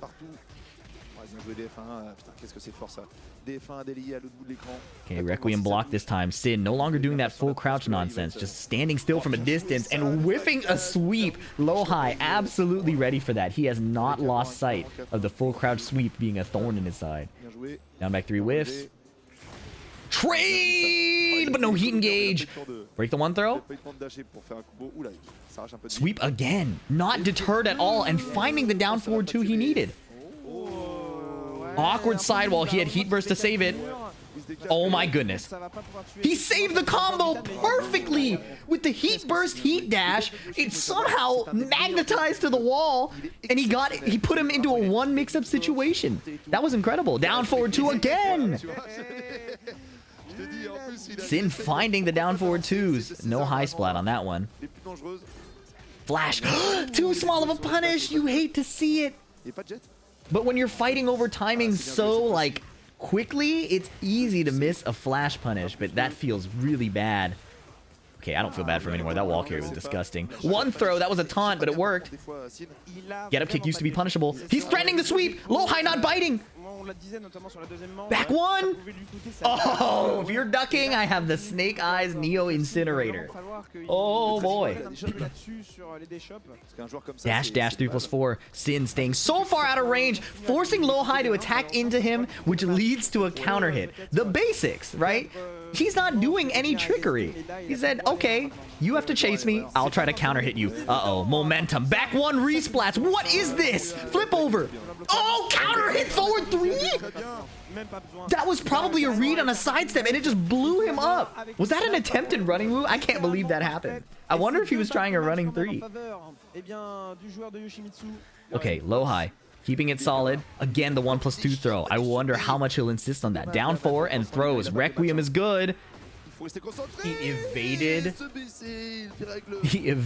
QCB1 with a hop knee. Down 2-2. Doesn't go for the string extension. Sidestep 4! No wall splat. Sweep the feet. Heat dash. Sidestep on the down 4-2. He's good. Small tornado. I don't know how big of a combo you can get. Goes for taunt. Oki. He got him. He almost got him again. He's spinning. Oh, another counter hit. Is he dead? Spike? Wow. Wow. Unbelievable. Playing till the very end. He counter hit the Snake Eyes parry.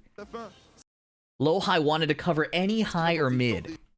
He did not cover the counter hit launching move. Spike. Kill. Dude, look at this situation too. Like, this is such a scramble. Oh my god. You know, if you're in my stream, I'm like, right here, I'm like, it's over. I'm dead. It's over. I'm dead. It's never over, bro. It's never over. I said it in the first video title, but nobody is safe in EU, bro. Nobody is safe in EU. You have to fight for your life. These dudes are optimized. These dudes are fearless. And it was such an incredible set of matches to see in day 2. Nea is incredible. Fergus, we've known about him for a long time. And Sin is always so entertaining to watch. Now, EU Tekken is great, man. As much as we like to talk smack about their willingness to block, these guys are pretty nice. That's all I got for you today. We'll be watching Evo France Top 48 and Top 24. Those will be in a more traditional, like, full watch-through format, which you might be familiar with if you see my other tournament coverage. But some small analysis videos feel great to make again, too. It's been a while. Like and subscribe if you want to see those. Comment and let me know if you're enjoying this format and the other format. Always trying to make my videos better. That's all I got for you. Catch you next time. Peace. Pretty good. 2 videos in 1 day, and we're about to have 2 more. Can you believe it?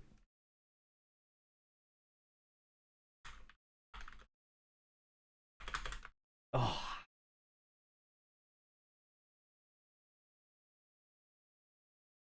A lot of food for the YouTube, which means a lot of food for me. Exciting.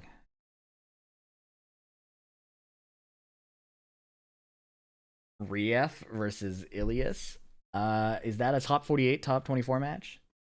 Either way, we're going to watch it, but I just need to take a break now.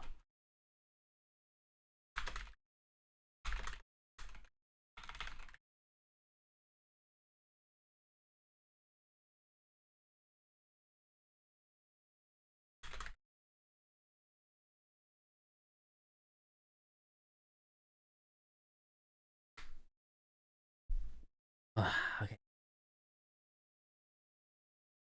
I need to take a break. I will leave you with Shadow Clone DX watching the Armor King foot.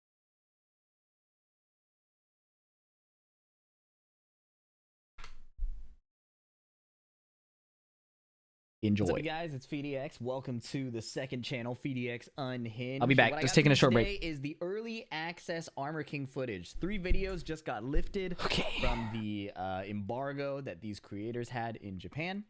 And I want to run through them. I haven't looked at any of this gameplay yet. You're getting my raw reaction here. If you want like a summary, that'll be uploaded to the main channel, like what I think the highlights and the lowlights are here.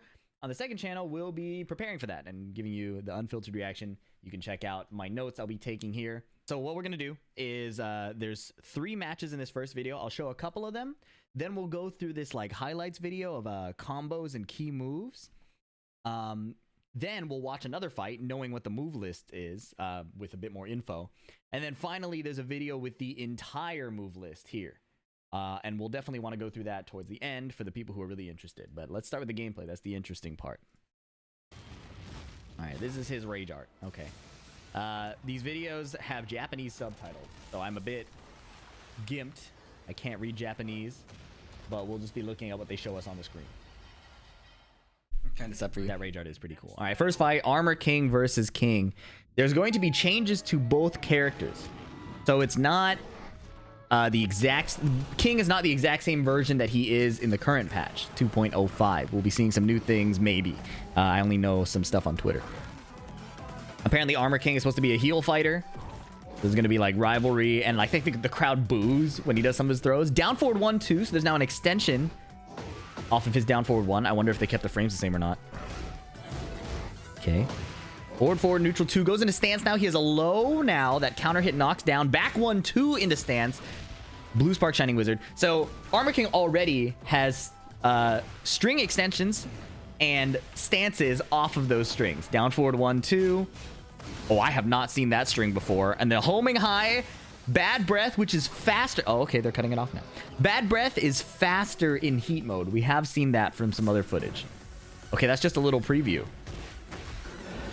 Okay, let's take a look at what they're going to show us here. Stance, this is Bad Jaguar, BJ 1-4 into stunner.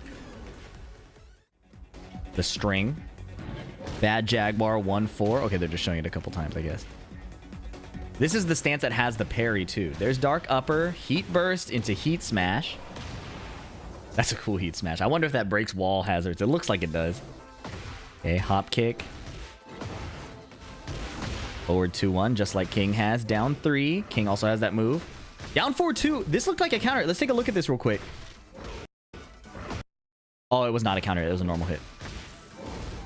Okay, down 3+4. There's the Bad Jaguar parry. Guaranteed throw. Scaling, it looks like it reduces the damage the throw will do, which is pretty key. If you're going to have a guaranteed throw, reducing the damage is pretty important, I think. And then down back 2, counter hit. Okay. And here's where they show, yeah, this is a key piece of information right here. 35 frames on the Bad Breath, but in heat, it's 25 frames. So it's probably, like, numbers-wise, it could be reactable, but it depends on the frame data of the rest of his moves out of Crouch Dash.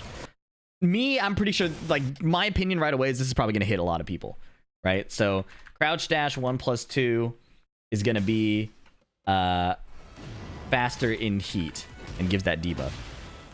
Okay. I don't know what the subtitles are talking about, so I'm going to have to guess. Forward 4, neutral 2, no counter hit launch, but guaranteed stance follow-up. Okay, so fitting the pattern of how characters have been adapted before, you're not going to get a combo, but 53 damage is a lot. 53 damage.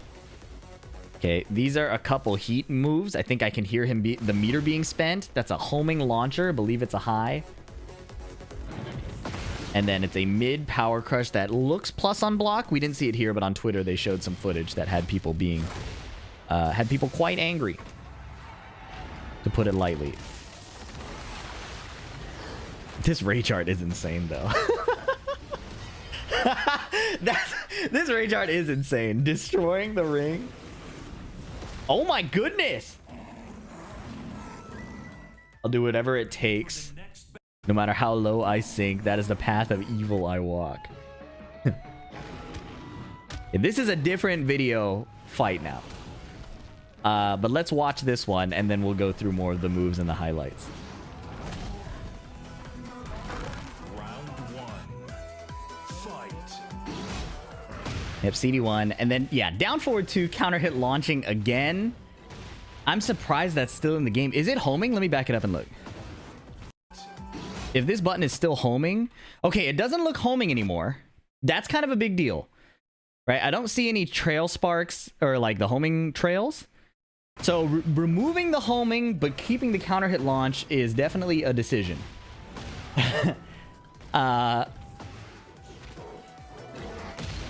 68 damage with the wall break. That's interesting. I'm not sure. Yeah, well, I mean, we'll see how it plays out. Oh, but that's a homing move. Homing move, normal hit launch, attack, throw, damn. Running 3. Or 2-1. Okay, down, yeah, so not all, oh, so I wrote the string down wrong, I think. Down forward 1-2 has an extension, but down forward 2-1 goes into stance.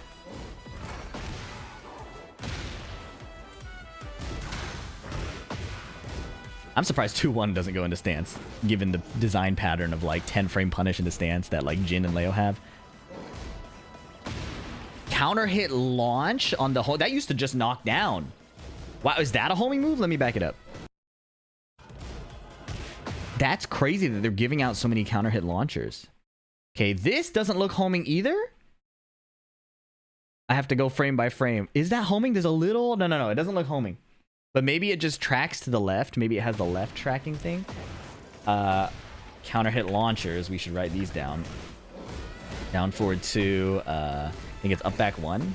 I don't remember what the chop is. Oh, down 2 gives counter hit follow up.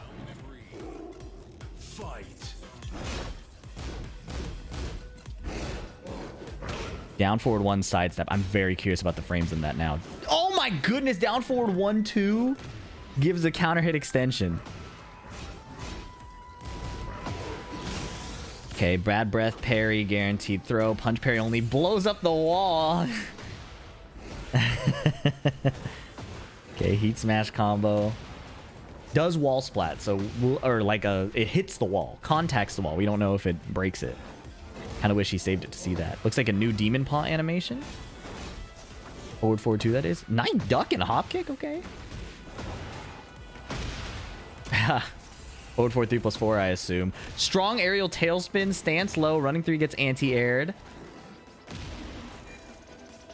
Down 3. They both have the move now. Usually King. I'm back. Movement, Armor King. Like, what's up? What are you doing?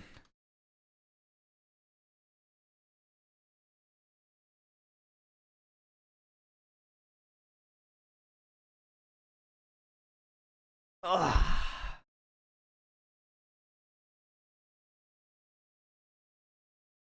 Four-hour stream, 2 YouTube videos done. This is pretty good.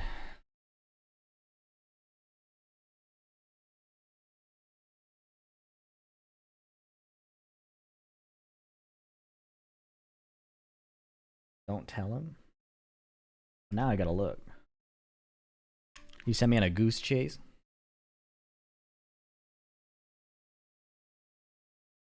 Ants grab, FDX fold, nut.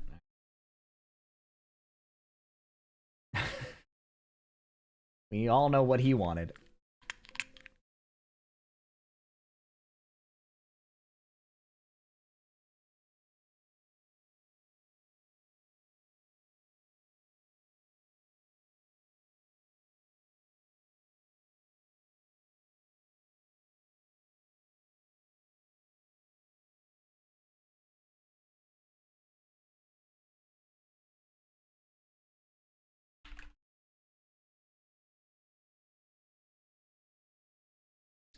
Miss a chance to shoot guts again? You did. You did. Now I have to decide if I watch top 24 straight through or if I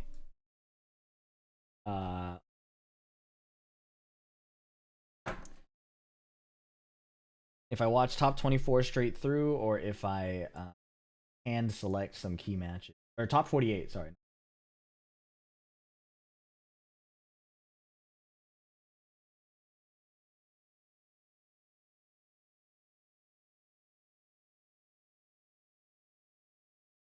Yagami Sin. Arslan Kanan Trench. Jeez.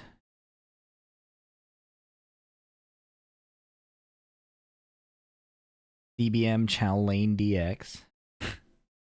Funny name. No affiliation. John Ding, Oracle 99. K-Wiss Low High. Oh my, these are bangers for real.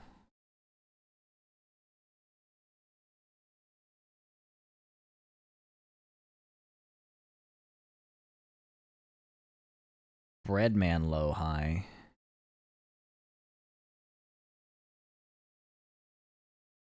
These are pretty good. Well, let's see. Roughly an hour and a half, but I get to skip the downtime, so. Okay, bro, we'll do it.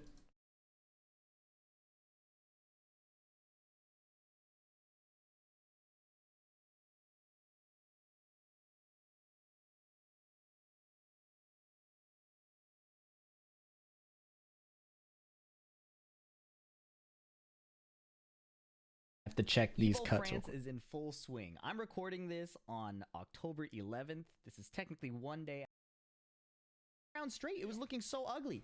How did this go wrong? Well, K was got a little greedy.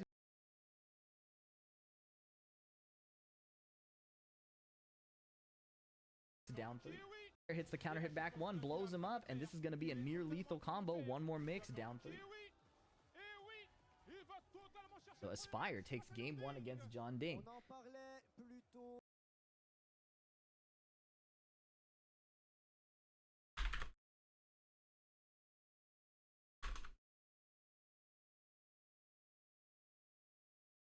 Tony's another, yeah. Bro, top 8 is in 10 hours. You're joking, bro. No, it's not.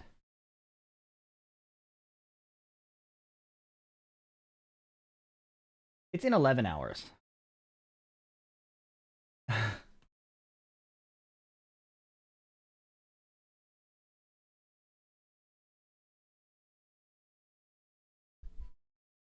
Question, is he waking up for top 8? Well, I will watch this, what, hour and a half, and then another hour and a half, and then I'll end stream. So, yes. Idiot is crazy. But I suppose I sowed the seeds of that hate.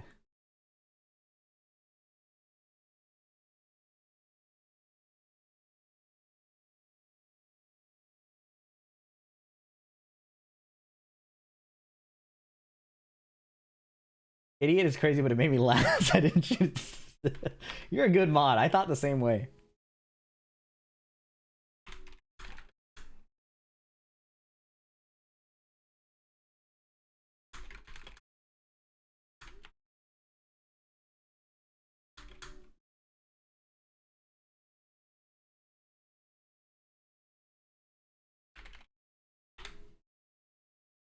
Okay, I have to check one thing and then it'll be good.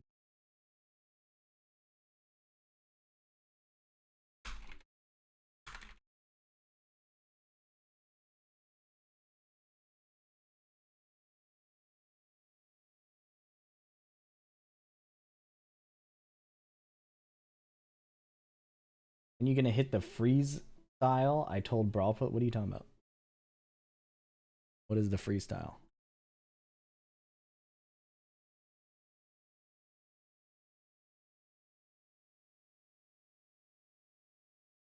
Mm-mm-mm.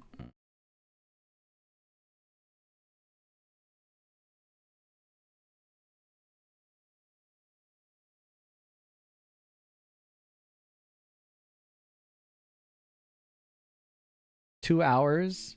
So people will watch 2.5 hour FeedEx videos, it seems.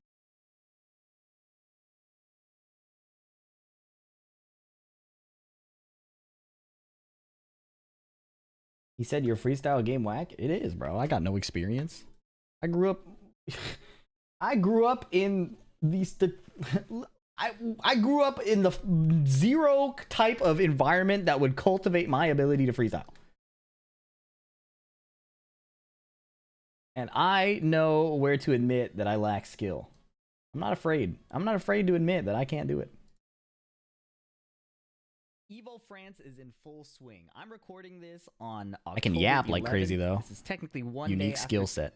If you remember, it was 5 rounds straight. It was looking so ugly. How did this go wrong? Well, reasons. If you remember, it was 5 rounds straight. It was looking so ugly. How did this go wrong? Well, Kaywa's got a little... It was 5 rounds straight. It was looking so ugly. How did this go wrong? Well, Kaywa's got a little greedy. Round start Plasma Blade, right? Do we want the double?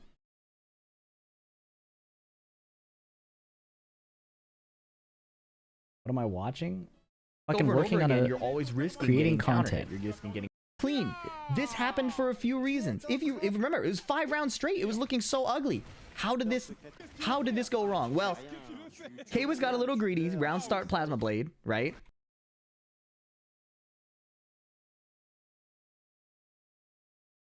Okay, bro. I trust my editor. I trust my editor. Can you put something to watch, not just clicking everywhere? I'm getting rage baited. Fine. Hey, welcome to the stream, man. Don't piss me off. You're having a good day.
Oh, I have to hear this.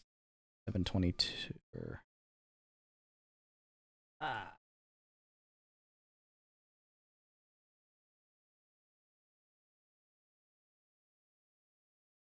Right here, John Ding tries to find his delay button timing. Aspire hits the counter hit back 1, blows him up, and this is going to be a near lethal combo. One more mix, down 3. So Aspire takes game 1 against John Ding. I talked about how experienced John Ding is. Well, game 1 against John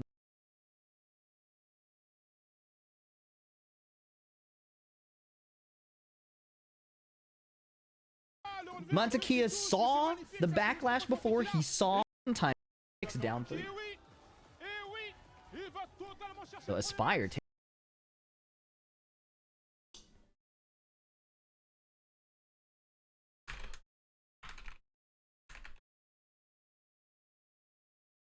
one downside of the 2455 cut that it cut.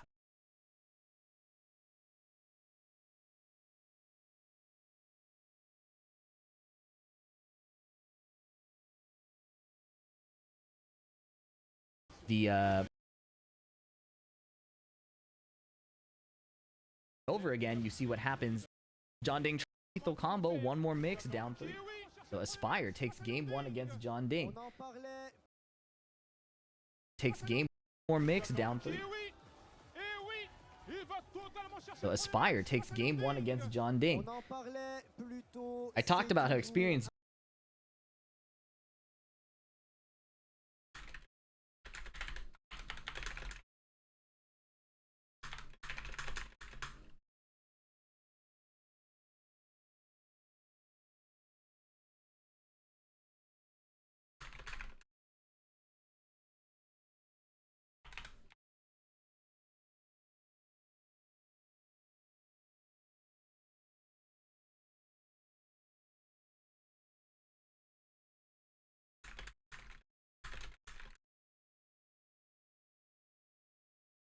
Okay.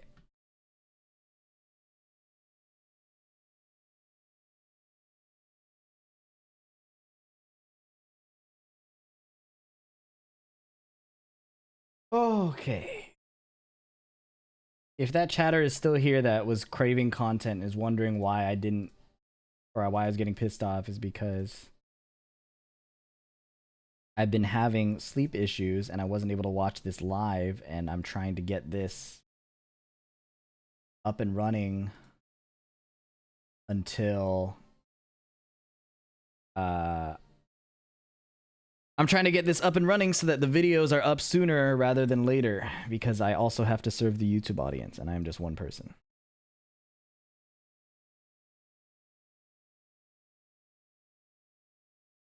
That is what I'm doing right now, while doing it live, to also provide entertainment to the people who are loyal enough to show up.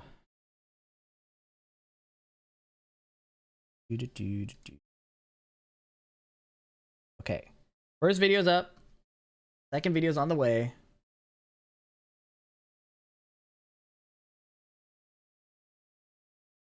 To sleep instead of having sleep issues. Now, I know you just resubscribed, right? But that has to be some of the most insane rage bait I've ever received. So I'll just give you 10 minutes. You can think about that. Because I'm really pissed off that I'm not getting enough sleep. Okay? Consider this mercy. Did not mean to shoot Minerva. That was an accident.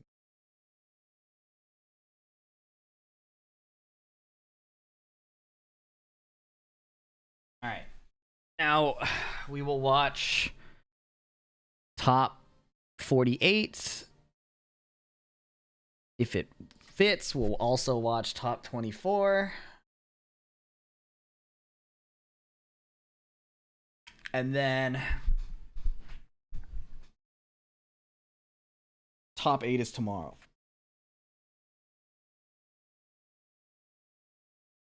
Watching all top 48 of matches of interest. I think I'll watch them all and have my editor cut any if they end up being boring. But how long is top 24 is the question. Top 24 is roughly 2 hours. Top 24 is short. Okay, we got different definitions of short. Minerva, thank you for the 4 months. I appreciate it. All right.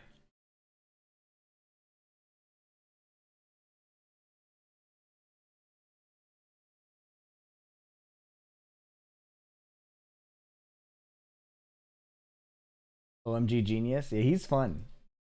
Commentating with him in the same room was really funny. PK discussion. Jod Fergus, Nee Corrales.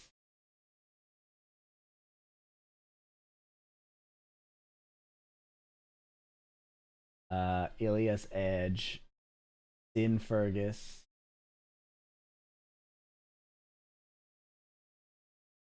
Kane Arslan, Kwis, Lohai, Breadman. That's pretty much the whole top 48, isn't it? That's basically the entire top 48. So excited. What's up, Lazy Matt Man? Match notes in like 4 days? 4 days? No, it's in like 2 days, huh? I'm not excited, bro. I always just get disappointed.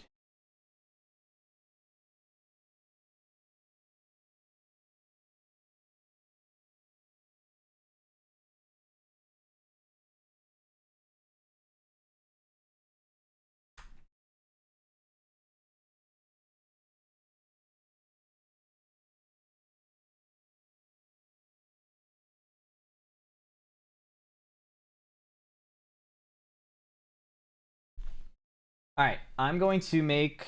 Oh, God. Do I make a coffee if I want to sleep? Am I even going to be able to sleep?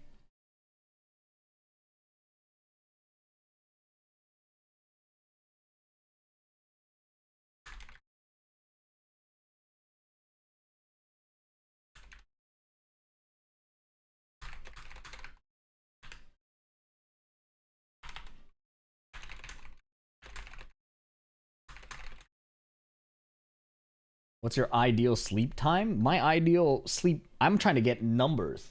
I've slept 2 hours the last night and then 4 hours the night before. I'm on watch.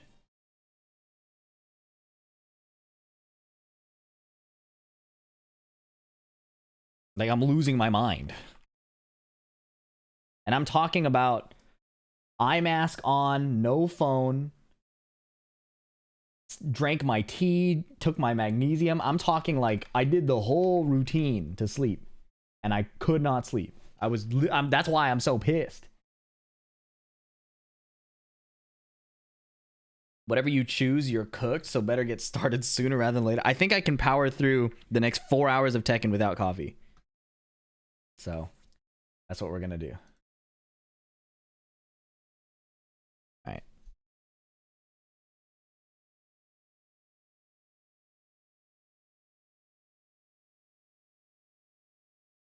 Alright, we just gotta get started. Let's see. Am I missing any matches? No? Okay, cool. Wait, Ilias Edge? Oh shit, it's further back. Oh, it's further back.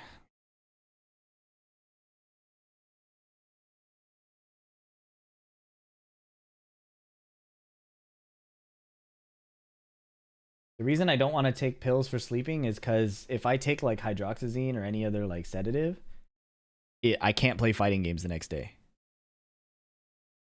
So, stuck between a rock and a hard place.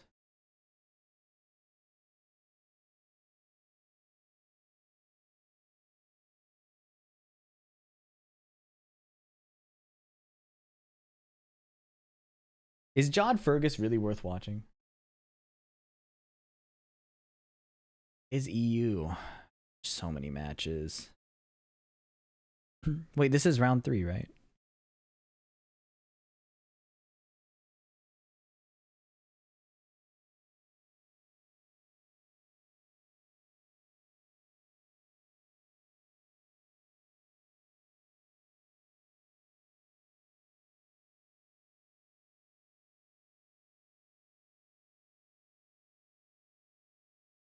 It's weird to me that they call this day 2 pool. I need to see the start GG. I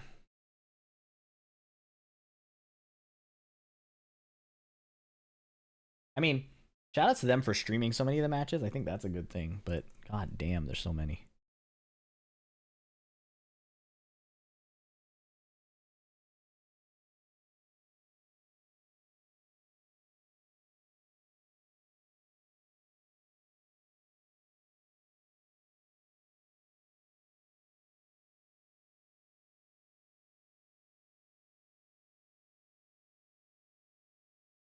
All right, I'll just pick selections. I want to get through this as quickly as possible.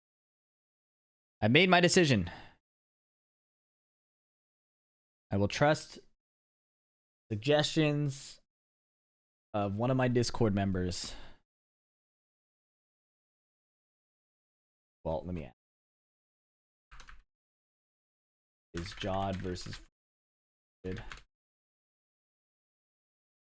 Low High versus Breadman? Yeah, that's on the menu. Don't worry.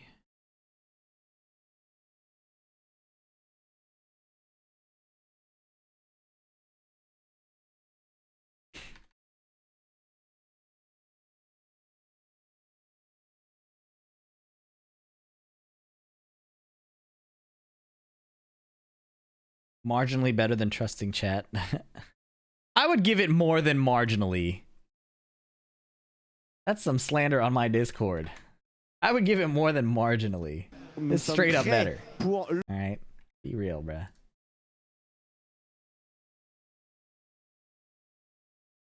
Edge Tibetano. Ghost Sane Skywalker.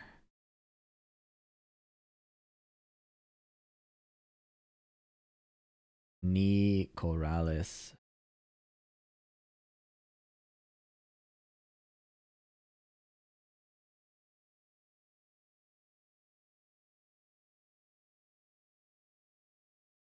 Friesen Joka. Ilias Edge. I hear this one was good.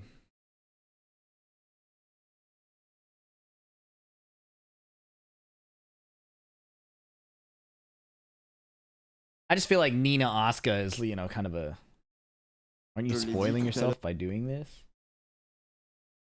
By what? Scrolling ahead to the match? I'm not looking at the numbers. And like, even if I am, like, at what point at some point I gotta make the content, you know, like unfortunately I don't get to enjoy the entire experience blind. When making content, I have to make sacrifices. I actually don't know all the results. I'm kind of ignorant to a lot of them. And some of the results that I have seen, like, you could piece together who won, but luckily my brain is so non-functional that I have not pieced together anything concretely. And I luckily have the ability to get kind of excited regardless of the result. Like, I can put myself into a story that I already know the ending to and still get kind of hyped. That said, spoilers piss me off. Pique.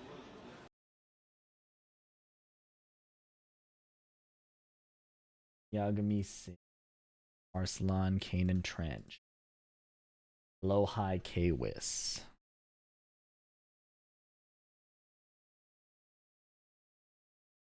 CBM Chowlane DX.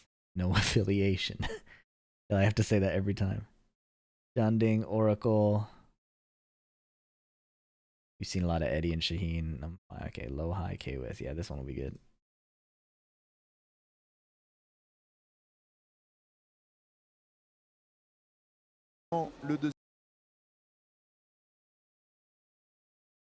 Good as your French? Non-existent. Non-existent. You can right click and copy video your... Wow. Wish I knew that sooner. Thanks. Thanks for telling me after I found every single one I needed. Guy. Oh, I should watch Fakuram gameplay probably, as much as I don't want to.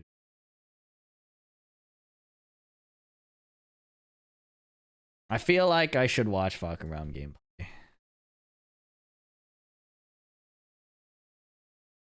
Oh,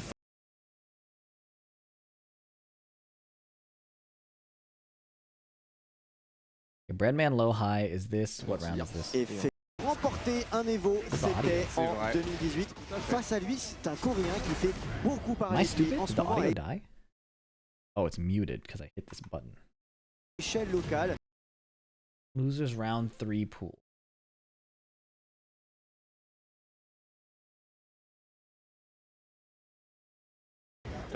Oui, mieux qu'en saison 1.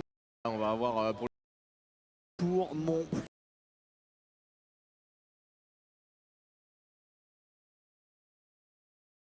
plus grand.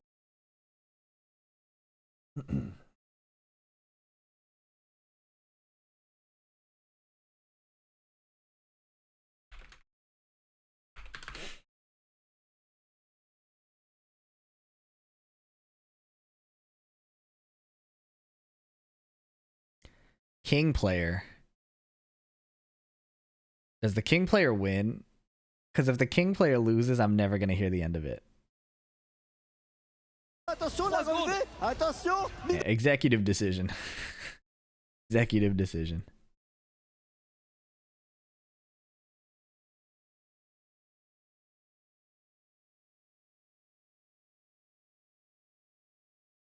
What is this? AK versus...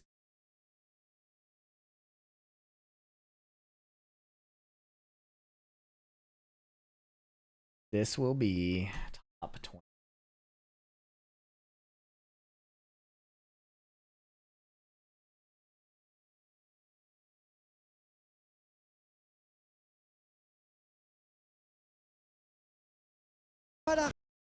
Let's see how many matches is this? 1, 2, 3, 4, 5, 6, 7, 8, 9. 9 matches is...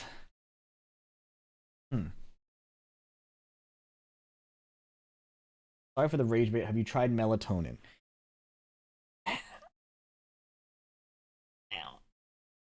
As someone who's been struggling with sleep issues for like the greater part of a year and a half, do you think I've tried melatonin? The answer is yes, and I've tried melatonin, and it does make me drowsy the next day. Just sleep, bro. So you saw a guy get timed out for rage baiting me about sleep, and you decided to double down. And your name is green. I can't say I didn't warn you. And you were here earlier. You were here before that happened. You were here 3 hours ago. So what are we doing? I consider myself just but fair.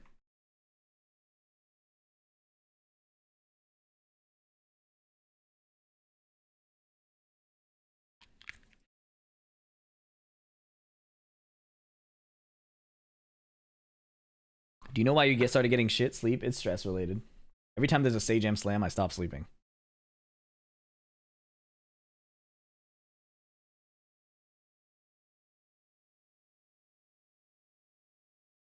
Anyways, I need to start this shit, but I can't make the executive decisions of what matches to keep and what not to keep.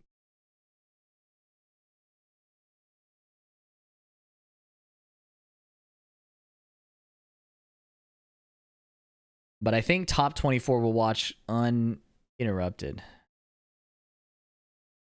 I guess the last one I want to check is if this Tetsu match is good, because... Of course. Des chops qui brisent le sol et aussi un running 2 en combo qui permettrait de descendre encore plus. Ouais, bon, ça commence déjà un petit peu plus sur le jeu neutral plutôt que de rentrer dans le vif comme c'était le cas sur la première manche lorsqu'on était dans la ferme ortize. Activation du hit engager, pourquoi pas. Et là c'est un peu compliqué au niveau de la barre de vie de tout. Allez, on arrive à rendre les coups, à activer son hit de son côté également. C'est bien, c'est les follow-up qu'il n'avait pas utilisé tout à l'heure. Ça commence à varier un petit peu. Par contre l'agressivité sur 20, il donne une earth encore une fois qui va être utilisé. Regarde-moi ça, il est acculé. Il arrive quand même à prendre son tour, 25 secondes de compteur. Il n'y a pas de vrai. Oh, le dev de counter. Yeah, okay, I'm gonna do the shorter selection, and in the start of the video, I'll just tell people, like, hey, if you want to see more, let me know in the comments what matches I didn't show that you want to see. That's what we'll do.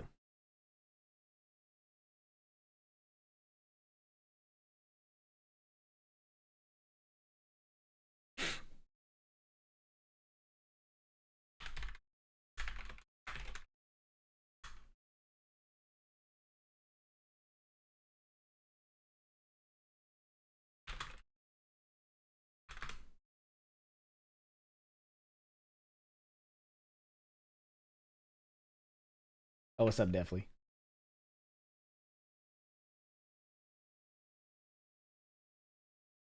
Because I watched the ending of the Jod. I watched the latter half. I watched the last round of Jod Fergus, and I was like, is this that interesting? But maybe if I sit along for the ride, I'll get hyped. There's just so much. We're about to watch so much Asuka. It's crazy. You know what I mean? We're about to watch so much Asuka and Nina.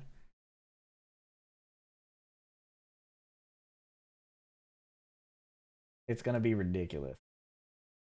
Don't remind us. Sorry, bro. It is.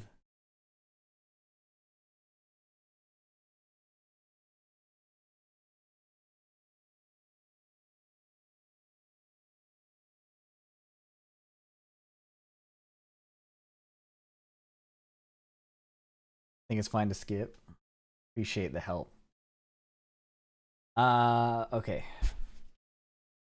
Top 20. What are... Okay, wait. You gave me this list.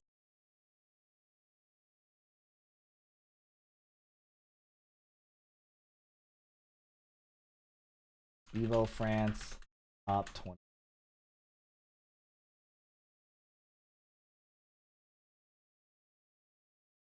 Music.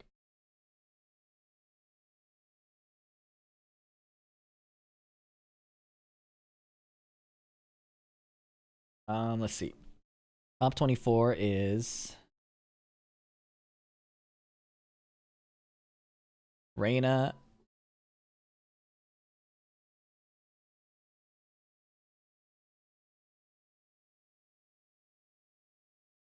Yoshimitsu,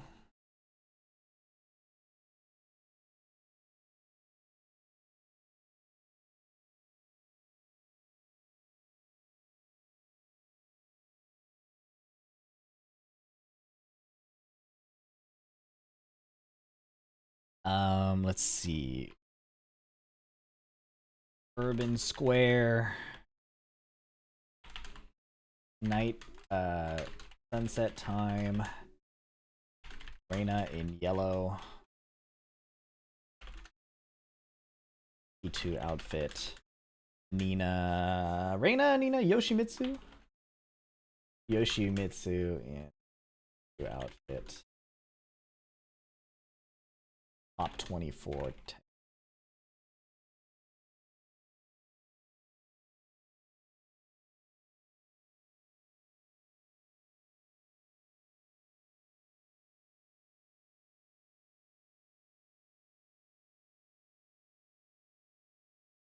I'm frustrated to fight Asuka, but I follow Fergus. The player wins out for me. Respect. Alright. We gotta get started. Okay.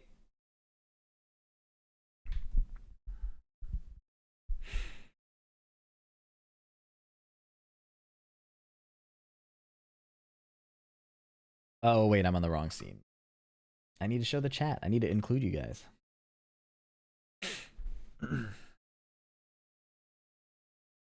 Welcome back to the coverage of Evo France 2025, the first Evo France. If you haven't been paying attention, I don't want to say that to people, bro. If you haven't been paying attention, it's great. Welcome back to the coverage of Evo France 2025, the first Evo France. If you haven't seen my previous videos, we've done some coverage of the day 1 and day 2 pools, and now we're moving into top 48 and top 24.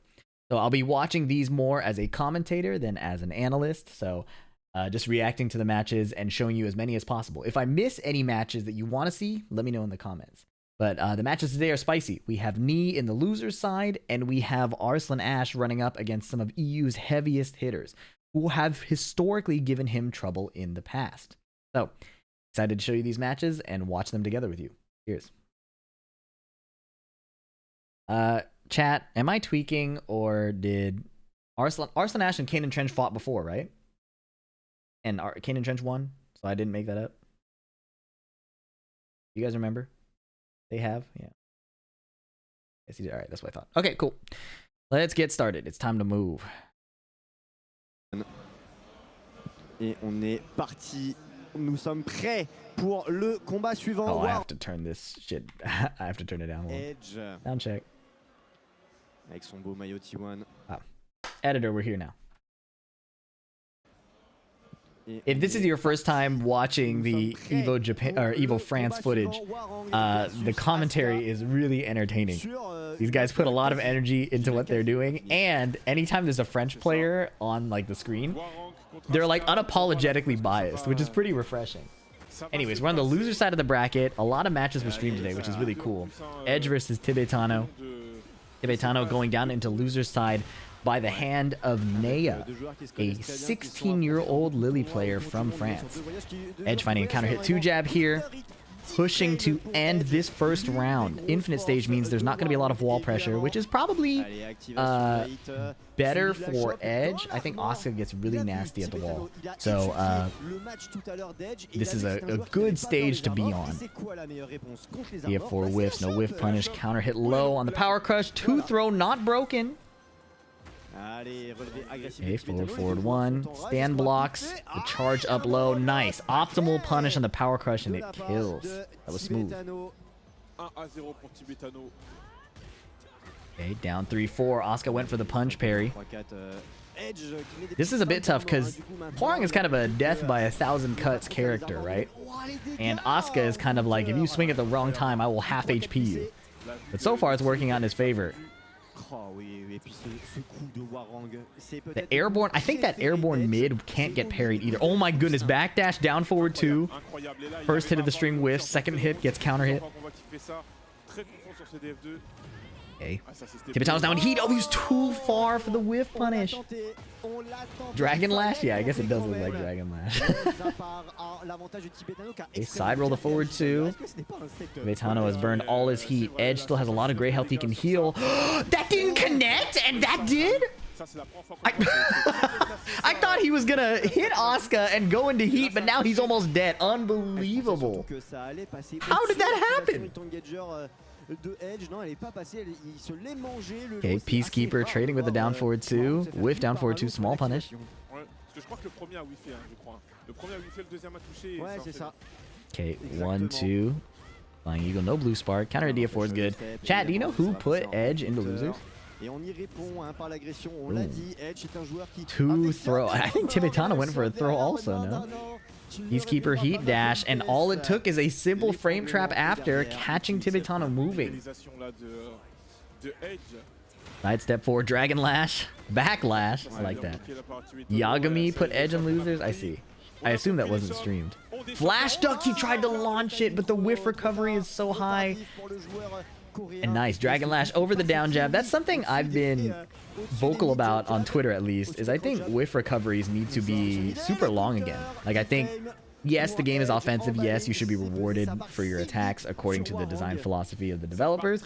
But Tekken is still a game that has a lot of, like, movement and defense that are really core to it. So in my mind, rewarding people for being able to make something whiff with a sidestep or a backdash should give them a reward too. You know, it kind of balances the game for both attackers and defenders. So I would hope that a lot of whiff recoveries are looked at in the long term. I think that would make a huge difference for player satisfaction, in my mind. Je pense que Tibetano a défini que ça Asuka. En même temps, il gagne des majors avec Asuka. Oui. Donc pourquoi All right, Edge with a nice lead. I'm sorry, I gotta pause. Alejandro, are you staying up for top 8? That's 11 hours from now. Am I staying up? I'm 30. Editor, you can cut that. Oui. Donc pourquoi, comment lui en vouloir? All right, Elegant Palace. I was saying before that I think the wall pressure that Asuka gets is way scarier. Up forward 1-2 being like the cancelable string that tracks to sidestep left. In general, she's just so much scarier when her homing launcher can wall splat you too. I think that the open stage was definitely in Edge's favor. Now, beautiful whiff punish here. And, you know, Horang's going to benefit a lot from the wall too. And maybe that's an obvious statement to a lot of you. But I think these small details will really start to matter. Rage art and even... What? He breast! Oh, it was a good rage art. I thought he was blocking. Okay. I was going to say that they've changed the rage art. As you may know, Asuka can charge her rage art, but even if she fully charges it, it's still punishable. Less punishable, minus 13, but Tibetano was probably dead if it didn't connect. First round of the second game to Edge, down forward 2 does not launch. Tibetano just ducking. Oh my goodness, he was back turned and tried to punch parry, but neither player knew what was happening. Charge up mid. Okay, in heat. Permanent install while in heat. Running a bunch of chip damage and up forward 1-2. Finally counter hits, but he's away from the wall. He just has to make the comeback with half HP. 4-3, keeping it solid. Alright. Heat smash counter hits and blows up the wall. Fantastic choice. Okay, Tornado spent, so he's probably going to save the wall to make the next mid a launcher. Tibetano forward dashing. Oh my goodness, floated with 3 slide 4.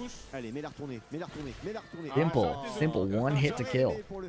Edge is looking fantastic on the loser side here. Tibetano fighting for his tournament life. Uh-oh, Dragon Lash catches Tibetano, crouching, sidesteps the sidestep 4. Counter hit 2 jab. Tibetano just not able to get through Edge's buttons. His buttons and his defense together. Uh-oh, no whiff punish. Bends the heat dash. Plus frames backlash, catching the delayed timing. Fascinating adaptation. Edge wins 2-0, and you see him using the backlash, whereas you don't see that very often against like Korean players, and you have to wonder if that's a EU specific adaptation, a move that he pulls out only against players who will be RPSing on delayed timings over and over again, right? And if he can get away with it without getting ducked and launched, why not? Why not? Clean showing from Edge. messages et qui m'ont soutenu pendant le tournoi. C'était un grand plaisir. Franchement, c'était un honneur de faire. Next, we have avec le casque. Désolé à la régie. Knee versus Morales 49, I think. I don't remember the numbers after his name. Du polo. And Knee picking Paul. Paul against the Reina. Corrales played against Jod earlier, so Knee probably saw that he's a Reina player. Corrales 46, my fault. But I know that Brian players don't feel the best about Reina. I can't definitively say if it's a bad matchup, but it probably doesn't feel super good that her forward 2 contests the ranges that Brian is usually dominant at with a really fast, like that, but in a way faster startup. So I have to imagine that Knee picked, damn, he's schmoving. I have to imagine that Knee picked Brian to or Knee picked Paul to circumvent that weakness and maybe have a bit more agency. Catching him in the rear with the death fist. Nah, I'm gonna vomit, bro. Why did it freeze? Now we have to start over. Editor, sorry.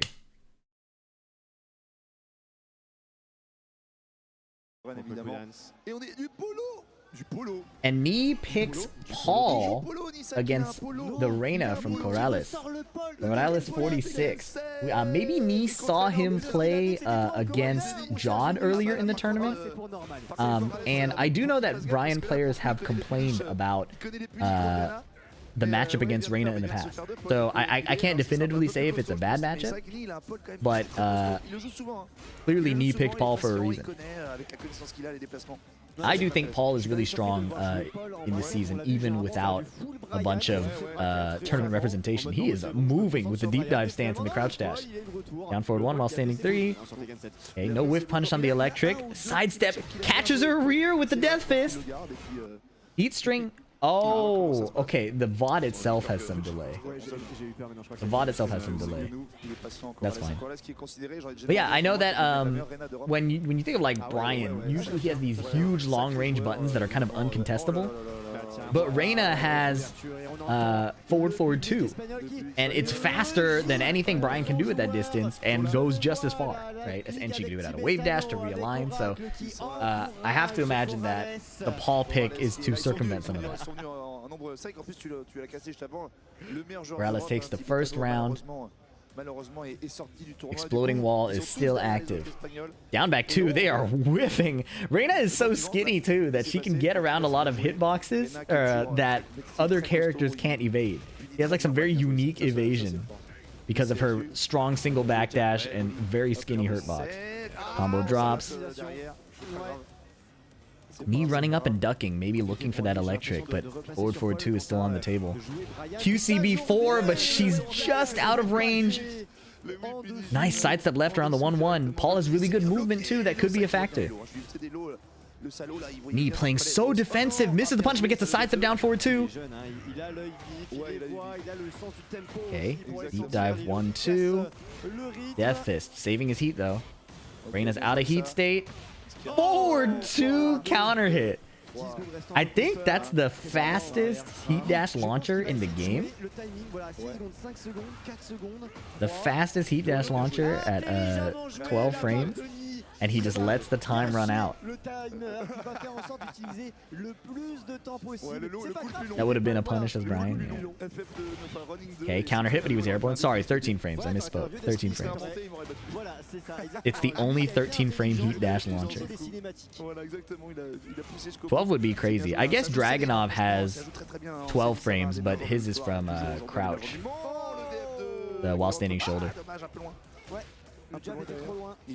Deep dive 4. Down forward 2, but it doesn't launch crouchers, and Knee was just crouching. Morales is going to have to do the forward 2, or hope that the down forward 2 counter hits. Wow! Counter hit QCB4 out of the block stun. Hit smash, dead. Ah ouais, c'était sûr. La classique, tu te relèves, je mets le hit smash low que tu peux en plus pas low pari. And me dashing in and then dashing back out, trying to see what Corrales is gonna do. Another counter hit QCB4. Clean carry. Does he have the death fist? He goes for the shoulder. Keeps it simple. Just get your damage. Up, back, two. Wall splatting, and another... We're going back to the other wall. Awkward sidewall. Oh my goodness. Charges up. Death fist again. Was that a demo, man? It's just a generic down 4. Back 4. Nice block and punish. Counter hit. Knee was mashing. That is a huge amount of damage out of nowhere. Knee could die right here. Okay, misses the whiff punish. Oh, the evasive shoulder dodging the homing throw. Oh my goodness, 1 pixel. He caught him in forward 4-2. Oh my goodness. Back 2 was fast enough to beat the down forward 1, and now it's a tie game. Wow, caught his rear wall splat. A devastating sidewalk. Charge up, knee stays down. Nice. The whiff punish. Oh, the Unsoku stance. A little bit of backward movement that goes a bit farther than you would expect. Deep dive 4. No counter hit this time on the QC4. Knee's doing it so fast, too. She's about to spend the rest of her heat, or the rest of her heat's about to time out. Forward, forward, 4, clipping him at the tip. No whip punish! Oh, goodness! Dashing in, down back 2. Looking for a counter hit, but normal hit only. Dashing in and out, knee playing so slow. Corrales has so much time to work with. Forward, forward connects. This could be it. Stance. Knee looking for just 1 big counter hit. 1 down forward 2. Sweeps the feet and gets clipped by forward, forward 2. Devastating. Does he switch back to Brian or does he stick with the Paul? Corrales staying really composed too. Yep, quick rematch with the Paul on an exploding floor stage.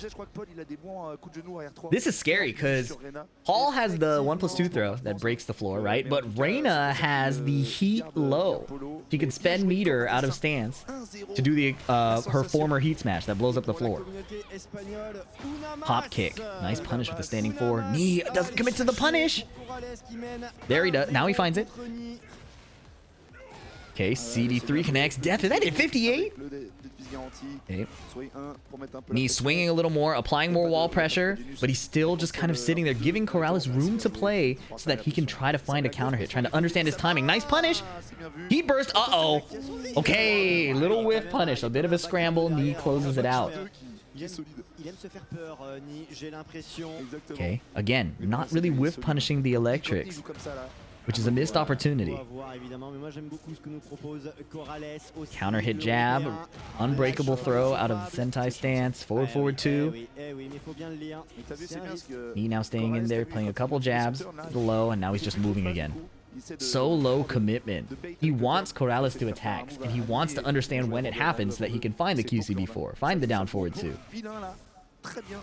But nothing, like, he's not really able to find the big hit. He still has the health lead, but now he got clipped, and that's looking ugly. Standing 3, sidestep jab. He's moving again. That Reina forward, forward 2. Disaster waiting to happen. Down 2, wall splat, but no conversion. Sidestep duck, they both did it at the same time. That was kind of cool.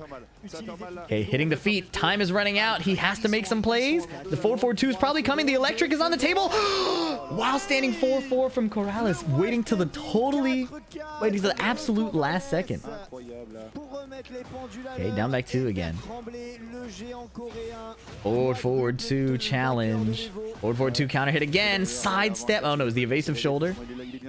No punish because he was respecting the last hit. Forward, forward 2. Can't get around these Reina hitboxes. The new low. Stance. Blender. I love the French commentary, man.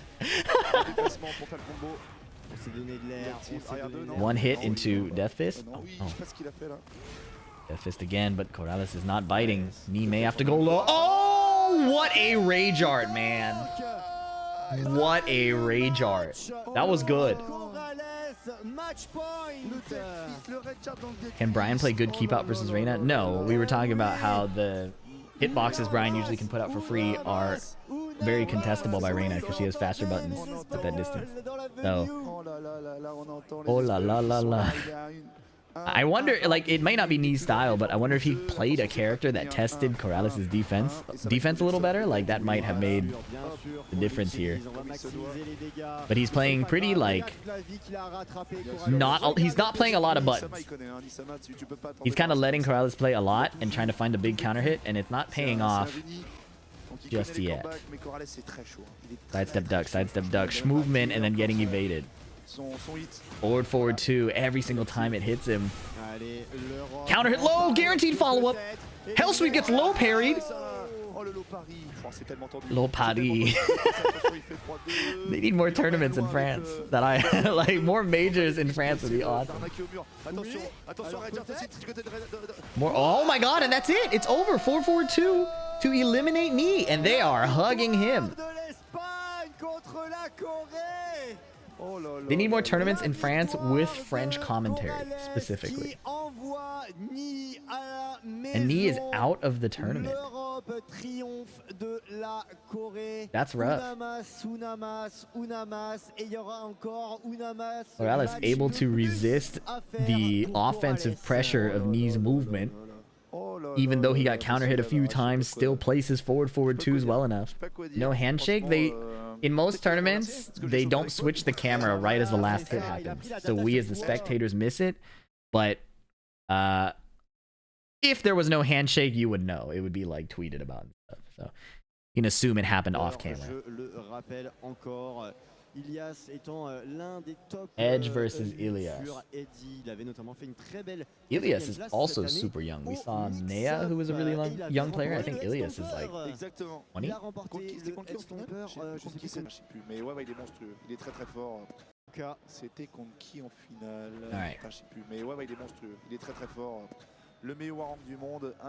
Warong versus Eddie. You know, usually I feel like so many of the stages we see on stream are Phoenix Gate, but now Ortiz Farm. I've been watching a bunch of this tournament, and so many matches are here. Multiple times in one set, too. Counter hit trade. Okay. Oh. Loaded by the Dragon Lash. Okay, good heat burst. Saving your heat burst in the Eddie matchup is pretty important because it allows you to get away or like not deal with a lot of the handstand offense. Peacekeeper clips him. This is so fascinating. When you watch Edge fight in Korea or against Pakistan, you don't see him use Backlash and Peacekeeper that much. But when he fights in Europe, you do see it. What were the commentators tweaking about? I gotta hear that.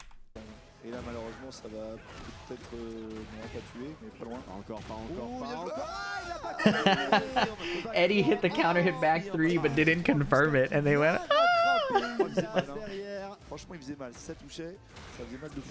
1, 2, 3. G clef counter hit.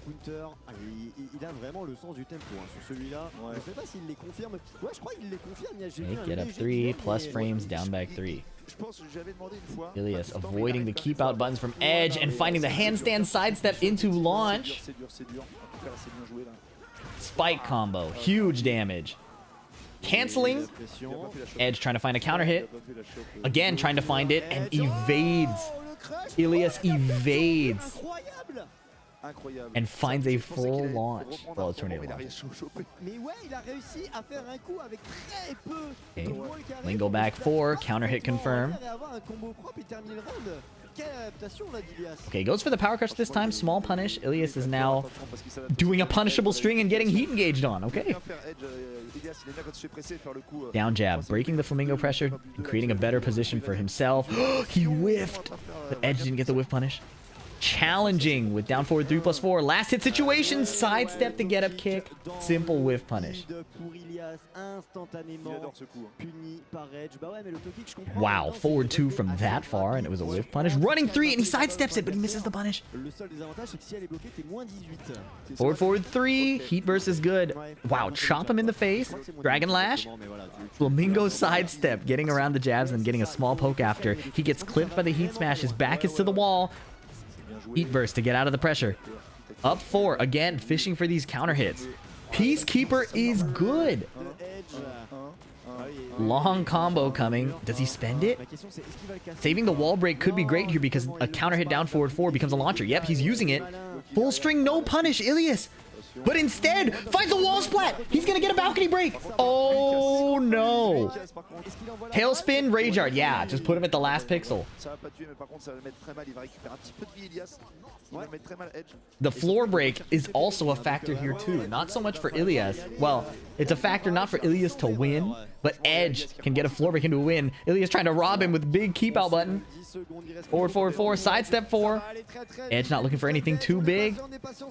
Oh, down back 4 gets evaded by Ilias's side swing blow. And now it's a final round situation.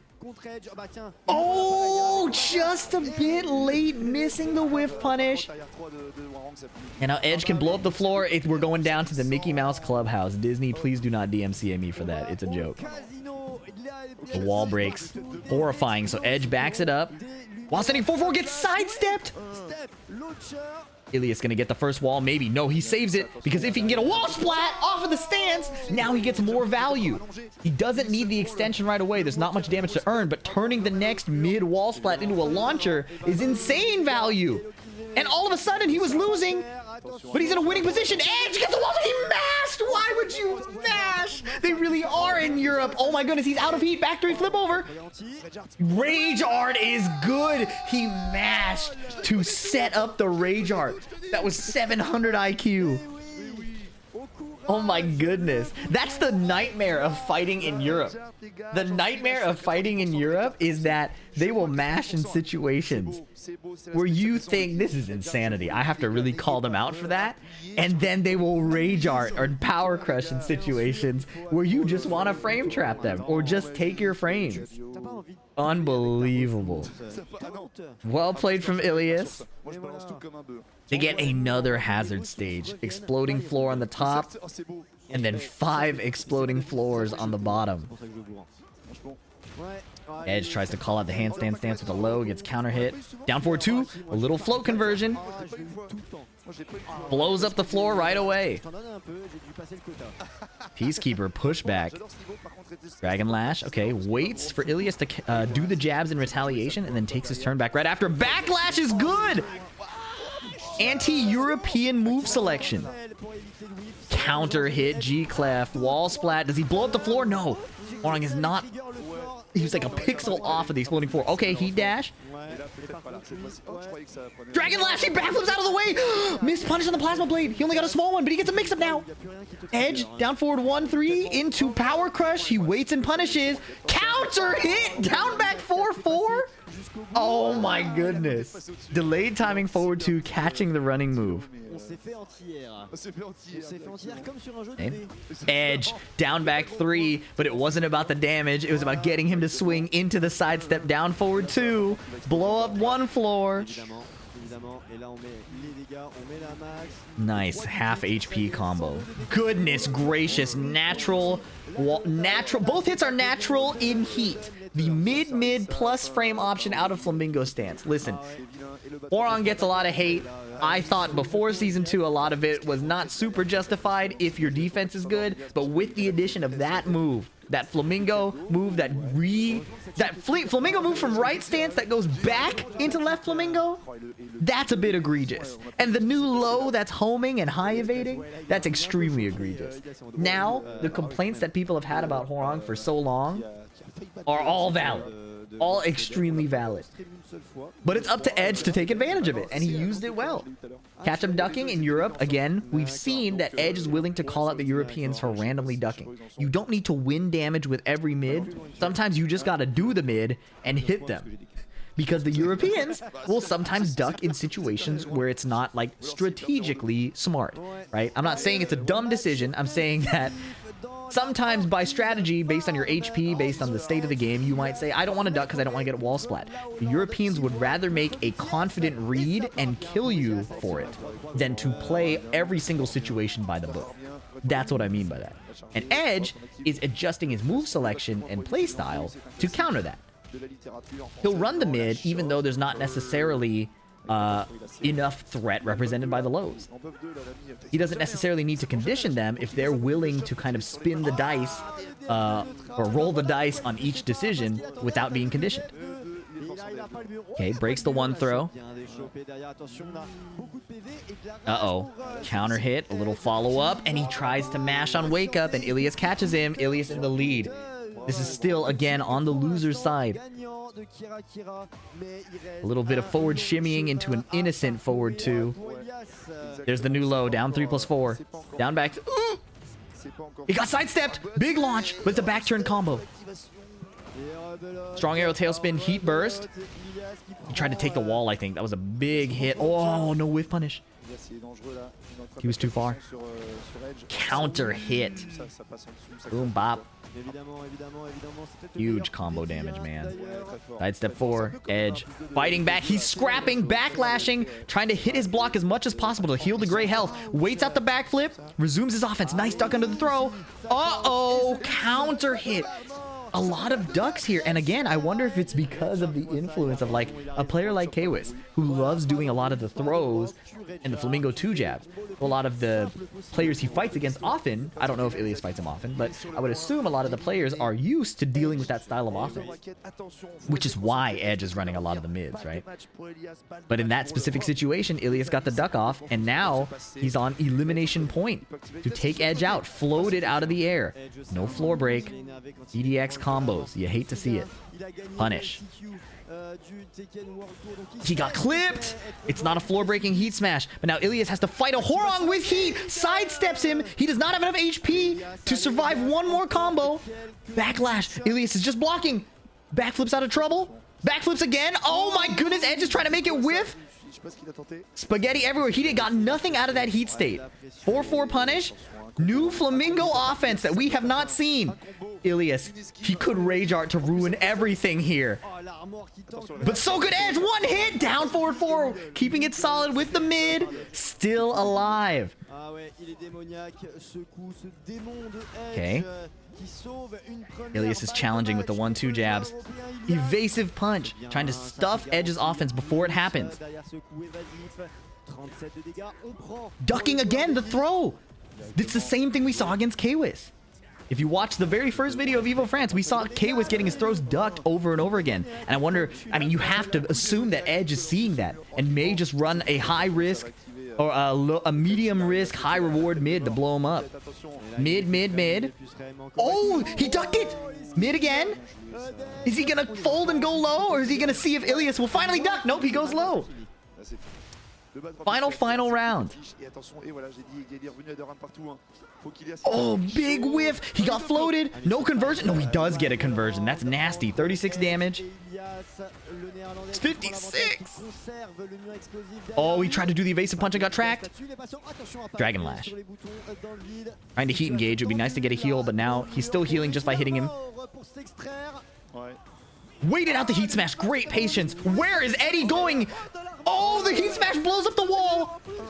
Edge is going to go for full combo. No position change here. He drops it. He drops the combo.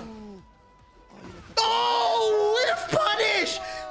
He stayed locked in the whole time. What a whiff punish, man. Yeah, you got to give that up. Unbelievable. After a scramble like that, he didn't slow down at all. Just simple backdash twice. Plasma blade whiff punish. Oh, my days. Yeah, that was a good match.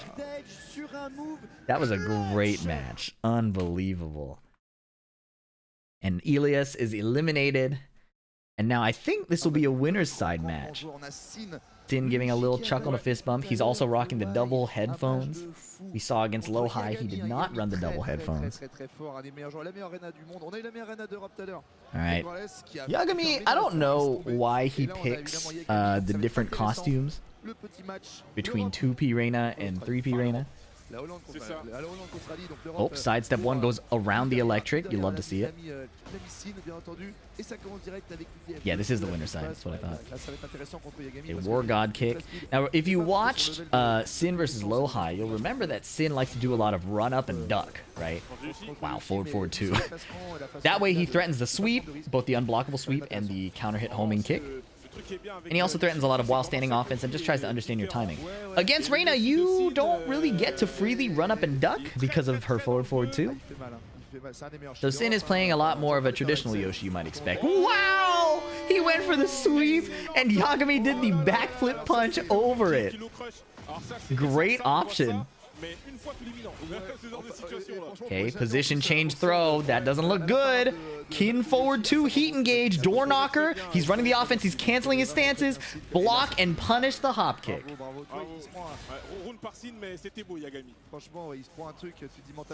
Size of 2 gets third strike parried. Side step 4. Okay, goes for the full crouch blockable sweep. A lot of Fubuki knee, the forward 4. Sin does up 2, usually reactable, and then he spins into down forward 2. He's playing really fast, right? Like, not a lot of disengagement and trying to use Yoshi's counter hits that way, but trying to create situations that Yagami wants to respond to. Feinting his offense in some ways, spinning in other ways, jumping around, and then catching Yagami trying to hit him. And despite all that and the advantages he created, Yagami wins the round. Wave dash from far away, just single wave dash, or crouch dash, into block. Trying to bait a response from Sin, and an electric is good. Nice optimization, save the tornado for the wall to get the high splat with the 1+2, tons of damage. The prowess of these character specialists and like the time they spent committed to one character, it's really cool to see it pay off in these kinds of combos in tournament, right? The situational awareness is really important to pull that off without losing damage in the long run. Great to see. Unblockable sweep is good. He didn't get the next wall. Heat smash, now he has to guess. Oh my goodness! He caught him out of the air, so it did less damage, but the throw is still connected. Sentai low, and then interrupts the delayed offense with down forward 1-2. A DF1-4, big CD1, nobody home, down forward 2 with punish. Okay. Unbreakable throw out of the while standing 4-4. Oh, he counter hit him, but didn't commit to the rest of the string. A homing option to beat the spin. Great call out from Yagami, but he gets back 2 counter hit launched. Back fists to the wall. New stuff. Sweep the legs. This is all guaranteed. Okay, well, that was a mix. Unbreakable throw again. Last pixel. It was going so well. And then he gets counter. Wow. 1 counter hit back 2-1. Sin runs a gigantic combo on the wall. Look at this again. That happened so fast. I thought Sin had lost. He was basically dead, but a huge Hail Mary launch. Look at this combo optimization. Sidewall, spikes him to the ground, plays the mix-up low, hits him low on the ground, heat smash to make him guess one more time. Unbelievable. And then he shimmies in and out to find the back 2, counter hitting Reyna's faster forward 2. Very, very well played. He was 1 pixel, man. That feels awful. That's unbelievable. Quick rematch to the beach stage.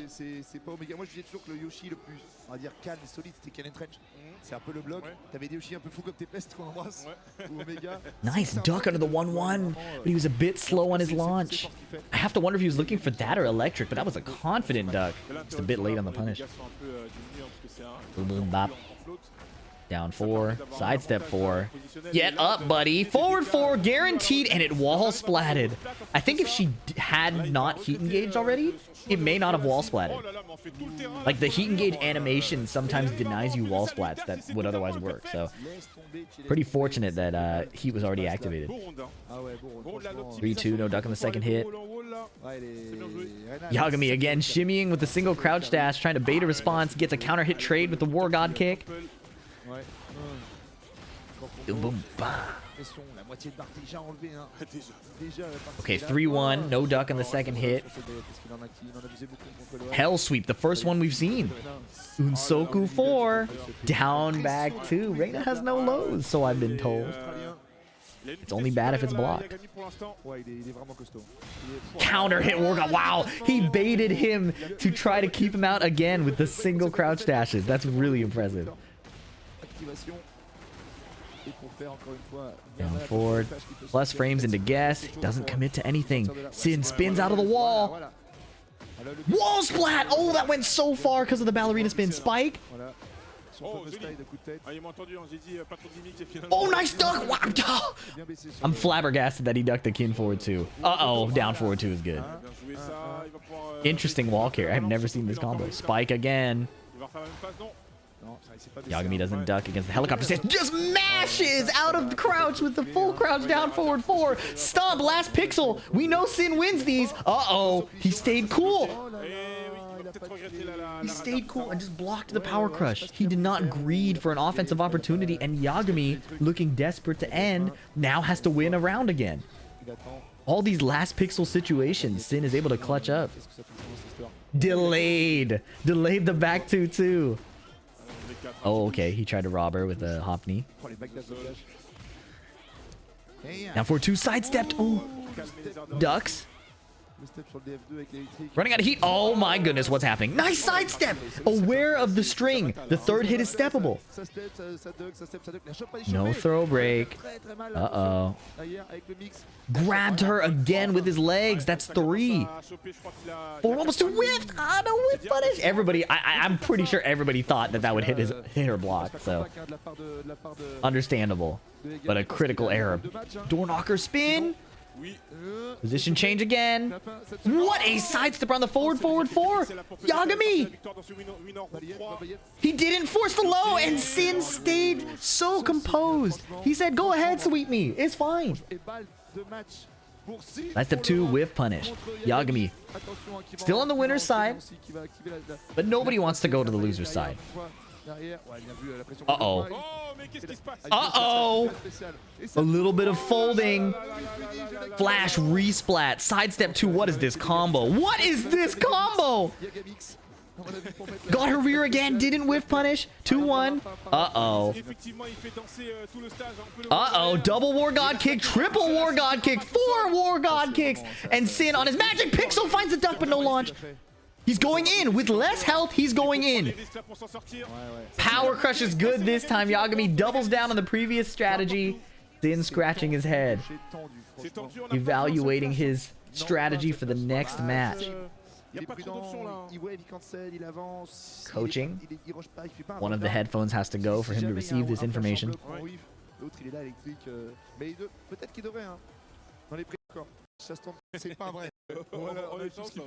Okay.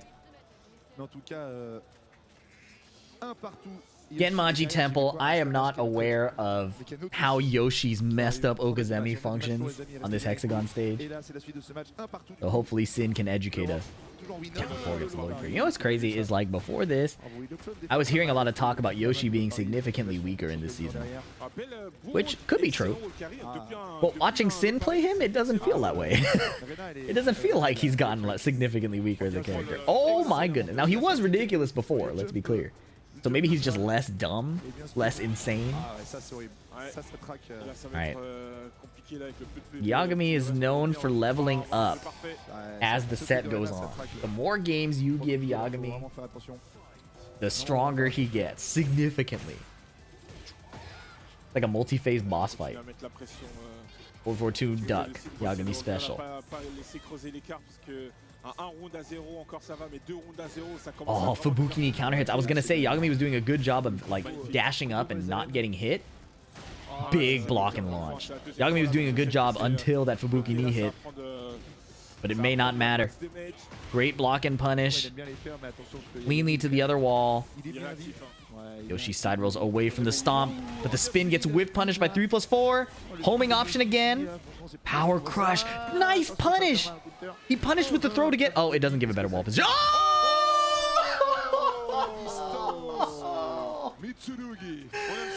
Oh my goodness, caught him sleeping. Back 2 into stance, Forward 2.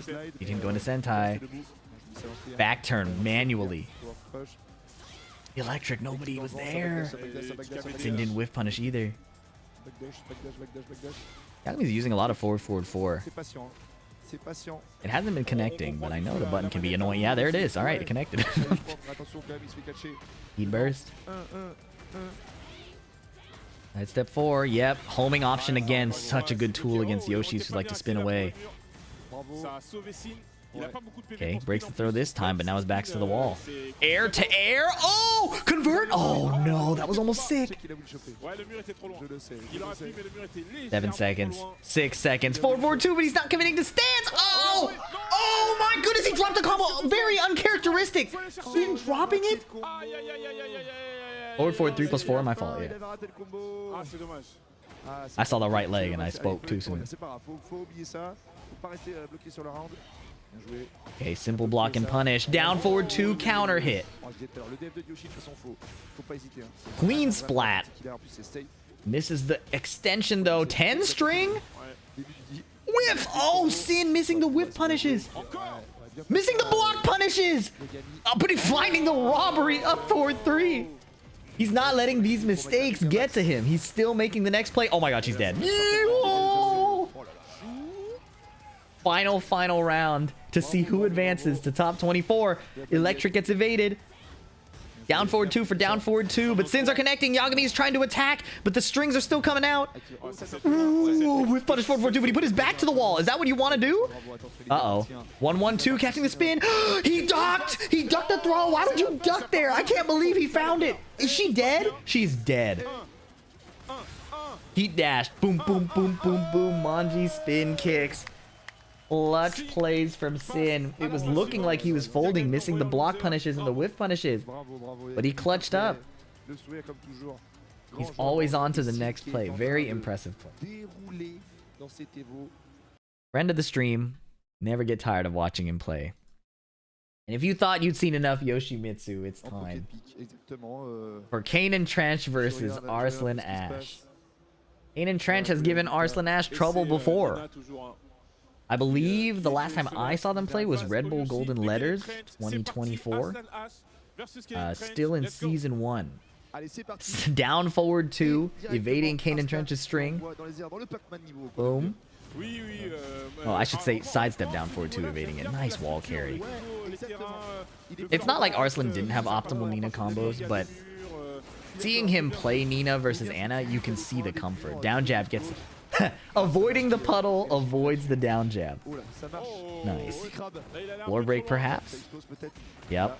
Ivory cutter. He can heat dash to salvage the combo, but no, he just goes for a spike ender and wants one more heat interaction. Heat smash is good. That was smart because it burned out the rest of Kanan Trench's heat meter. And now, with 17 seconds left, he finds a counter hit launch. Kanan Trench has a mountain ahead of him if he wants to make this comeback. Could be how it starts. Running 3. Throw. That burns a lot of time. You might have to stab yourself in game. Oh, or stab him with the unblockable, but he doesn't take any risks. He just stays down. Ooh. Scary, but if you know that move and if you know how little damage it does, it's not that big of a deal. Back shots. Spinning away. Down forward 1, down back 3. Oh my goodness, that could have been a counter hit launch. Arslan Ash piecing him up. Small punish. But the lead is absolutely in Arslan's favor. Oh, the second kick clipped him sidestepping.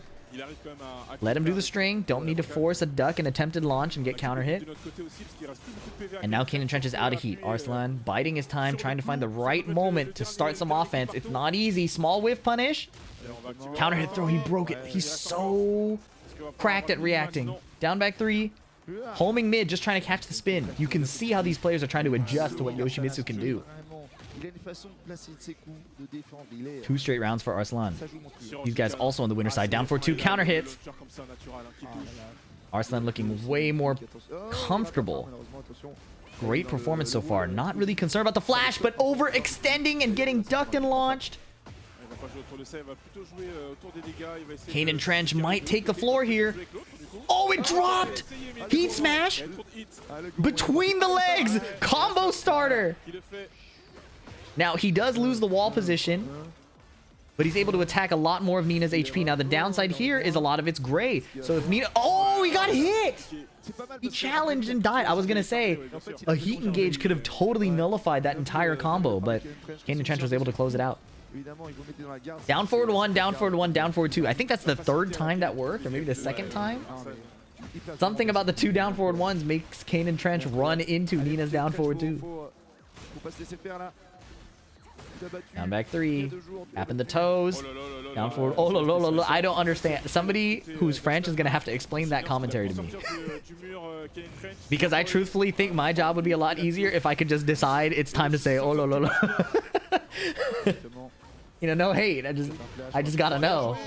It's important to learn what we can from other cultures.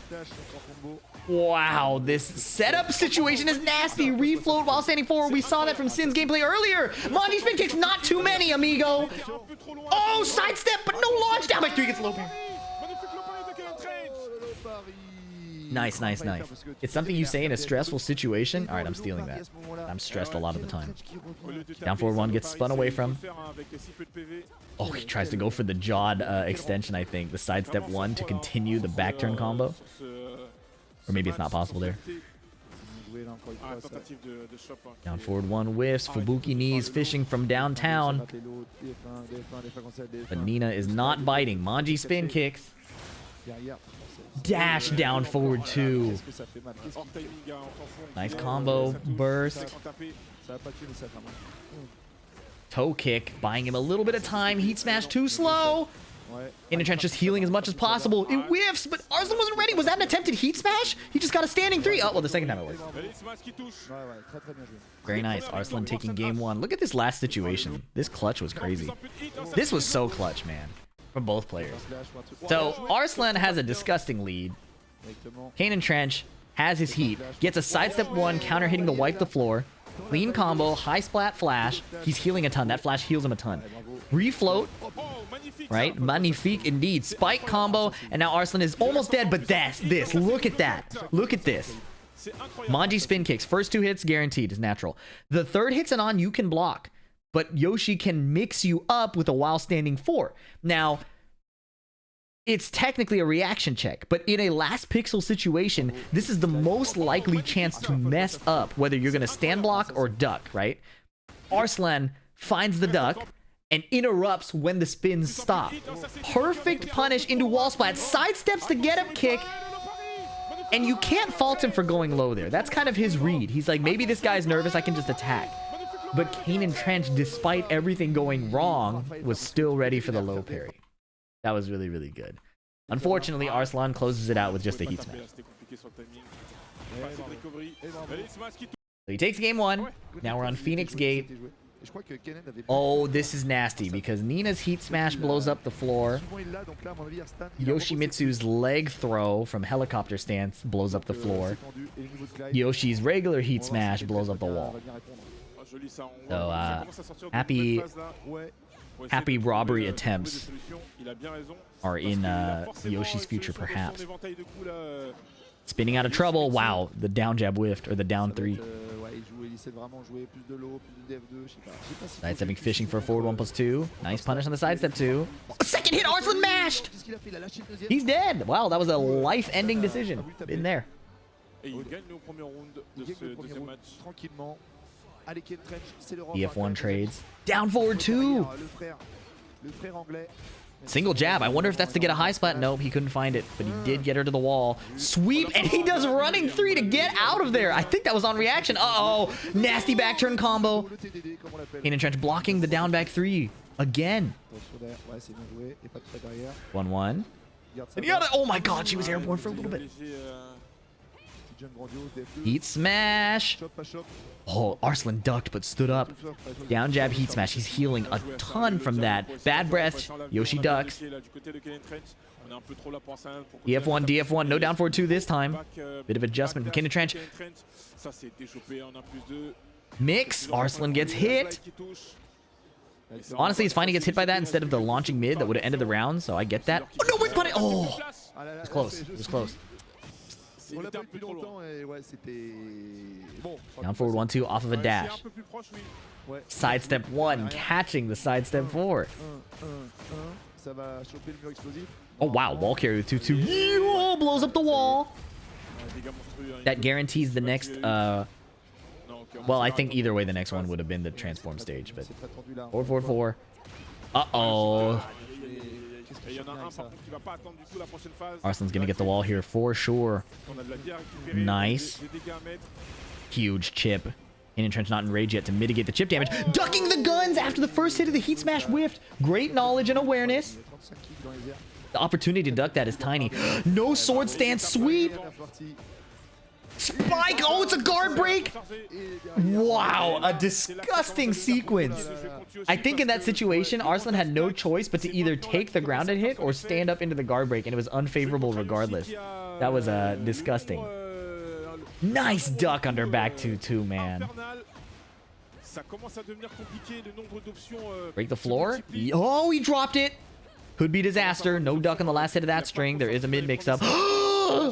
Floor exploding throw. No sword stance flash. Wall carry puts the sword away again. Small sweep of the feet. 4-4-3 connects. That's guaranteed on hit. BF2 trying to catch Arslan mashing. Oh, no good. The spin had too much recovery. Spike again.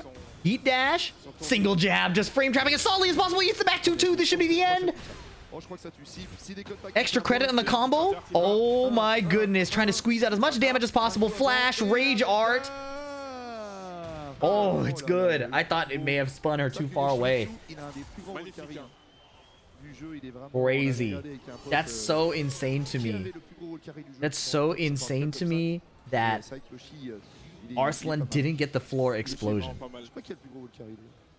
And without the floor explosion, it gave Canyon Trench the opportunity to rob him back.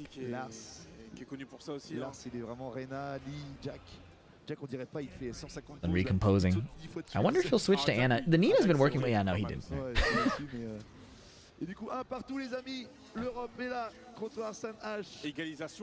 I've never liked that Yoshi's fingers are exposed on his right hand. I think it looks odd. You know, I guess he only has one robotic hand.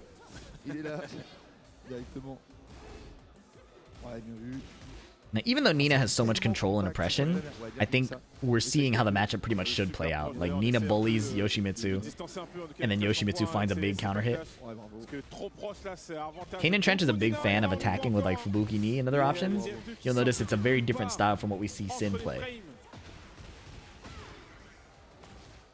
But it works for him.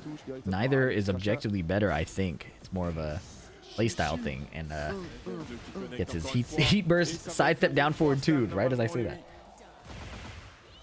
Arslan Ash taking the lead, looking to put Canyon Trench into losers.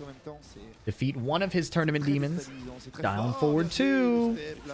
Tournament demon may be a bit extreme, but I know that it was a troublesome matchup in the past. Uh-oh. Blonde bomb is blocked. No, he did not bite. Was willing to take the low if needed. Now he's oppressing Yoshi at the wall. Spin. Fubuki knee. Down forward 1 just sidestep. Arslan isn't always doing the down forward 1, sidestep, down forward 1 flowchart. Sometimes he does nothing. Sometimes he throws the down forward 2. Really hard to fight against that 1-2 counter hit high. Staying so unpredictable, making it so difficult to find the key hits that Canyon Trench needs. Sidestep 1, there it is. Okay, never mind. Canyon Trench can't spam those counter hit button attempts because counter hits are like a jump scare in like a horror movie, you know? If you show it too much, it's no longer scary. You gotta let the other person like forget about it. And Yoshi is very much that character. He's got a lot of buttons and trickery with the idea of making your opponent forget about the fact that you could die in like 2 hits if it's a good counter hit. Sweep the feet. Try to sweep again. They're trading sweeps. Oh my goodness, he flipped over the wipe the floor and a simple down 3 keeps Canyon Trench alive. It's set point for Arslan, but Canyon Trench could definitely bring it back. Manji spin kicks, safe mid extension after it. Canyon Trench standing very still, inviting Arslan to attack him. Attack me at the wrong time. Down back 3-3. Again, just some slight harassment. Bad breath, but he gets counter hit. Oh, he found the down forward 2 on a trade. Disaster. Uh-oh. This is ugly. Flip over. interrupting the potential guard break. He needs to heal as much as possible, but the down jab gets sidestepped. Great play. Arslan wanted to keep his turn with the down jab and try to find more opportunities to heal. Kanan Trench reads that like desperation in air quotes, because it's really just a play, and sidestep launches it. Very sick. Single sidesteps. Arslan still challenging strings. This could go in Kanan Trench's favor. If he recognizes that Arslan is still mashing on the second hit of his strings, this could pay off. Nope, Arslan stopped. He heard me. Down forward 2. No tornado. Flipped out of trouble. The backflips are going crazy in EU. Uh-oh. Sidestep 1-1. Nothing. 2 throw. Sharp throw break from Kanan Trench. He's not in the clear. A single counter hit or down forward 2 could be disaster. Kanan Trench finding the sidestep DF2. Oh, he dropped the combo. Oh my goodness, he got wall splatted. American reset in EU. He's dead, right? Oh my goodness. How did Arslan get clipped by the forward 1+2? That was devastating. It wall splatted. A bit of spaghetti at the end, but undeniably great placement of the down forward 2s from Kanan Trench. He figured it out. He found exactly what he needed. That was good.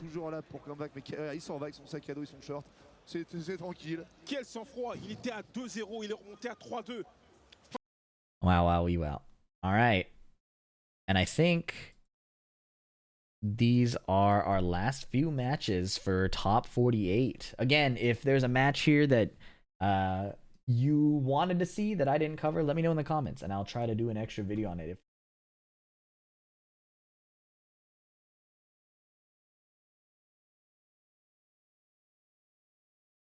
All right. AWIS versus Low High. Let me take a quick stand break and then we'll be right back. Whew. Doing good, y'all.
Sorry about that.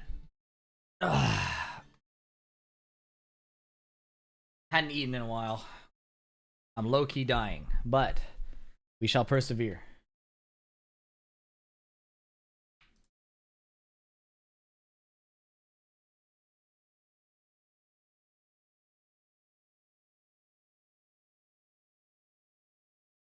Favorite movie is The Incredibles. That is also my favorite movie. Low-key, no, I said low-key dying. Dying.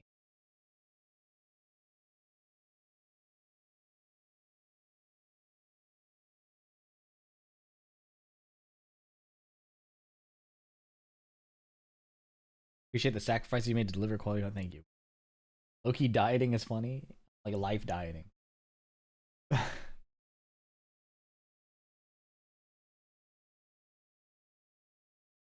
Favorite non-bald streamer? Who's your favorite streamer, baldness included?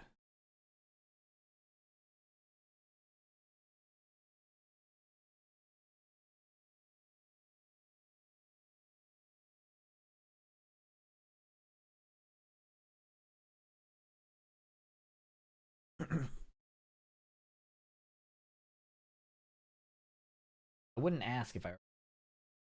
Now I don't want to know.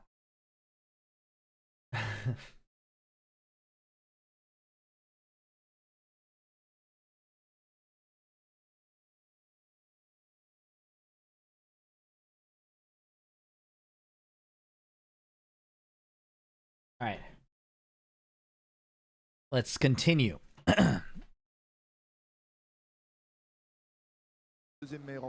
Low-High versus K-Wiz on the loser's side of the bracket.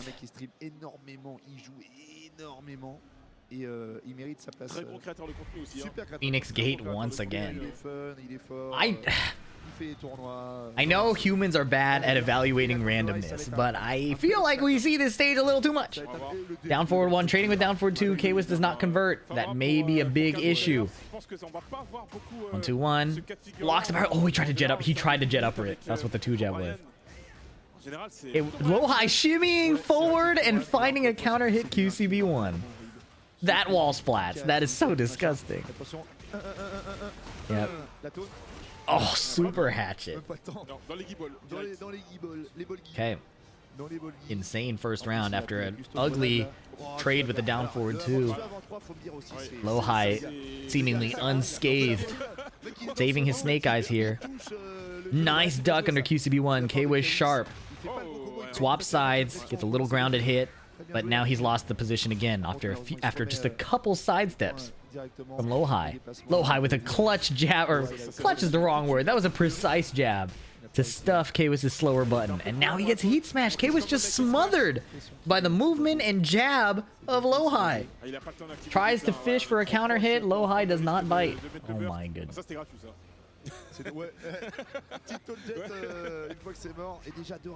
Down 4-2 gets sidestepped. Taunt Oki, he misses the jet upper. Whoa! Big plasma blade block punished. Taunt jet. Oh no! Wait, this is a setup. Taunt up forward 2 into heat burst, and now he can still blow up the floor. He didn't even have to do the jet up. I can't believe that is a thing. Oh my goodness, he's at the wall. He dashed.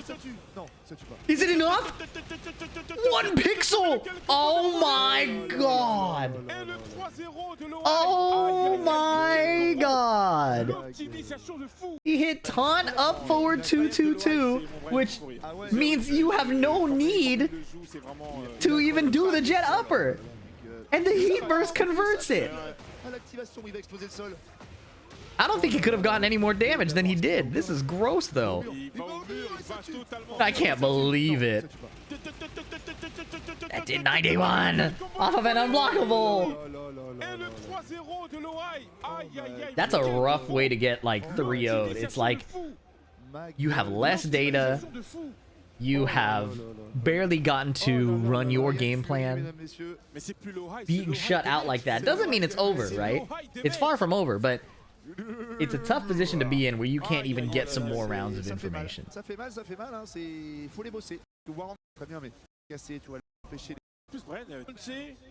Right.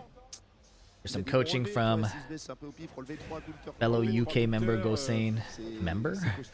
Countryman? Kawis is on another exploding wall stage. Lowhigh does a jab after his 3+4 is blocked. Okay. Low parry. Wow. Lowhigh will do this where he'll shut somebody out in the first round and then just block all their lows in the second round. It seems so annoying. Oh, he missed jet upper again. The throw! We'll crouch down forward 2-1. That looks like preparation to me. Man, every time it sucks. I've been watching Kawis on this stream and all his throws keep getting ducked and he gets mauled for it. Side step on the down forward 2. Small whiff punish. Here we go again. Taunt Oki. Ooh, no jet upper this time. He got blocked again. Okay. Kawis has to get in there, but all of his buttons are being shut out by jab. All his lows are getting blocked. Like, what do you do? Triple taunt? Oh my goodness. Kawis cannot get started. Okay. Sweep. Low beating the power crush. Lowhigh insists. Lowhigh is looking so comfortable. Every low blocked. Every jab feels like a counter hit. He's just moving forward. What a whiff punish, man. Nice combo. On Oki again. Down back 3. Gets side rolled. He's still down there. Oh, oh yeah. He tried to get a taunt off and gets counter hit launched. Kawis. It's a weird side wall, but he messes up the extension. Counter 2 jab. He doesn't go for the counter hit confirm. And he got his high ducked again. He's in the air again. Combo drop. Taunt jet upper. No. Oh my goodness. And it's over. Wow. That was tough. Lowhigh really did just shut him out. Every low blocked. Every high ducked. Not every high, but you know. That was nasty. That is tough. Good lord.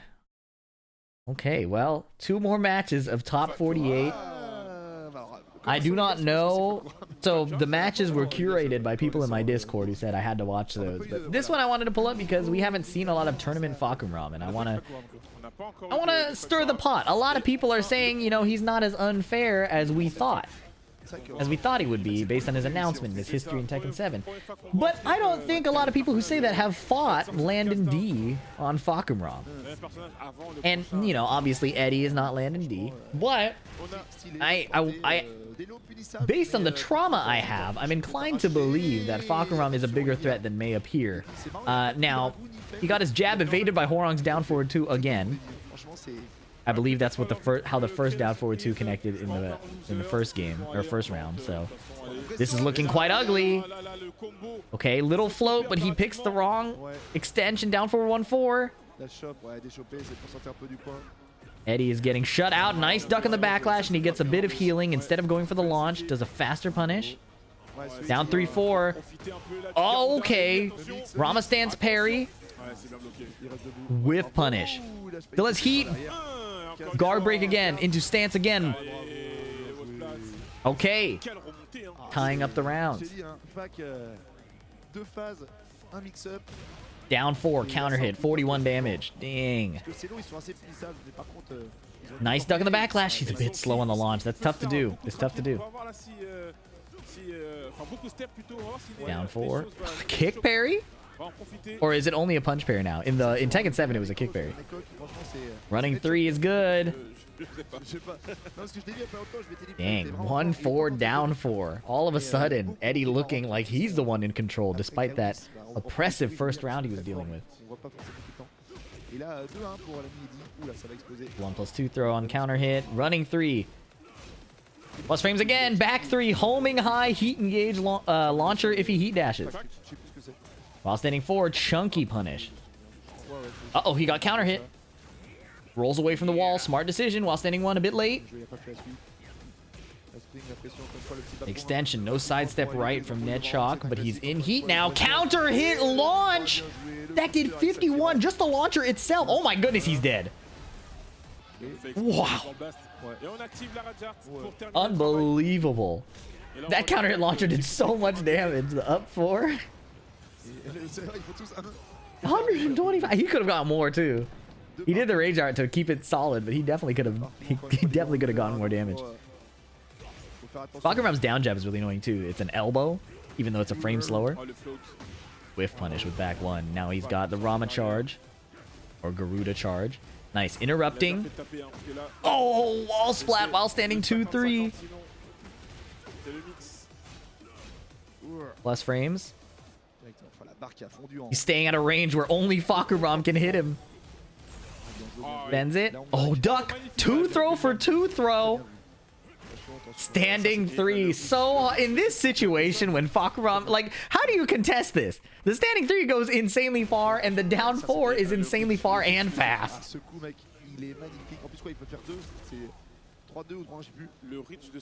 Eddie stealing control of the match despite the initial momentum that Nechok had.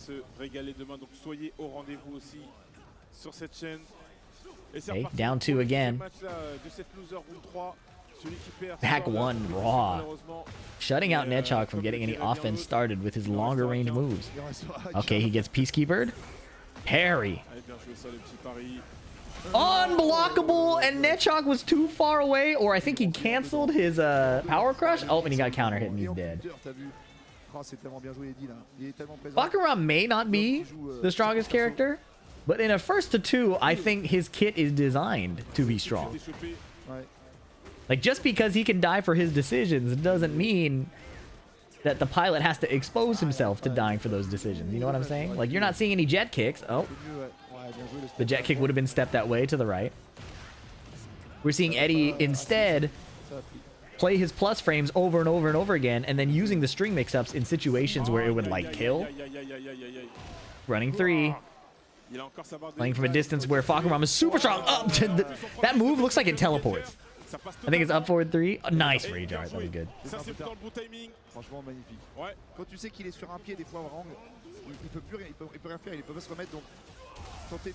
Ridiculous. That was a good rage art. Hwoarang went into left flamingo stance off of the right flamingo 4-3, and I don't know how he evades rage art with that. Nice duck and nice crouch cancel back 3.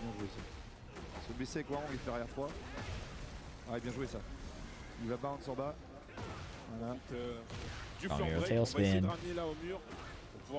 Combo drops, but he gets a hell sweep off the reset, and it didn't cleanly wall splat, so he has to win a few more interactions. I think Eddie went for the parry. 13 frame punish. Nice.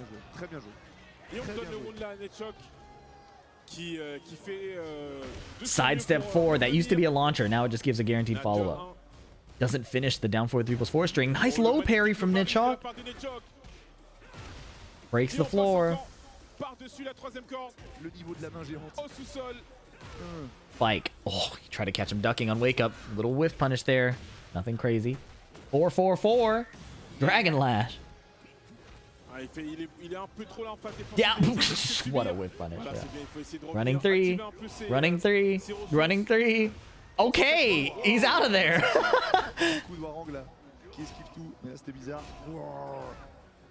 Oh my goodness, that button.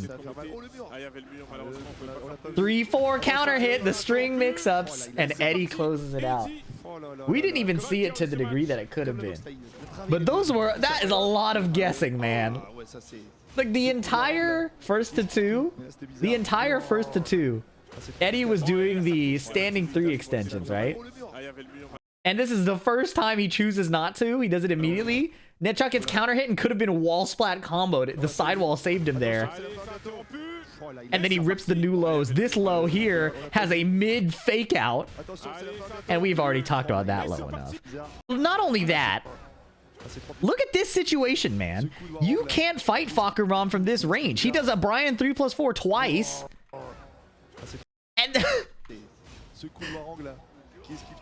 And then if you try to get in, you get counter hit launch. Now he has his plus frames and tries to step and gets tracked.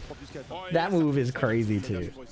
Regardless, I hope the Fakuram players now have something to study. Like, you don't have to jet kick everything. You don't have to running 3 everything. Although running 3 is hard to get around. Eddie showed a lot of the good stuff. So study up. All right. And now the final match of top 48. pour ce match. Korea team kill. They're not in the same literal team, but Countryman kill. Breadman versus Lowhigh. Breadman, one of the premier Leroy players in the world. And Lowhigh needs no introduction. What's interesting about this is not going to be the first time they've ever fought each other, right? So that changes how the first of two plays out. You might see things that don't make sense if you're a Leroy player or a Brian player, but that's because they have more information than we do. Let's see what Breadman decides to pull out. Can't sidestep the heat burst. Brian's heat burst is still really good, even after the heat burst nerfs across the cast. Okay. Run up into... Wow! Super delayed that and it still whiffed. 2-1 sidestep gets checked by Brian's down forward 1. Very nice. Lowhigh dashing in and just blocking. Then putting out the QCB1 almost like an electric. Counter hit. Guaranteed follow-up. I guess it's just an attack throw. It's not even a guaranteed follow-up. Down 2. Nice sidestep around the down forward 1. Lowhigh insists. I'm going to do it again. Redman stepping off the wall. Nice punish. Okay, tries to counter hit him, but he's armored from the heat burst. It was good timing aside from the fact that it was a heat burst. +2 throw. Lowhigh breaks it. UCB1. Neo Incinerator.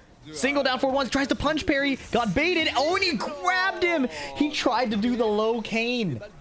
But what's crazy is Breadman's cane didn't come out, so he still can use it.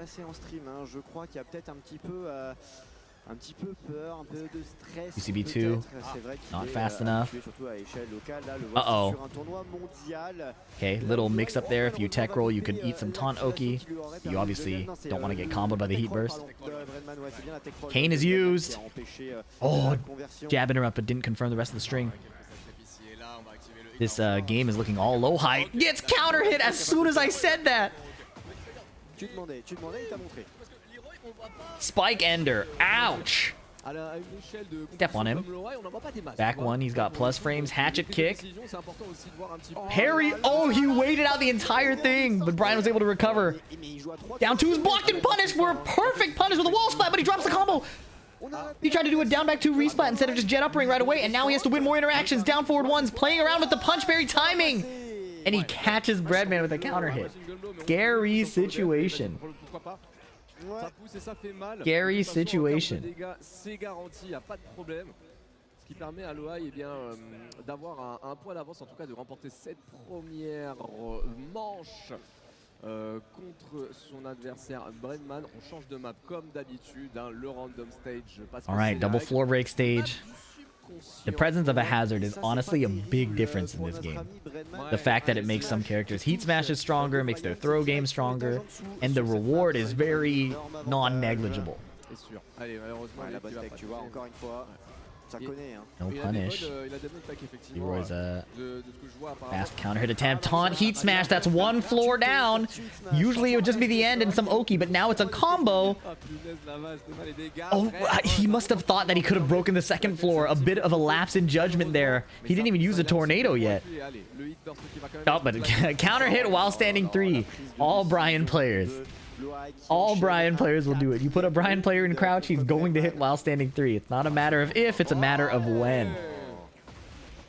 Nice counter hit setup from Breadman with the down 4 first. Taking the 2nd floor to deny it from Lowhigh. Only 59 damage.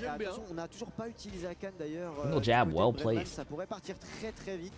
Très heavy. I don't know what that means. Whiff punish! Why did Lowhigh try a raw jet upper? Probably read on his forward movement, if anything.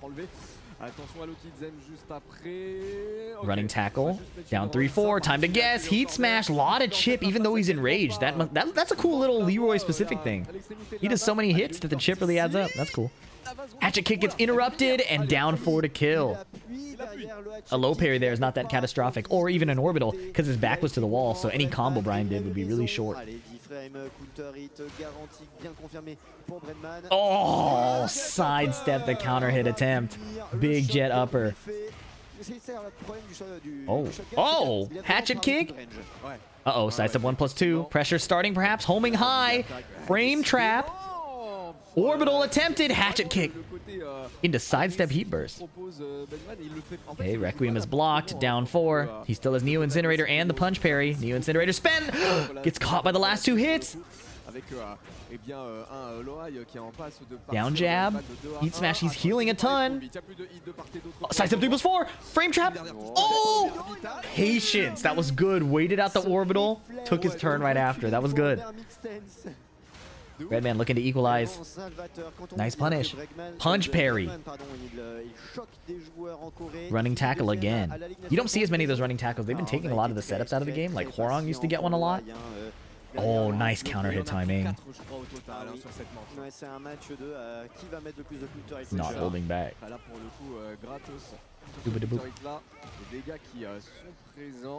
Sweep. Sweep again? Oh, sidestep around the Requiem. That's tough. Get up kick is blocked. Heat smash. Last guess. Okay, low high. Gaining a bit more HP. That's how he survived the low. Oh, he did sidestep block, sidestep, and then I don't know how he got hit the second time. I thought he tried to spend the snake eyes, but he still had the meter. He just got clipped, sidestepping. Redman keeping it as solid as possible, not exposing himself to robbery.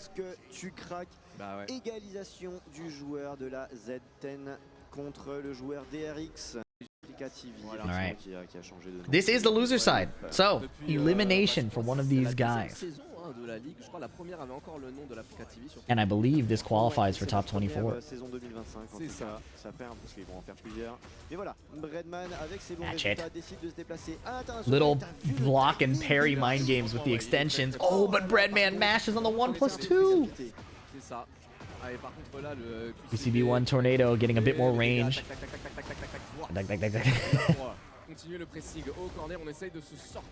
UCB2 nothing. Hatchet kick tracking the sidewalk left. Full parry gets counter hit doing a 1-2 string. Breadman healing.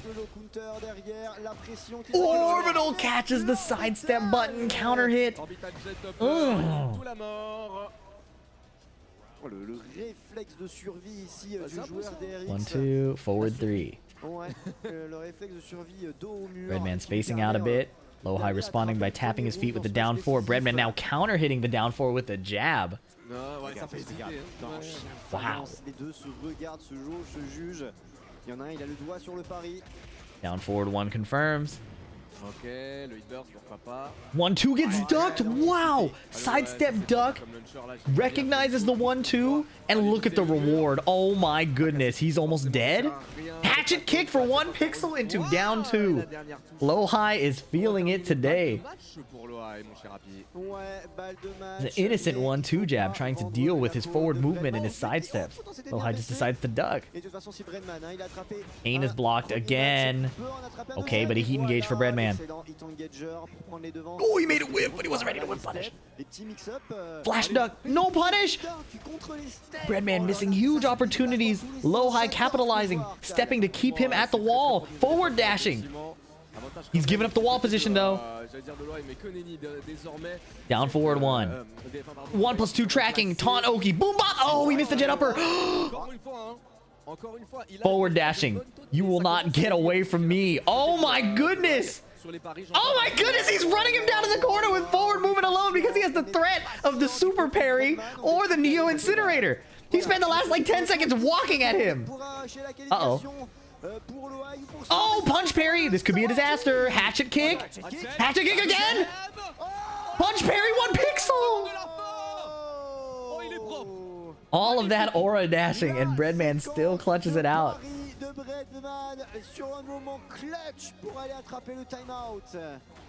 Single hit. Didn't want to get launch punished if low high ducked it. Forward dashing into the sidestep 1+2. Low parry. Wow. Or low parry. No, he did not do that. Don't get ahead of yourself. French commentator. Forward 4, 1+2. Oh, he got floated out of the heat smash. Huge opportunity. Colossal. 50. Step on him. Wow, that clipped him because of the counter hit. His parry got thrown. Is he dead? 1 pixel. Dead. Nice block. Oh my god. He blocked the low. He blocked the low. Unbelievable. Very well played. Yeah, that was a good match. That was a really, really good match. All right, chat and YouTube. Thanks for tuning in to the top 48. Next video will be the top 24. And of course, we'll be watching the top 8 live and publishing that as soon as possible. Appreciate you guys' support. Leave a comment if you made it this far all the way to the end. Appreciate you guys. Subscribe for more. I'll catch you in the next one. Peace. Okay. Oh my god, one more video. Oh my god, I'm almost done. I'm so tired. Oh my god. Die. I'm gonna run some ads and take a stand break, stretch a bit. I've been sitting for like hours. And I will be back. Thank you, everybody. Here's some music. Oh.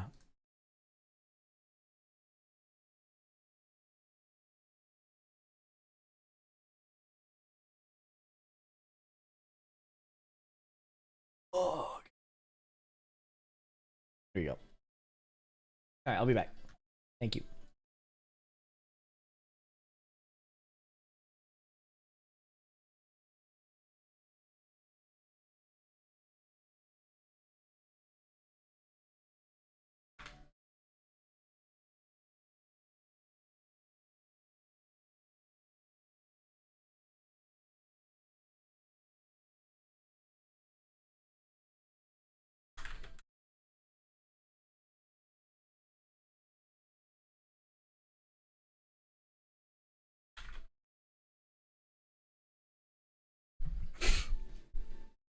All right, be right back. Oh, God.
Okay.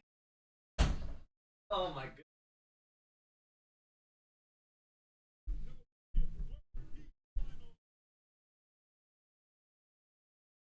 Ah.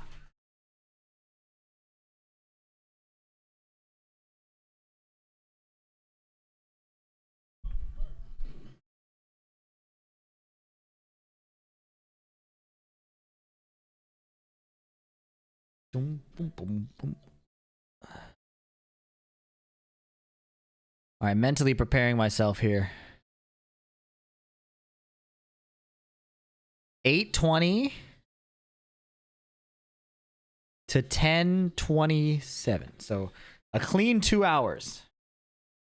Clean 2 hours. Coffee would not help me. Right now I'm losing my brain, like I can't speak. And coffee usually makes that worse. What's up, Joey Fury? Oh. I'm losing mine marbles. Gonna watch the whole 2 hours. That's the plan. I'm hoping with edits it can be cut down. How many breaks do they take? I mean, I really just need to rip the band-aid off, but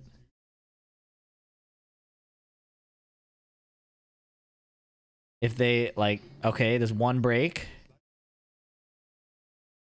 1 3-minute break. I want to put this all into one video if possible. There's one break. There's a lot of player downtime. There's 2 breaks. Okay. I'm missing. There's 2 breaks. And nothing else is going to come from me, so we better just get started. I'm going to give an intro as... Wow. I'm going to give an intro as if this is a separate video, but the editor may cut it out. Plus grand plaisir pour ce match.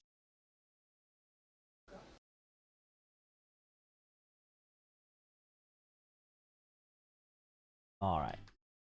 Okay. Be strong, Phil.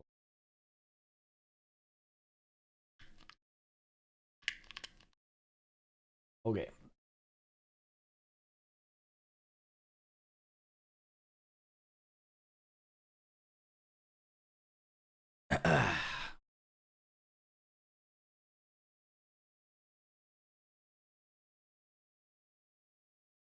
That's the wrong scene. Here we go.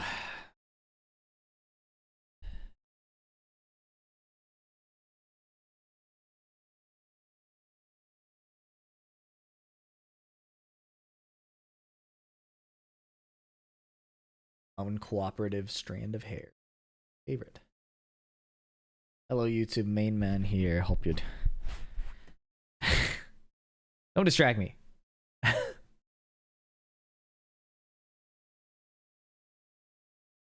All right.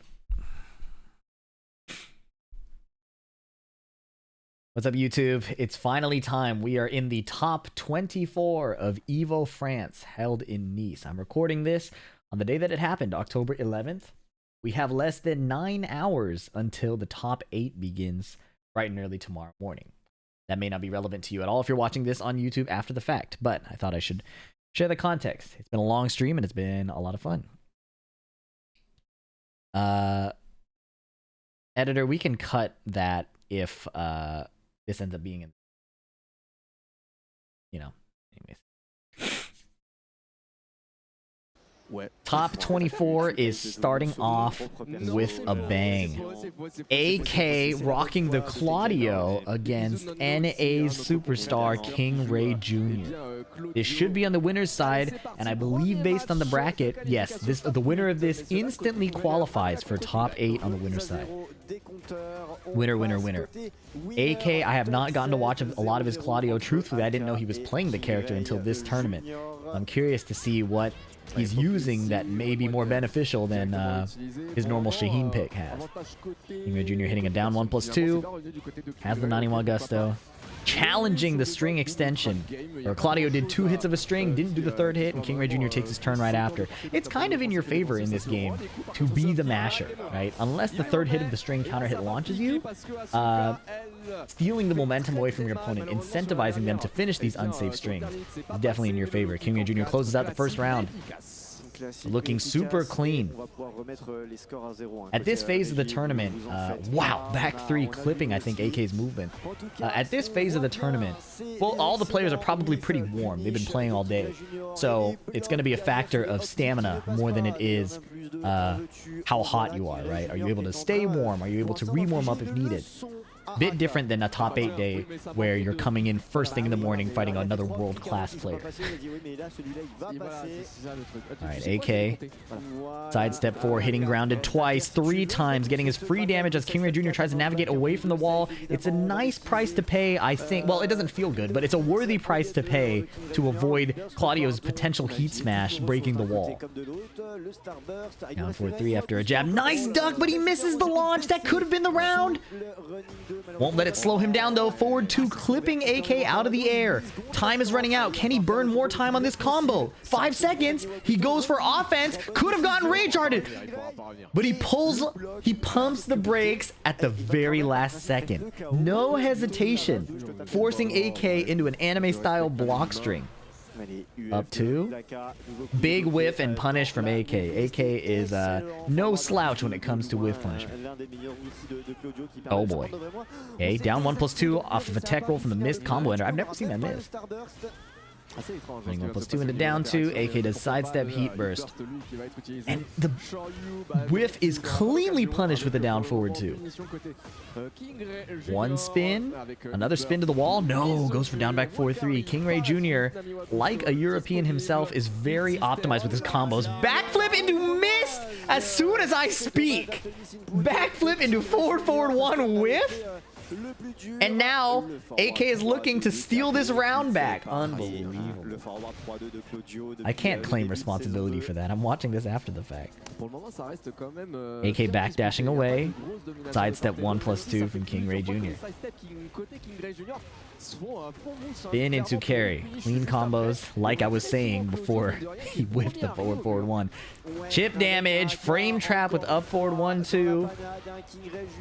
High splat. Guaranteed follow-up. Blowing up the wall. This is the end. Heat dash? No, spike. What am I saying? Spike into forward 2 ender. Wow. A very fast round. King Ray Jr. optimizing the combo to get him the high wall splat to guarantee the wall break into that follow-up. Definitely needed that. AK taking a sip of water. Not in a hurry to rematch. Contemplating his options.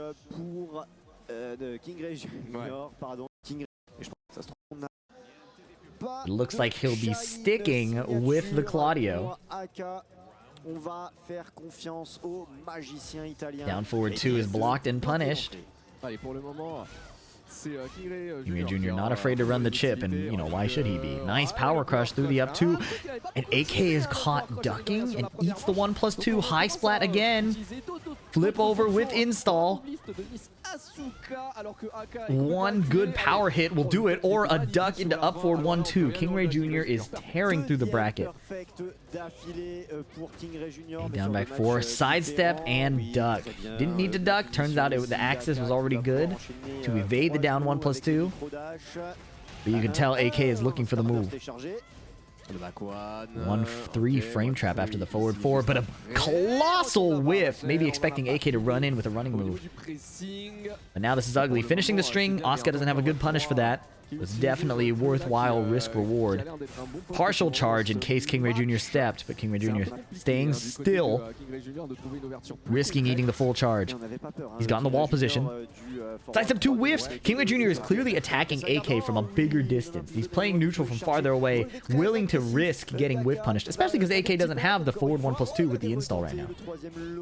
But there's 10 seconds left, and I don't know how Asuka can make this comeback without doing down 1+2 50 times in a row. There's the first one, and it whiffed. AK burning out the clock as long as possible, avoiding getting counter hit and launched. Big whiff, small punish. I don't know if Claudio can feasibly get more there without forward 1+2. Okay, saving the heat burst, but eating the Beyblade right to the face. Wall carry is going to go pretty far. Yep, he got the wall cleanly. 95. Sidestep 4 gets spring kicked. Nice heat burst, and AK walked himself to the wall. King Ray Jr. is swinging for the fences. misses. Unsafe string extension. Okay. 1-2 interrupt. Partial charge on the forward 3 hold. Punch parry is good, and it only takes 1. This will be devastating. It's not enough to kill because he doesn't have install. I was wrong. It was enough. Oh my goodness. 79 damage off of the punch parry.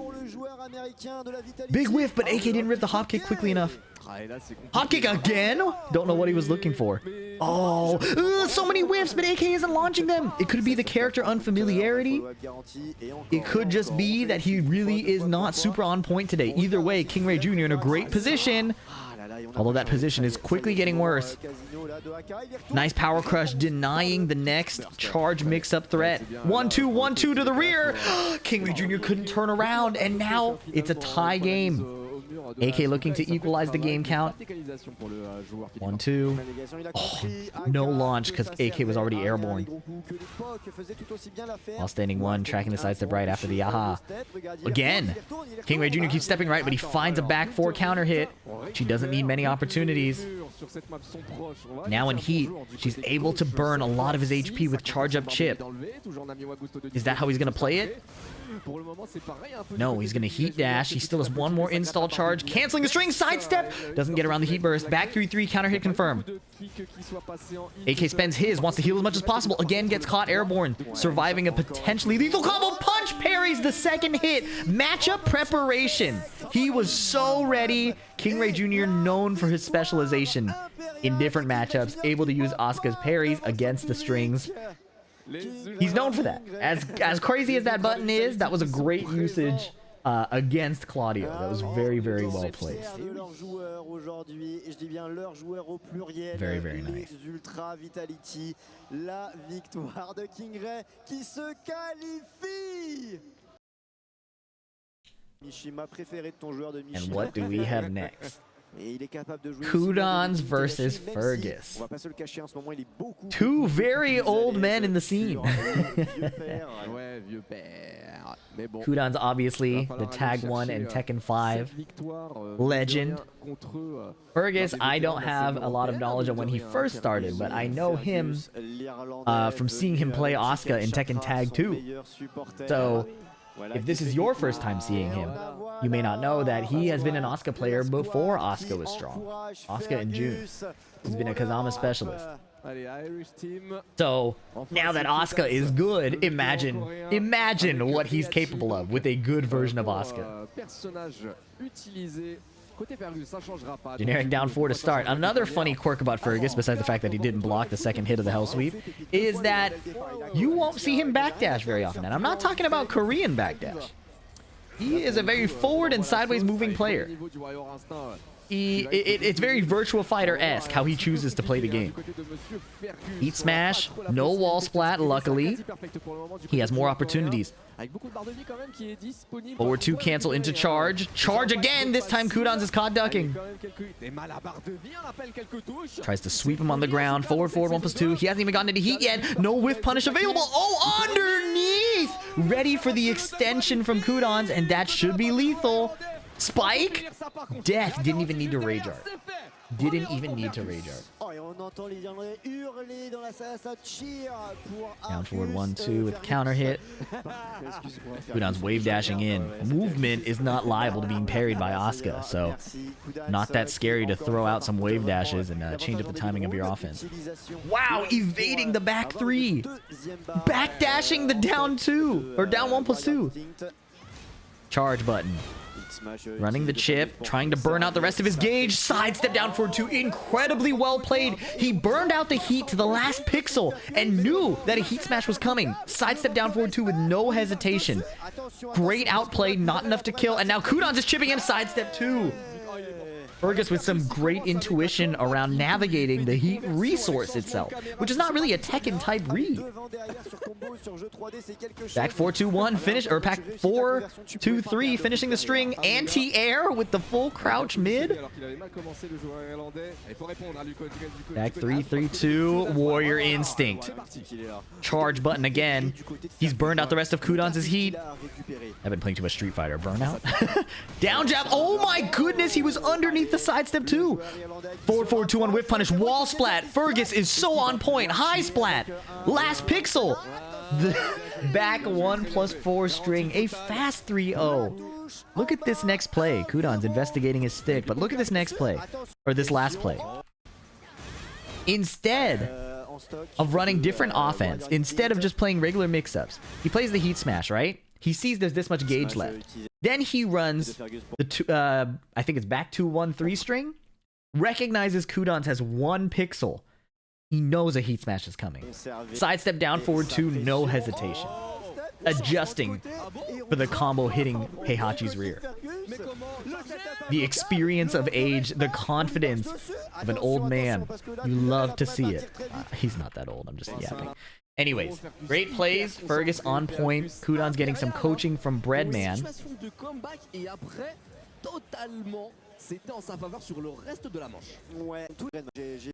Alright. Explosive wall is on the table. Both characters highly benefiting from this. But Heihachi's heat smash gives him a bit of an edge there, I think. Il s'est offert Arslan H à l'OTB en juillet. Il s'est offert Ni cet après-midi. Backdash electric. We've talked about it again on previous streams. Kudon's doesn't spam electrics. But if he's throwing it out, it's like 99% of the time gonna hit. He gets 98 damage off that up forward 3, no counter hit.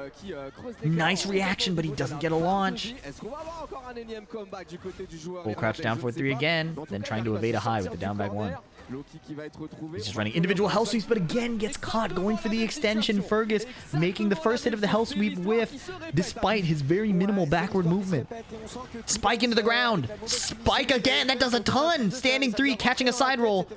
Down 1+2. He ran up and caught him, even though he's moving backwards. Heat smash. Fergus is cruising through this matchup. Sidestep. Okay, full crouch down forward 4. Can't punish the low, so he goes for mix-up instead. Sidestep 2 is blocked and punished. Sidestep slightly, getting around Heihachi's jab. Yep, running the legs, sees Kudon's is playing a bit slow, goes for a low, but this is probably going to blow up the wall. Bagoosh! Yeah, dead as heck. Okay,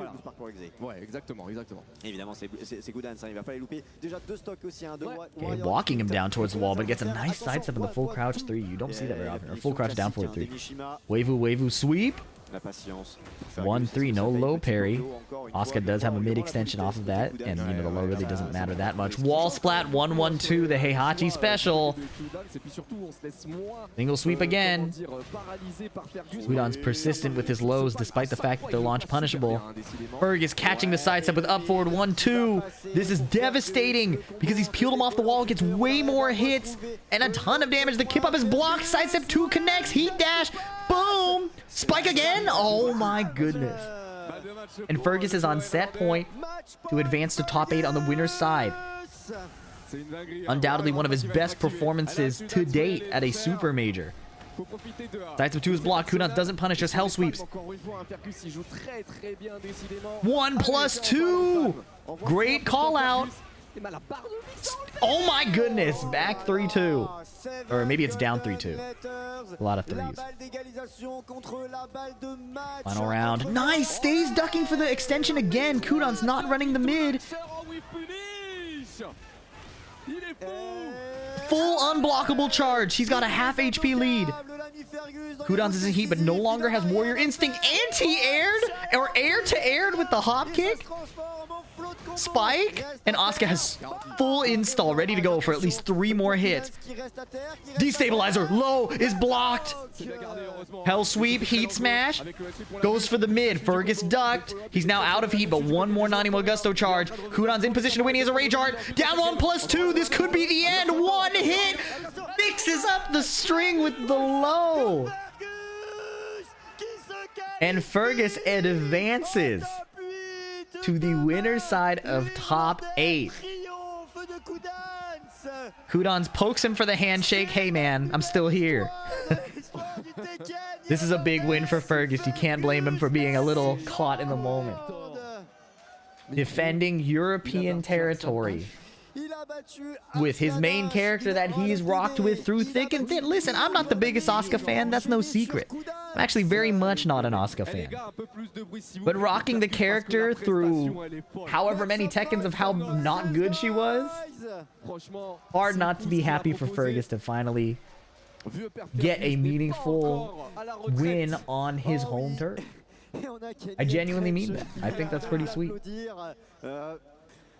And no rest for the wicked. Another intense match. The losers of those matches do not go to the top 8. They still have to win a few more matches. And here we have CBM versus Kane and Trench.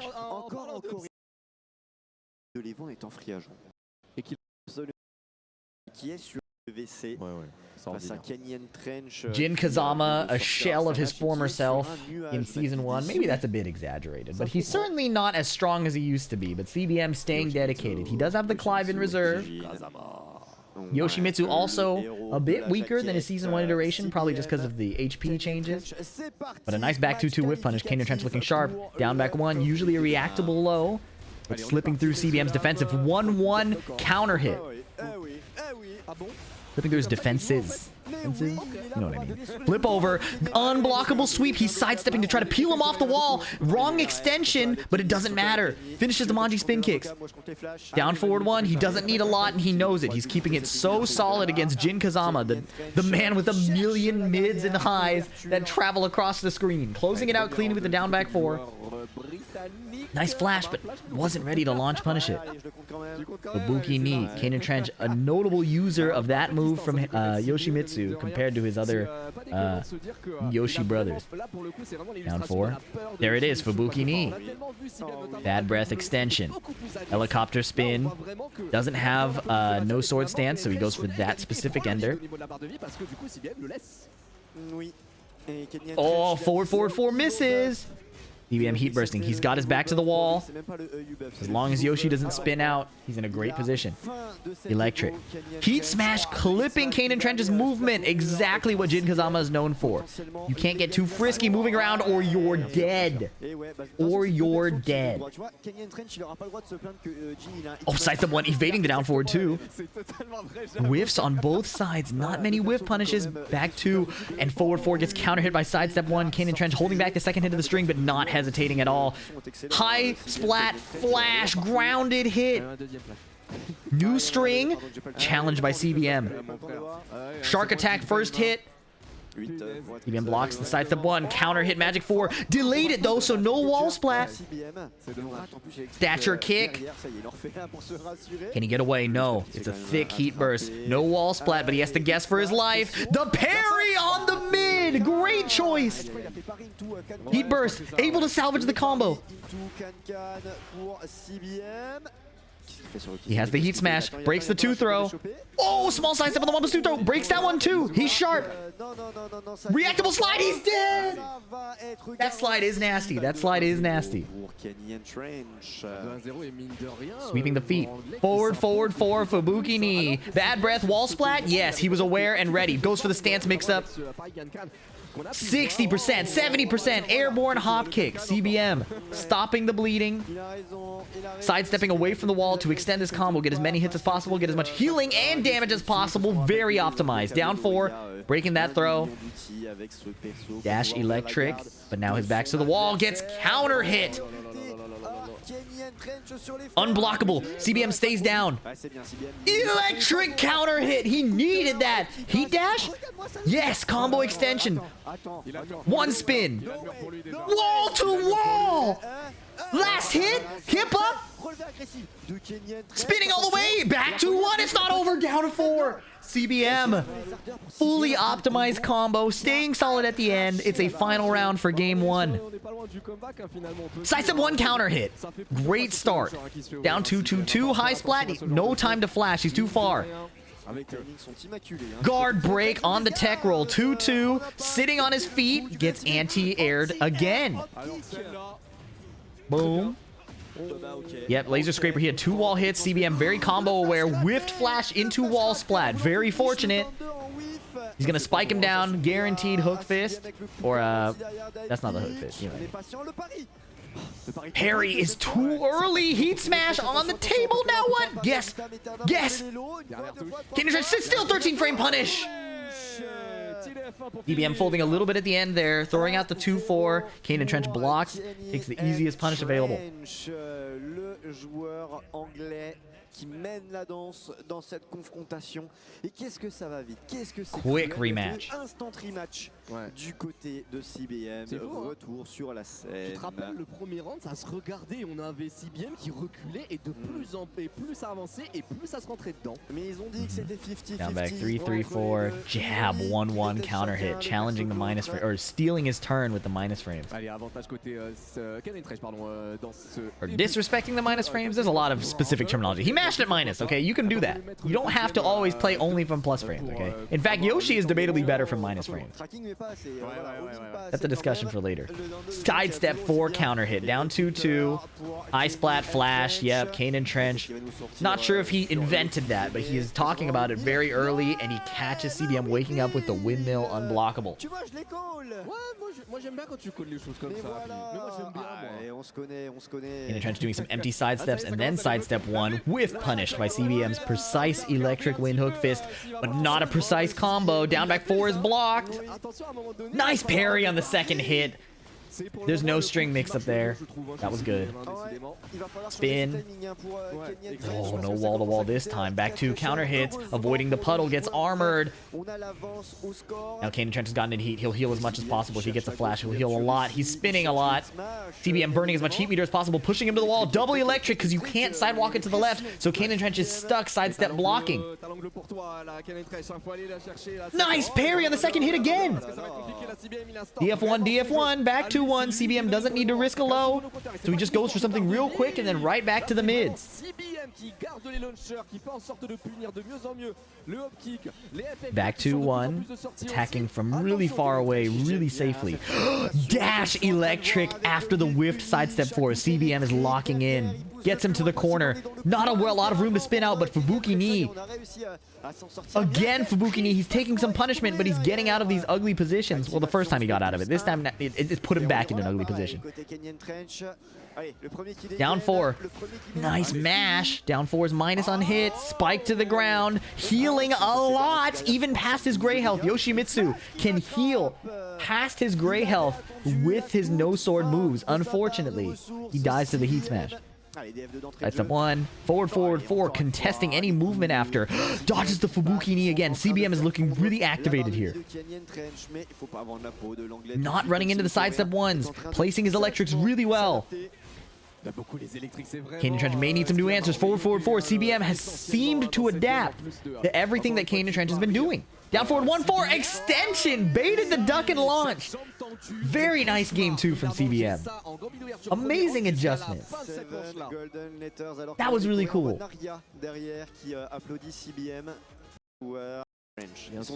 And now they're on the exploding wall stage. Oh boy. Ça va être festif. On va en voir de toutes les couleurs dans cette arène rouge vermillon. Okay. Kane and Trench running the launchable lows and the Manji spin kick. Attacking CBM's legs rather than playing the timing game over and over again. Also mixing up with the Fubuki knee. CBM gets a long-range hell sweep. Nice block. Reaction to the down 2. That was good. Whiff! Oh, small punish. Actually, it didn't even punish, but there it is. Sidestep on the Demon Paw. That's good. Laser Scraper. CD2 goes under, but no launch. Avoiding the puddle. CBM keeping it really tight. Heat Smash goes through. Kane and Trench has the heat advantage, but only if he can activate it. Heat Burst. Okay. CBM content to let the heat run out, but he challenges at the exact wrong time. 2 throw. 1-1. Keeping it together. Nice DF4 into Laser Scraper mid. Great safe option. devant au tableau d'affichage. Excellent. CBM pour, on rappelle, Cherry Berry Mango. Running 3 instead of just the Fubuki knee, taking his chip damage, modifying the timing a little bit. Air catches him out of the air. Ooh.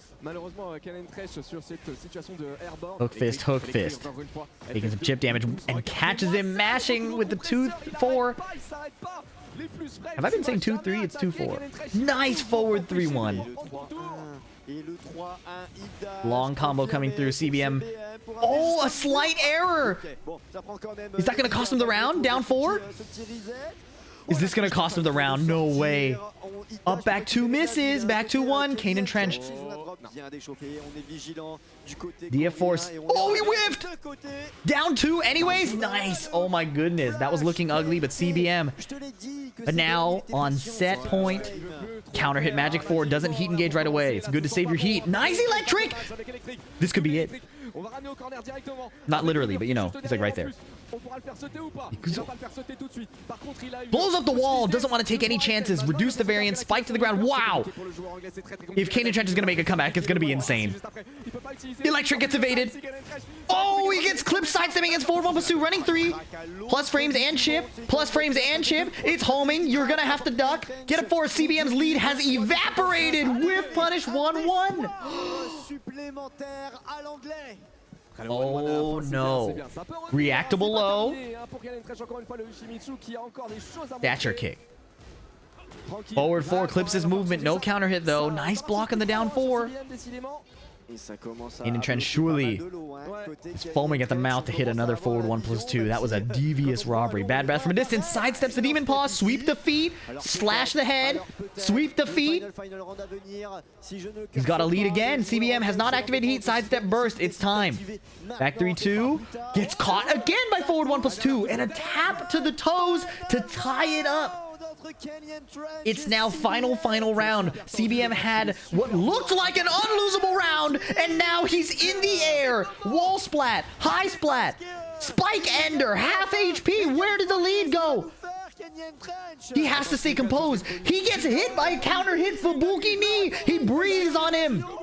Heat dash is coming. He's gonna die. Oh my goodness. The comeback of the tournament, surely. Surely the comeback of the tournament thus far.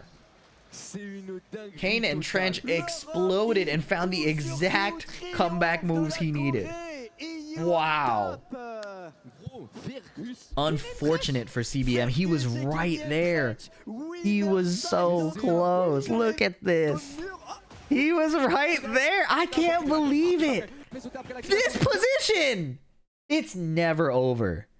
You can never give up in Season 2. From this position, if you told me Kane and Trench won the set, oh my goodness.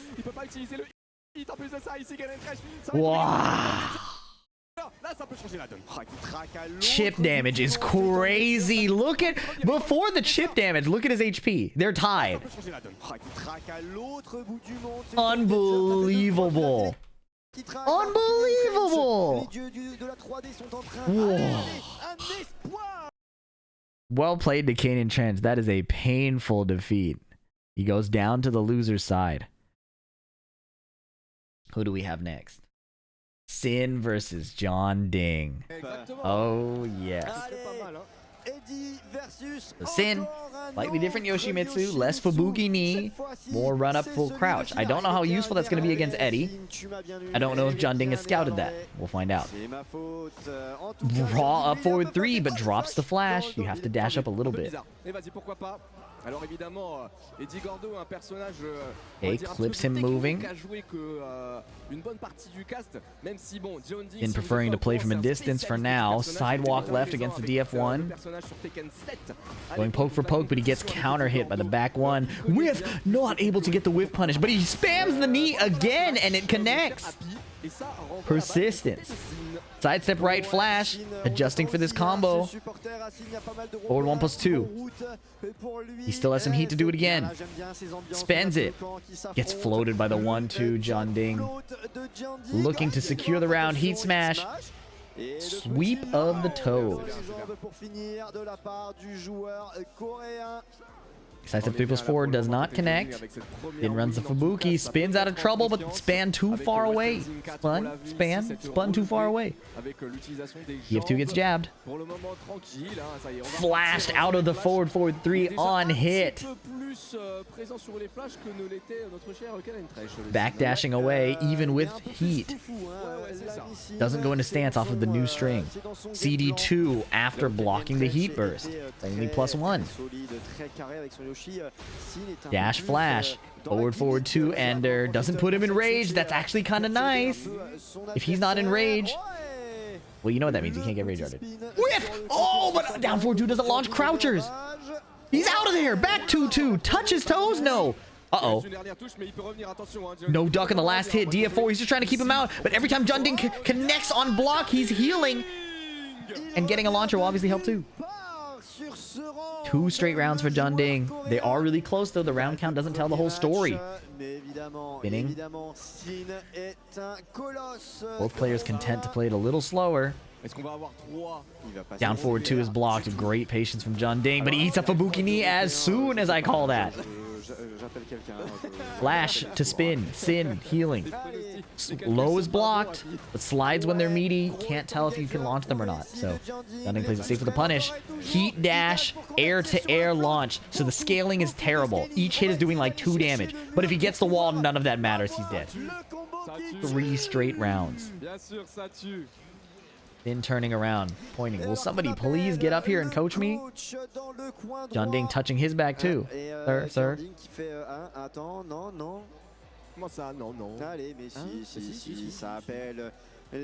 Sin completely ignored him. I wonder what he was gonna say. Un truc qui est assez étonnant mine de rien du côté de déjà vu, il a tendance à marcher sur les mains en se battant. Donc quand ça finalement, il n'a pas eu tant besoin que ça. Effectivement, ouais, et pas trop d'arnaque en stance comme il a l'habitude de le faire. Back on another infinite stage. In fact, the wall is further away. As a Yoshi player, that kind of sucks because you want the wall to enforce your unblockable sweep. Sin notably not using his full crouch down forward 4, the homing sweep very much. He uses that in a bunch of other matchups. Instead, leaning on that Fubuki knee. Dropping the combo? On the qualification match for top 8, you don't want to lose your sharpness. Junding fishing for the back 3 counter hit. Forward 2 attempted whiff punish, I assume, but does not connect. Fubuki knee. He's not airborne though. He's just back turned and gets heat smashed. 4 straight rounds for Junding.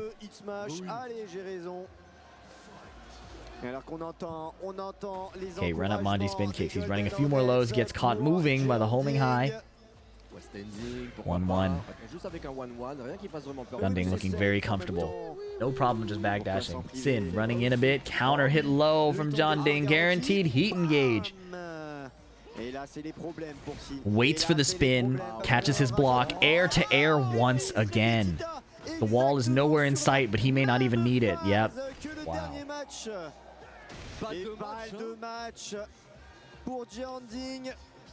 Sidestep 3+4 connects. Oh là là, c'est un bon 30% de barre de vie qui va être enlevé directement du côté de Sin. Big reactable hatchet, but off of the tech roll, it's usually hard to react to those. Oh wow, the Fubuki knee missed? Didn't even hit his block. Uh-oh, his highs got counter hit. Magnifique timing.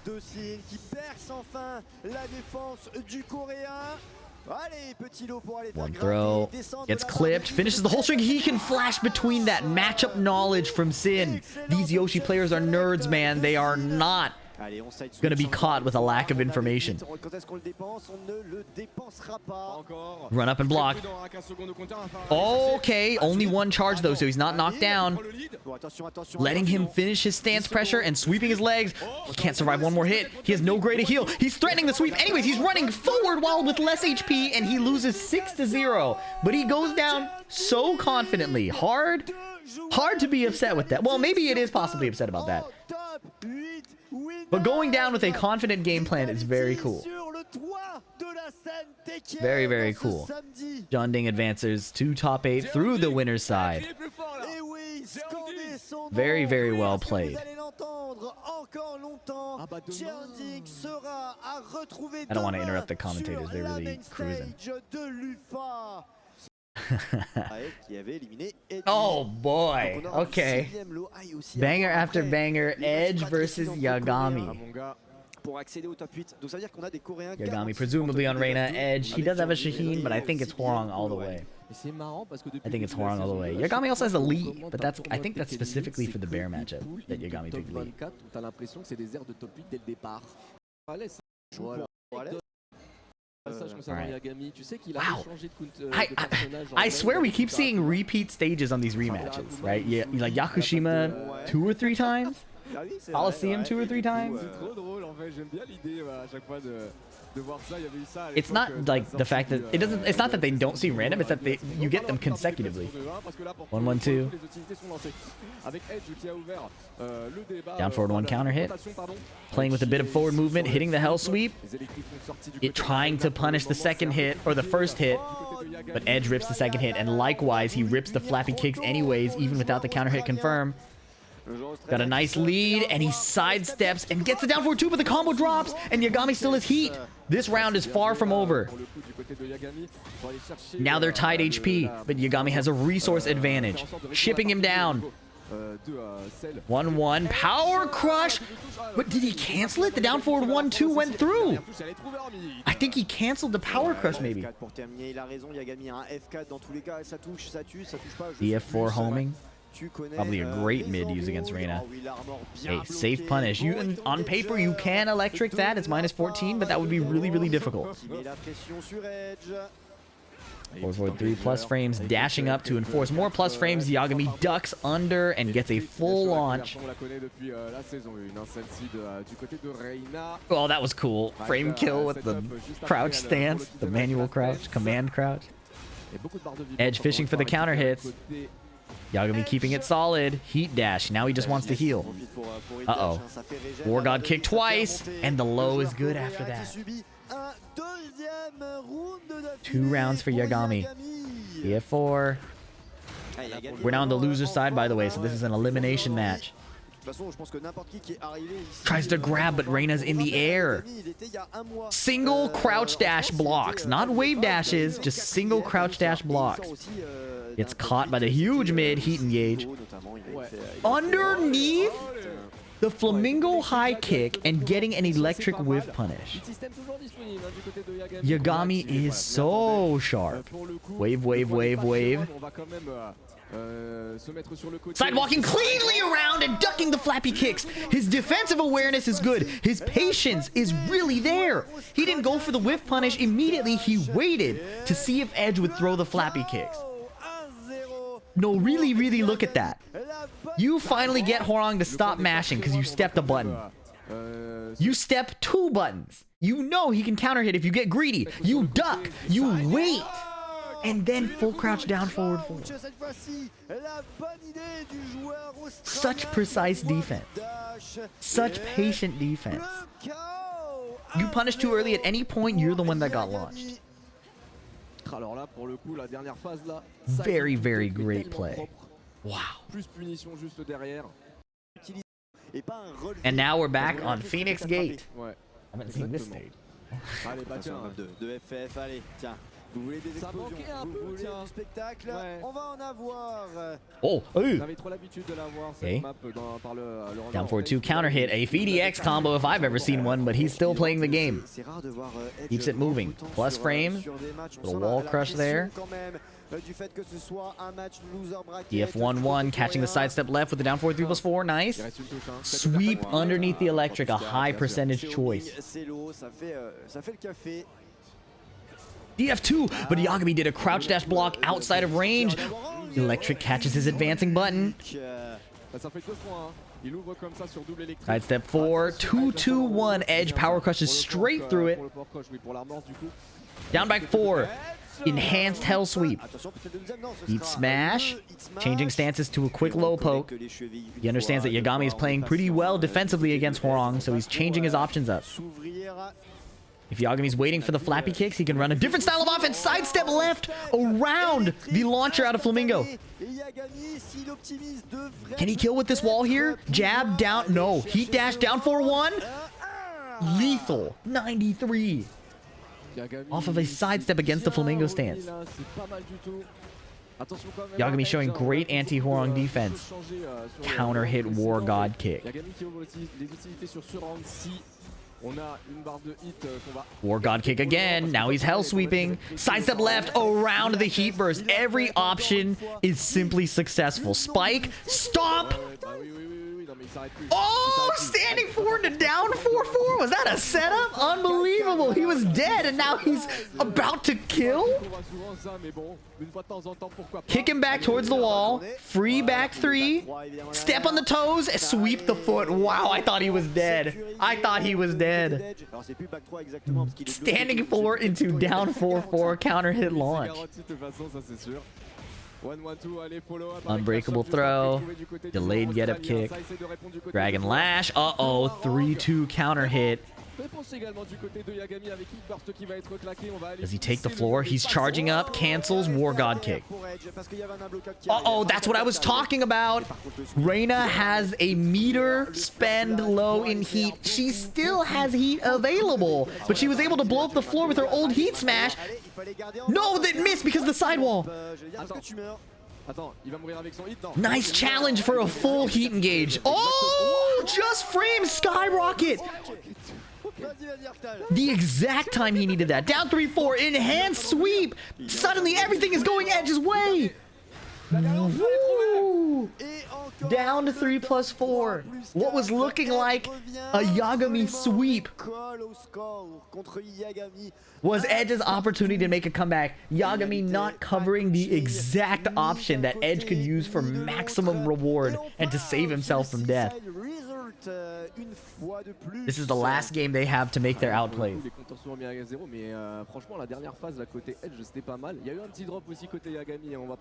The last chance to spend their reads. Edge is leaning on the down 3+4, gets him under electric and under jab. Yagami would have to forward to it. Nice punish on the power crush. Down to 1+2. The don't do anything after my heat engage button.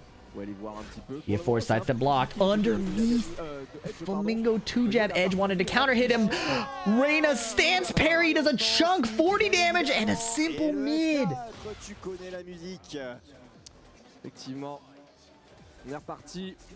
Now he's playing from farther away. Yagami's finding creative ways to close the gap. Underneath the right stance forward 3. A wonderful call out.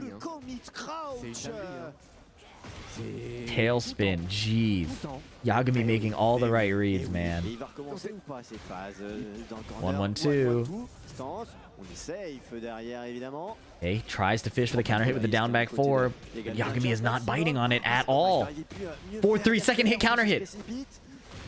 Flamingo hell sweep again. Down forward 2 after sprinting up and he runs into an electric. My down forward 2 is a little bit better. Not a down forward 2, you know what I mean. It's just like a right uppercut. Missed opportunity. My right uppercut is... Anyways, Yagami's about to win the round. Elimination point. Elimination point. Edge. Never out of the tournament. Never out of the round. He just has to do it 3 times. Edge taking a bit of initiative. Yagami's hell sweep doing a chunk. Interrupting the power crush. Giving it no respect. Down jab. Yagami fighting for control as well. Dragon lash. Sidestep down forward 2. But Yagami pumping the brakes exactly when he needs to. Edge can't make any strong contact hits. Sidestep around the up 4. Oh, what an electric. Faked him out with 1 crouch dash. Second electric is counter hit. Going to the wall. Uh-oh. Where is the wall? Sidestep 4, 1-1. Sidestep down forward 1-2, and he sweeps Edge out of the tournament. Calling out the quick jab retaliation. Yagami is not normal, man. That was incredible.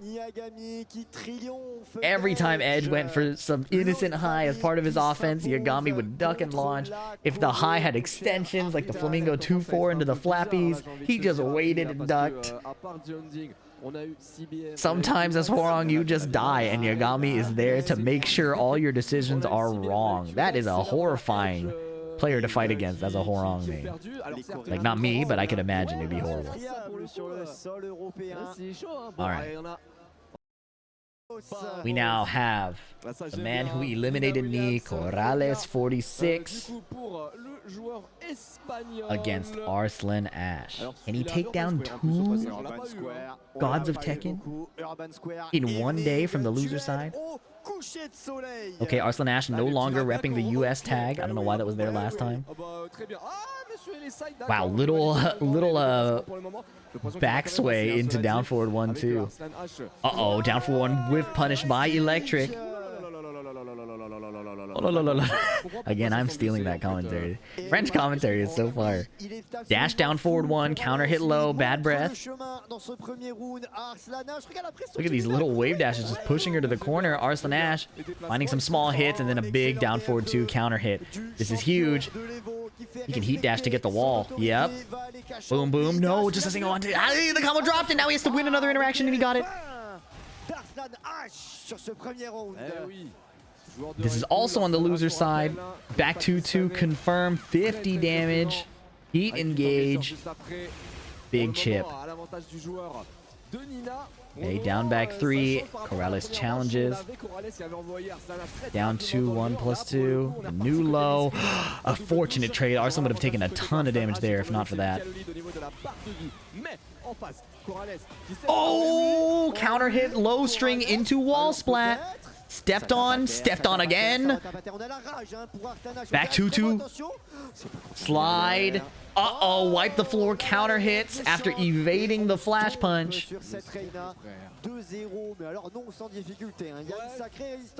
Down back 3 gets sidestep ducked by Reina? That's crazy. I thought that low was basically tracking. Okay, heat burst, shutting down any shenanigans, but the throw gets evaded by standing 3. That Reina move is crazy. Down forward 1-2, counter hit. Omen, God Fist. Nice duck, but Arslan doesn't launch it. Dash down forward 2. There it is. Duck while standing 2 on an electric.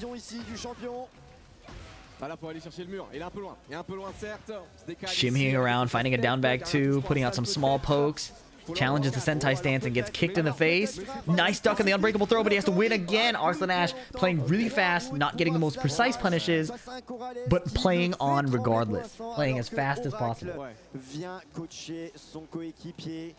Le joueur de la structure Dreammakers et tout. He needs it.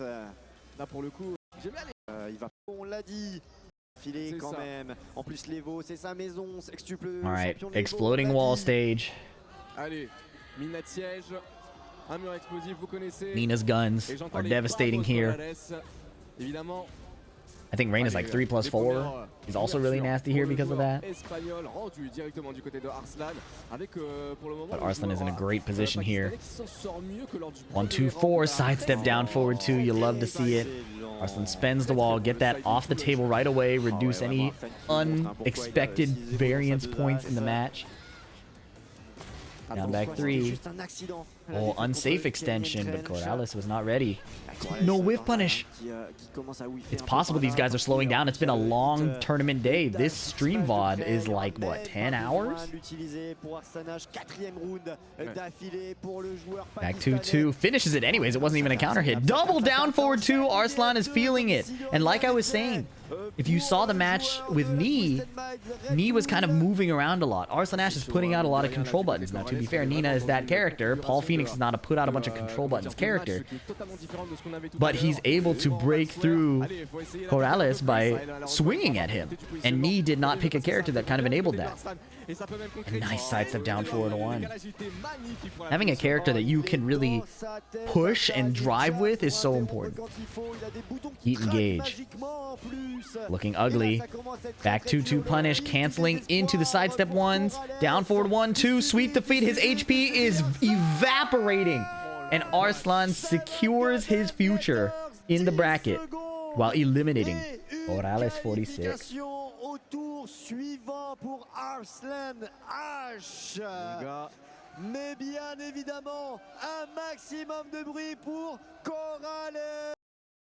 All right. Here we have More EU on EU gameplay. Tetsu from Germany against Jod from France. Like I was saying, the commentators and the audience are unapologetically France biased. There's no way around it. They are a very passionate country about their players. So it's not Tetsu versus Jod, it's Tetsu versus the country he is currently in. Jod's style of Nina is also significantly different from Arslan's, whereas Arslan is a very aggressive poke and kind of control player. Jod is very content to do nothing a lot of the time. And sometimes he'll just find the exact robbery button he needs and an insanely optimized combo to just delete all your health. Now, I don't know how useful that is in Tekken 8. And obviously, Jod is capable of playing a bit more of an aggressive style, but it's a noticeable difference. Now, Tetsu is usually a Claudio player, but people have called it a pocket Lydia. This Lydia is good enough to be in the main rotation. Slight side steps to make sure the combo goes off without any unexpected difficulties. Heat burst catching Tetsu out of the hop kick. Doesn't spend the heat dash. He has a lot of meter to use still. Just calling out the stance with a down forward 2. I'm not gonna guess. You're gonna die. Stomped on the feet. Plus frames. Oh, sidewalk cleanly around the heat engage. Incredible opportunity to capitalize on. Faut être confiant, tu vois. Faut être confiant, faut aller dans la bonne direction, faut pas se faire clip. Ouais, franchement, c'est fabuleux. Donc il a un round partout. France-Allemagne, c'est un classique, évidemment. Ils se sont affrontés.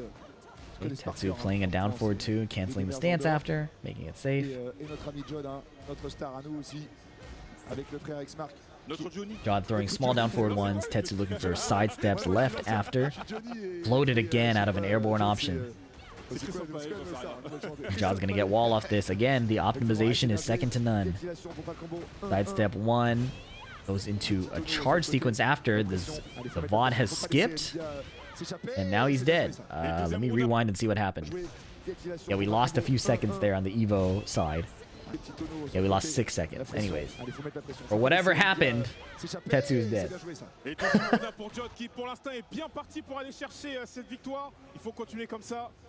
Exploding floor available. That's Nina's heat smash. That will be devastating to get hit by. Unblockable high. Run it right away. Take your damage. Make them commit to the duck. Uh-oh, does that blow up the floor? Generic throw. No break in the counter hit. The counter hit generic throw. Spike to the ground, and Tetsu is now tied up. He has 3 stacks. Lydia, an absolute demon with 3 heaven and earth stacks. She's pretty good without it too, but now this is a bit horrifying. Jod is fishing with the counter hit forward 2, but isn't extending the string and not getting the launch as a result. Nice block on the low. What a punish, going for the chain throw option. That really hurt. QCF 2 misses.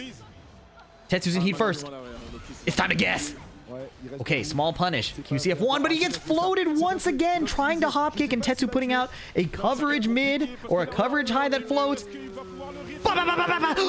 Slide. They're both looking for it, so we did the homing mid.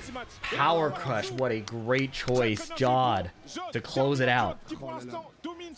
Very intense. I was very close down to the wires. Lydia got 1 straight hit. It could have been ugly. Now, Joka coaching his fellow Falcons teammate.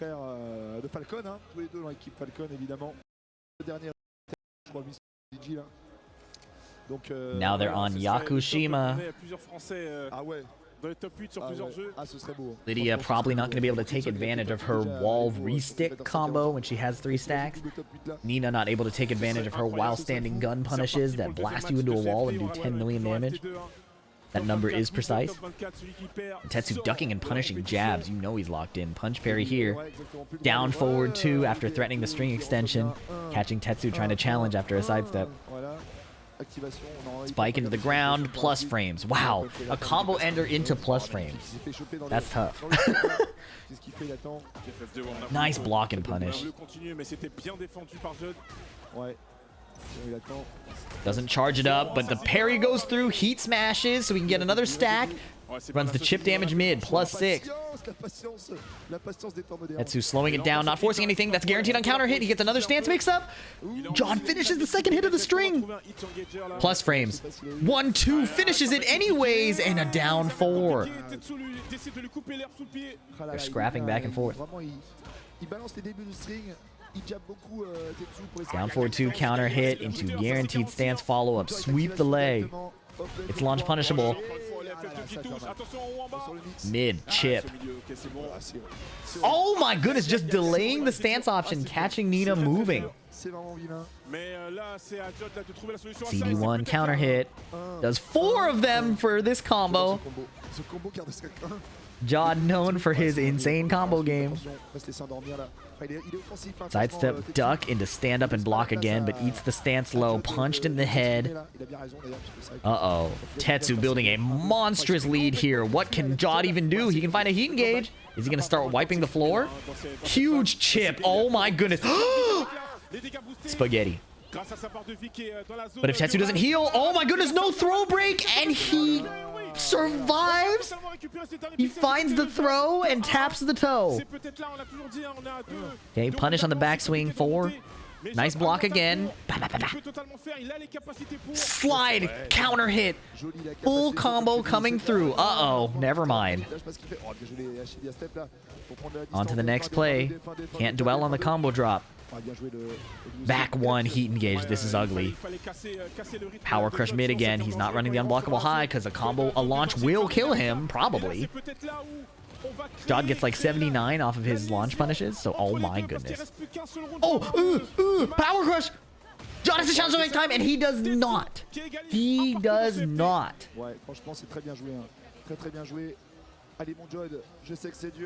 He wins on the infinite stage. As an opponent of Lydia, I would hope to not be on a walled stage once again.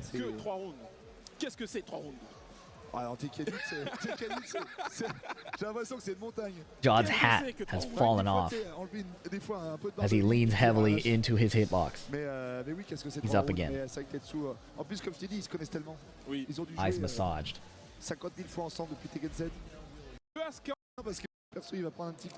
Okay, Jod with the costume change.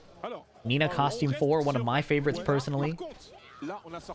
Le skin de légende. Ah, le skin de légende. Ça, c'est le skin de Jod. Le skin marié. Voilà, ça, c'est son skin porte-bonheur. Le skin Bill, il est vraiment là. Okay. Tetsu running 1-2s and quick pokes, contesting Nina's control. Jod frame trapping with a full back 2-2 counter hit confirm, and the lead is huge. But it's season 2, it's never over. Down forward 2, this could be over. Speaking is dangerous. Yeah, super dead. Wowee. Okay. Forward 2. Glide catching the sidestep.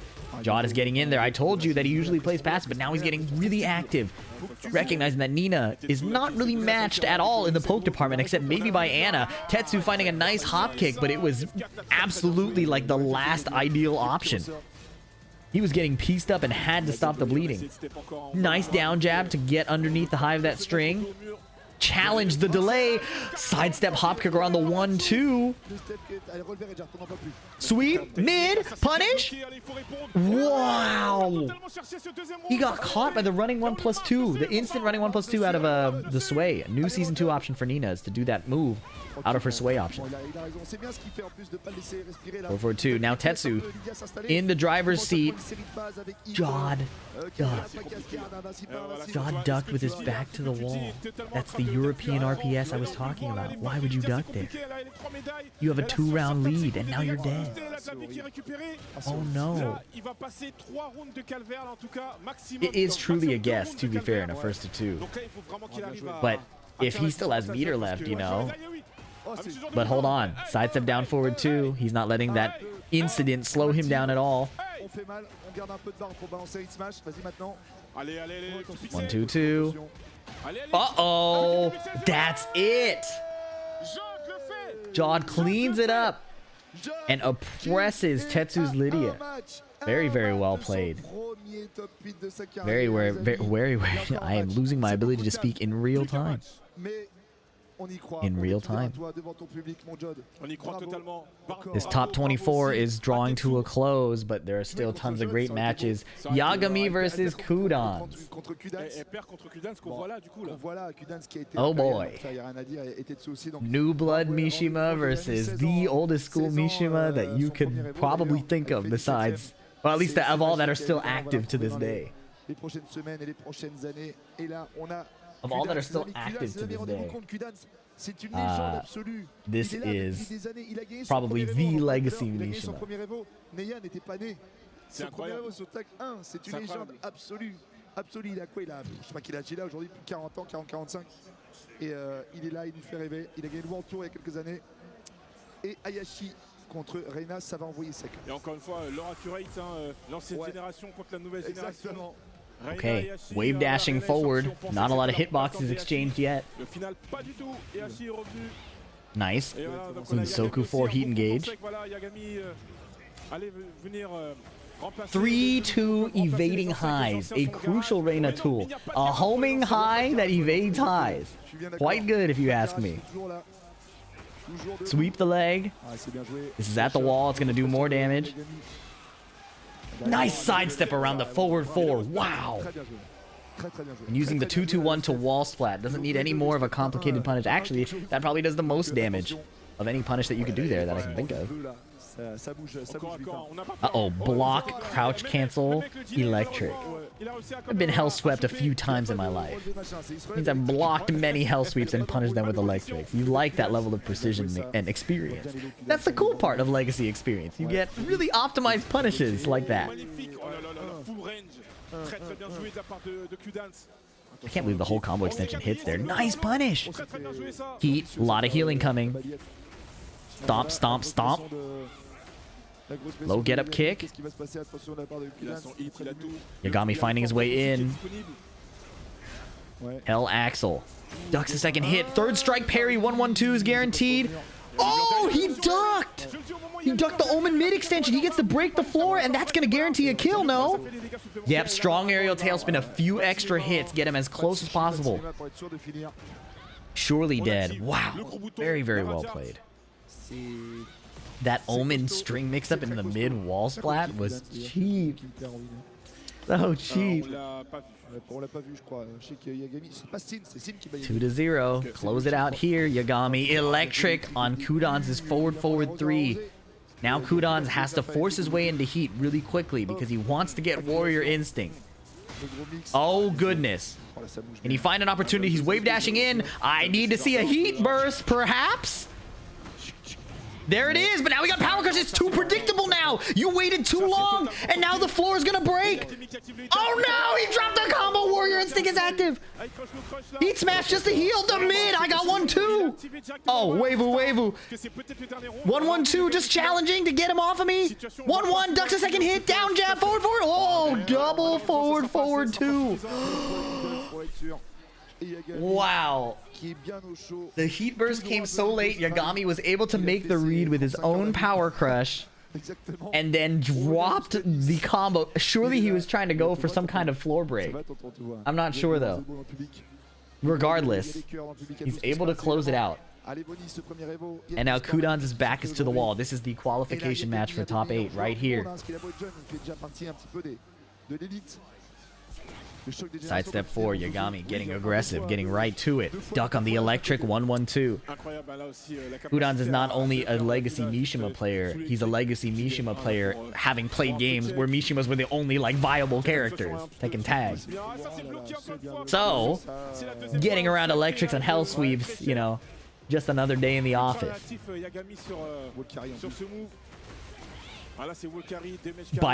On the other hand, nobody has ever fought a Mishima like Reina. You know what I mean? Reina is the Mishima made to answer the suffering of Mishima players for the past 20 years. What a parry! Any frustrating pain point you may have ever had as a Mishima player, Reina is designed to answer. They gave her a parry. That parries anything. And you might argue Heihachi had that before, but he used to take a ton more damage when he did his parry. Trade combo. High splat into Demon's Breath. Charge up.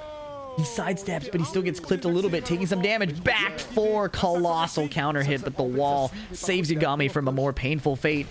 Counter hit! VDX combo! Unbelievable! Electric. Oh, he ducked the electric, but he missed. One back, two, counter hit. Down four is coming. They're fuzzing each other. They're stepping each other. Reina is so skinny. She can step everything. No whip punish. Down four. Ooh. Yagami really making the most of his last pixel there. 1-1-2. Grab his head, his bald head. Gotta let the rest of that hair go, old man. 1-1-2 interrupt. Went for a string after, but got interrupted by the heat burst. Hell sweep. Hell sweep counter hit. Disaster.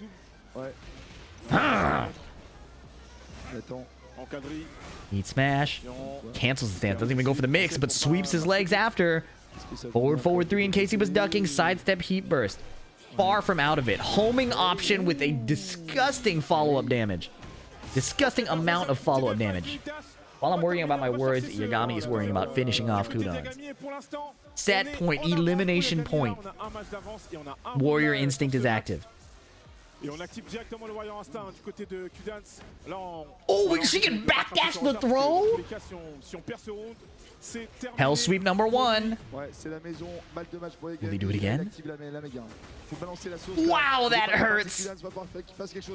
Hell sweep. Hell sweep. It's no longer a stagger on block. Heat smash. He went duck, duck, goose on him. He still has warrior instinct, even though heat smash is gone.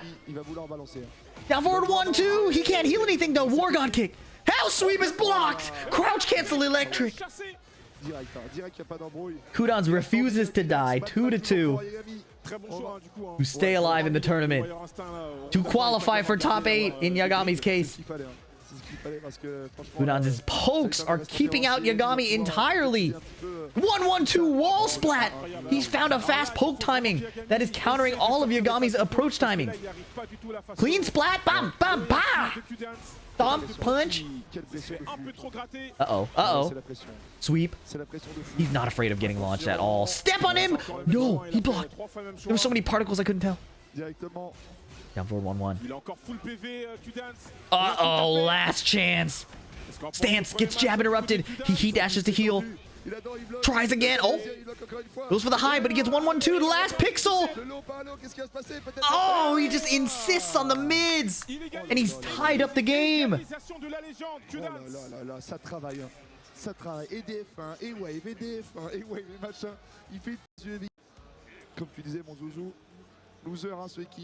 This is their final chance to qualify. Okay.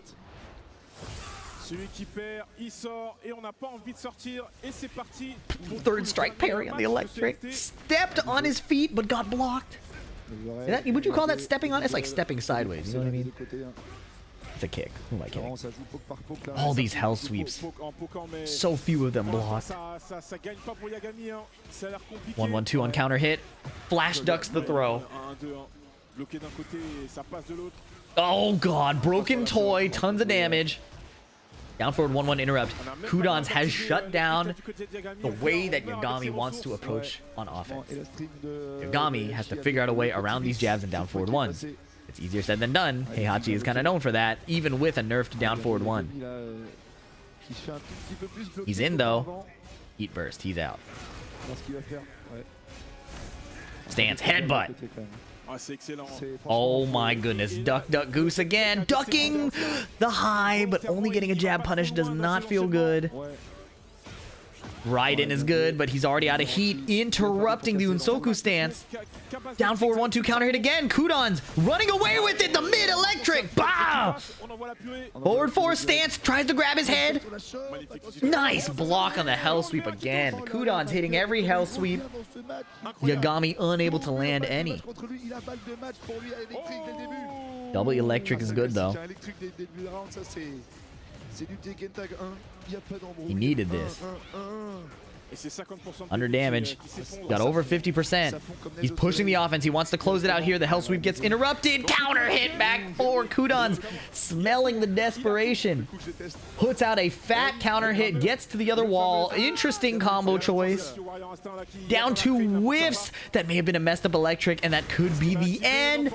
Guard break high. 1-1-2. Now wake up and guess for your life. Kip up. They're playing from so far.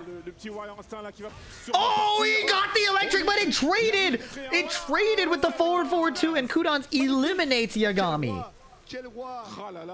Forward, ha la la la la. Yeah, Reyna's forward 2 might be the only move that would have traded with electric like that. Look at this. She was here. That is crazy. If it weren't a 12 frame mid, Kudons would have cleanly counter hit. Wow. Ha la la la la. Regardless, GG's. Unfortunately, Yagami finishes 9th at Evo France. And Kudons makes it to top 8. You can update the game, but I'll still be relevant. Can't patch him out, man. Oh boy. Combo breaker run back. AK versus Arslan Ash.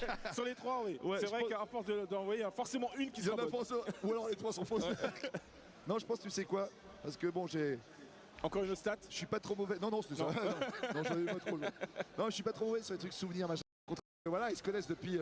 C'est sur le truc où il arrive. Un long moment. Okay. AK running the Claudio once again. Arslan sticking to the Nina. No Anna today. Sidestepped the down 2, but didn't get a launch. He got floated by the bad breath? Oh dear. Whiff! I have to believe AK would have hop kicked that as Shaheen, but there is a big tax on switching characters. While you're focused on timing and move selection and combos, you will miss some whiff punishment and block punishment opportunities. It's the nature of switching characters in Tekken. It's why multi-mating is so impressive in this game. Oh my goodness. Ran past him. The get-up kick was off axis and gets punished on whiff by the heat smash. Counter hit jab. Nice block on the low. Counter hit. Doesn't launch anymore. They did nerf that. Down forward 2. Does he spend the wall or does he want it for another interaction? He probably wants it again, yeah. Uh-oh. Chain throw. Broken. Back 3. Uh-oh. Down jab string. One of Claudio's greatest assets in the small Tekken game. Okay, partial charge. Wall splat! Oh, but he wasn't able to get the running 2! Down jab, back 3. AK navigating to a better wall position while running offense. But he dies to Arslan's pokes after losing his turn. Oh my goodness, they're whiffing from downtown. Nice duck, but Arslan didn't launch it. Flipping around. Back 3. Yeah, AK knows how to poke. Can it keep up with Arslan's Nina? While using Claudio, gets ducked and launched again. Damn, spiked and stomped. Toe kick to get up. Nice sidestep. Getting around the guns. That is a huge error. Tornado. Boom, boom. Heat smash is blocked. Incredible block from Arslan. Now they're both no heat, but Claudio is install. Interrupting. Down forward 1. Down jab string again. And he runs the low. AK scrapping for his life. Down forward 1, 2. Arslan using a cheap character. Can you name a character in this game that isn't cheap? Oh, he tried to duck his launch, but the whiff recovery is too good. That is cheap. Oh my goodness. Shaheen, you're joking. 1, 2. Sidestep burst. He needs to. He's like at a 70% deficit. While standing 1, 2. Oh my goodness! Sweeping the feet, no explosion, but it's enough to get a wall splat that makes him drop the tornado!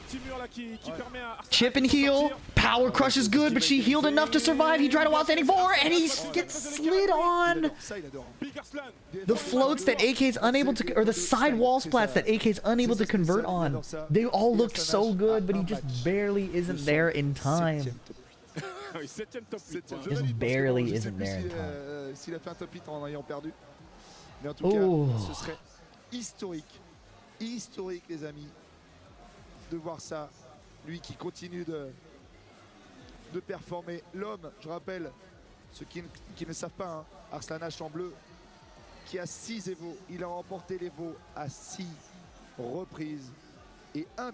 Arslan would love to defend his title here. Although technically Evo France is a different tournament, so I would say maybe acquire another Evo title. But on the loser side, his back is kind of to a wall here. Of course, the game lead is great. But we've seen game leads evaporate. We've seen crazy comebacks, even at 1 pixel. Okay. Spike to the ground, slide on his head. Down forward 1-2 gets cleanly sidestepped, but AK misses the 1+2, 1+2, 1+2, maybe because he was off axis. Okay, DP attempted.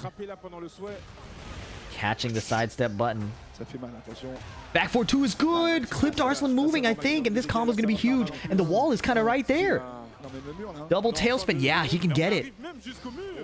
Boom, boom, boom. He gets install again. I'm not a fan of that. I'm not a fan of combo with install into install regenerated. That's like an extended heat mode. Back 2-2-2 counter hit though. Arslan refusing to die.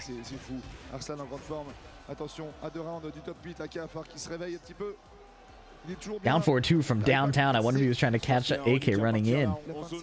They both slowed down so much here. Le step pour hit un petit peu. Il n'arrive pas trop à l'approcher. Franchement, il cherche des backdash. 4-4-4 whiff. Nice sidestep 2. Must have just clipped him moving. I didn't see a duck. Huge wall carry, no splat yet, but he gave up the position by running over him. Uh-oh. There's no hazard, so a heat smash isn't super deadly, but audio at the wall is still mad annoying. Partial charge again. Uh-oh, ducked and launched. AK's placement of down back 4-3 is confident and persistent, but so is Arslan's willingness to duck and launch it.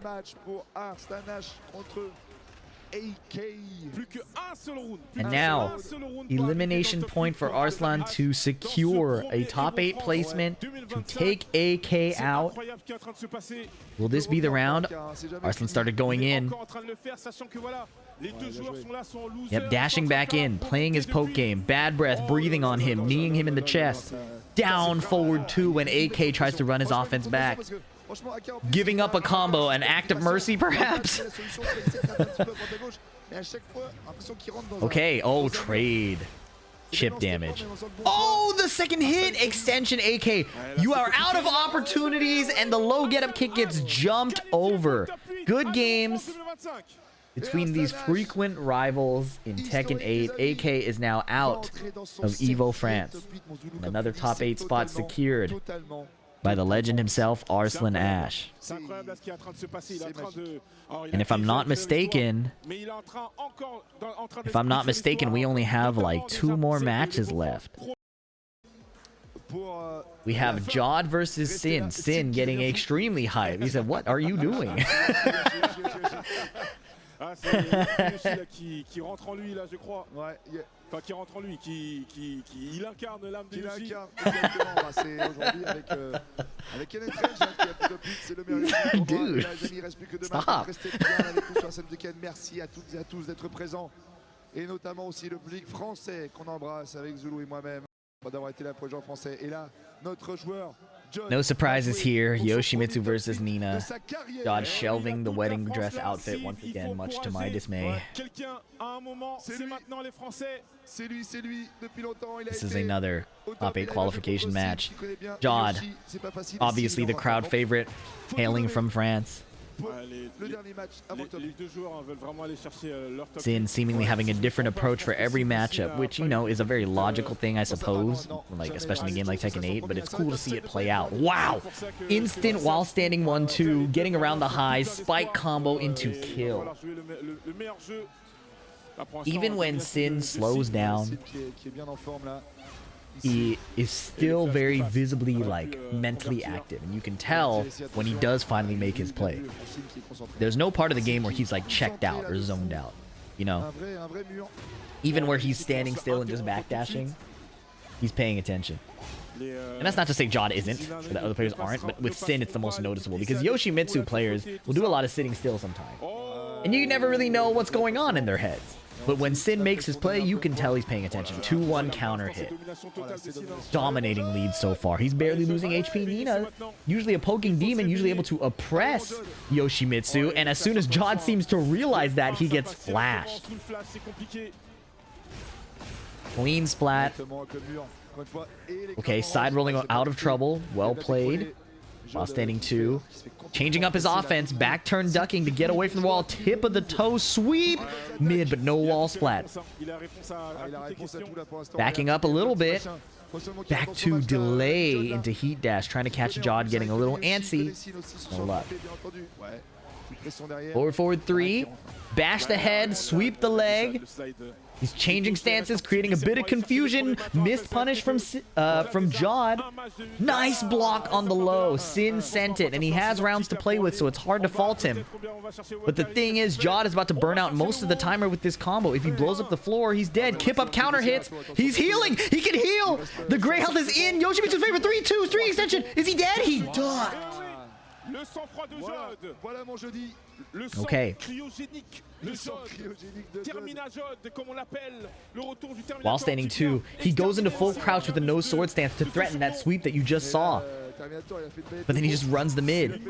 The biggest risk Sin is taking is in the neutral, right? Where he runs up and ducks. But his offensive options are actually mad consistent. Sweep there. Nice side step. Oh, and he ducks the jabs, the quick jabs, trying to catch him on the ground. Oh, missed punish. And Sin is playing so fast. Where is my coach? Get over here. What is Sin doing? He is so excited.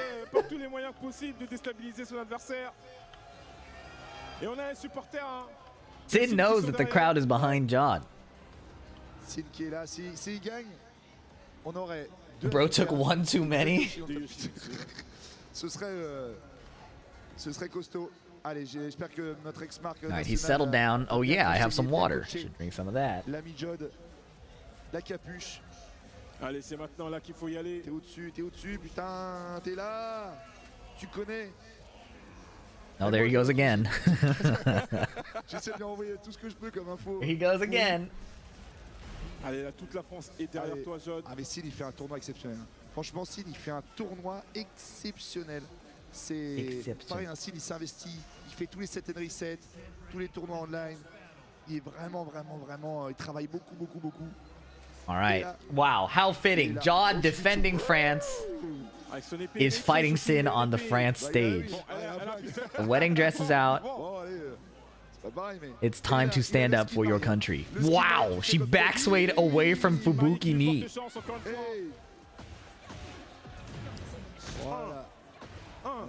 Step on him. Uh-oh, back one plus 2 whiffs. He spun out of trouble. A bit of a sidewall situation here. Sin doesn't go for anything crazy. Wow, mid twice, and the forward 1 plus 2. Tornado, spike. Standing on his sword. Wow, she went over the low. Jod swinging now. Has a lot of gray to heal, but eats a sidestep too and dies.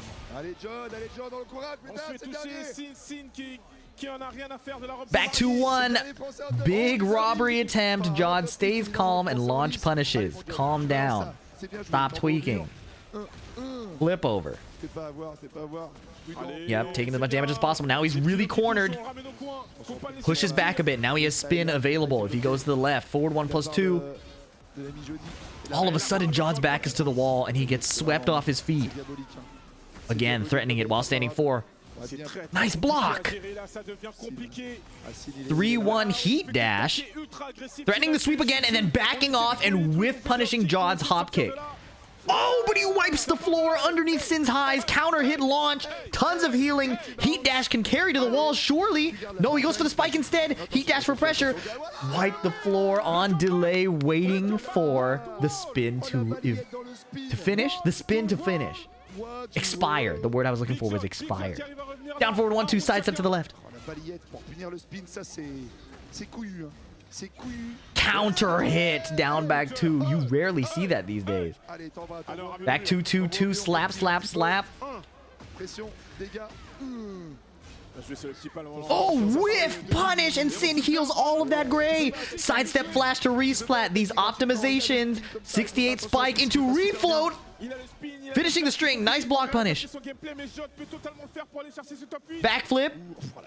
Not much you can do on block there. Nice block punish. Sin in a great position. 2 throw, no break. John did not break the throw. A devastating mistake. Set point to eliminate the final Frenchman in the bracket. Sin pulling out all the tricks he has now. Breathing on his feet. High splat. Down 2-2-2, flip over. Nope, he goes a bit too soon. Door knocker. Heat smash, time to guess. Goes low, nice block, shoots him, but no wall splat. Down 2, homing, but it was out of range. Threatening the sweep again, baiting the hop kick. He's in his head. Oh, CD2, that's it. Spike. And Sin tweaks his way into top 8. Very well played. His ability to bait out the up 4-3 and take a small whiff punish was incredible. Incroyable, as they say over there.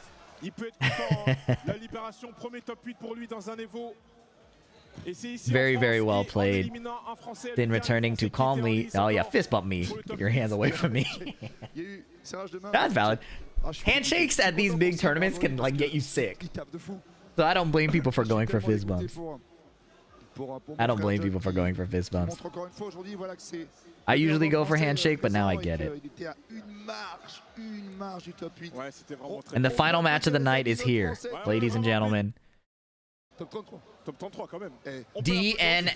CBM against DRX Low High.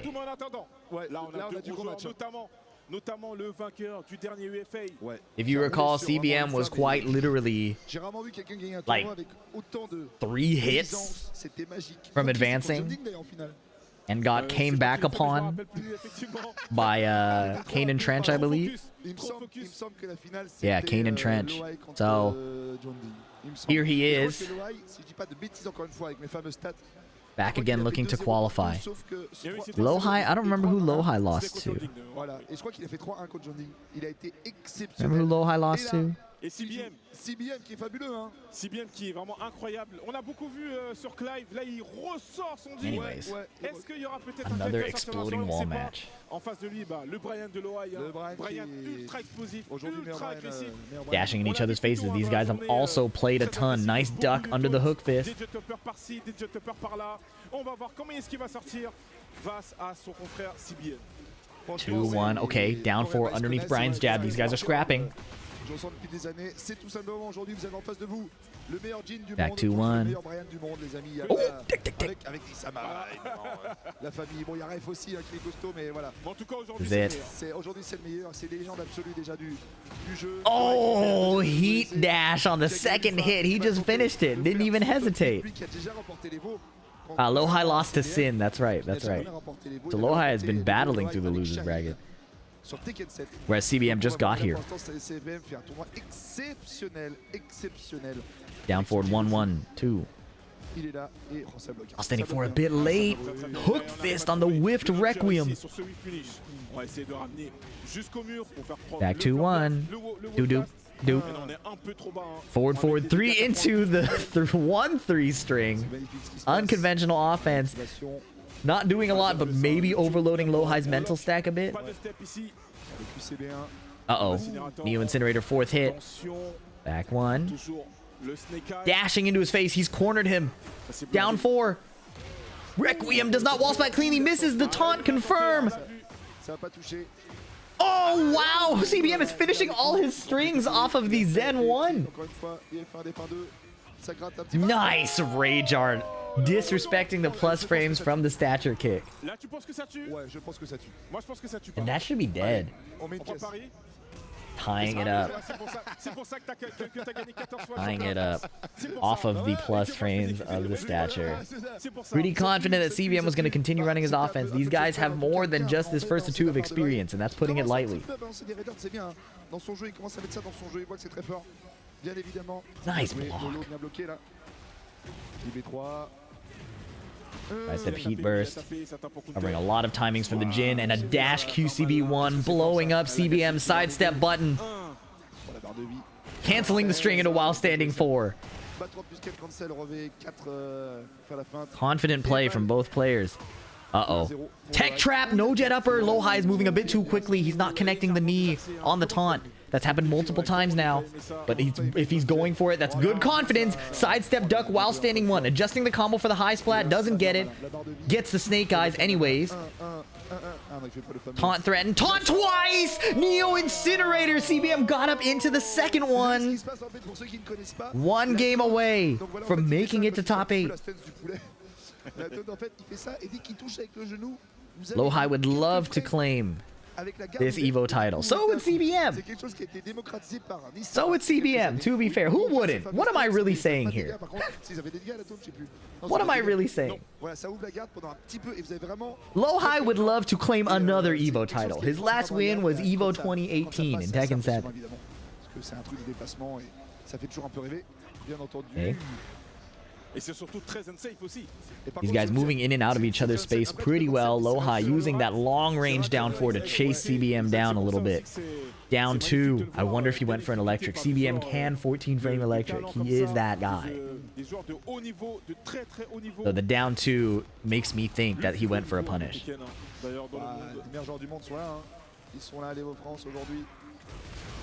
Uh-oh, Neo Incinerator. Down back 3, super hatchet after. Single down forward 1. CBM is frozen in the corner, and Lowhigh is beating the bricks out of him. 2-1 counter hit. Is it beating the bricks off him?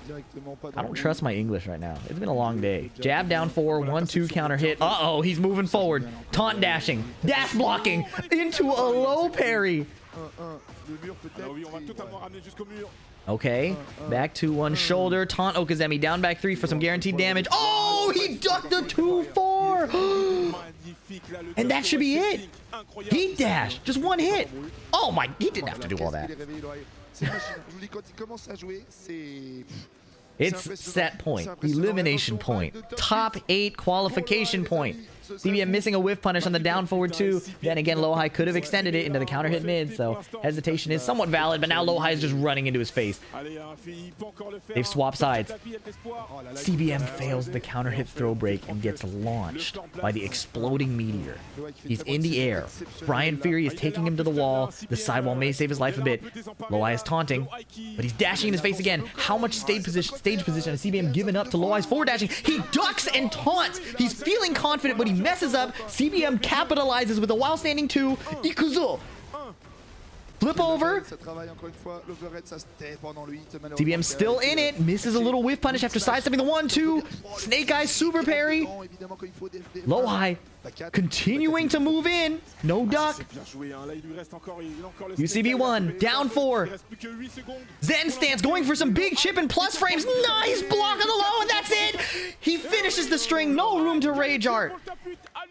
And Lowhigh qualifies in a decisive win. Very convincing. Unbelievable. CBM unfortunately out of the tournament. A rough way to go. And YouTube and chat, that wraps it up for today. Thank you for watching. That was top 24. And tomorrow is top 8. I have about 7 hours to sleep. We're going to try to put up these videos as soon as possible. I appreciate you supporting live. If you're watching the video after the fact, I appreciate your support too. Especially in comment form. And in like form. That little thumbs up. And finally in subscription form. Thank you so much. I appreciate it a ton. That's all I have for you. I will catch you in the next one.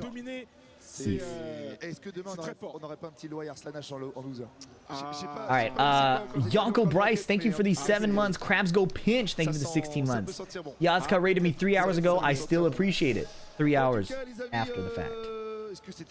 It is absolutely nap time. It's really sleep time, to be honest. But... Qu'est-ce qu'il y a demain?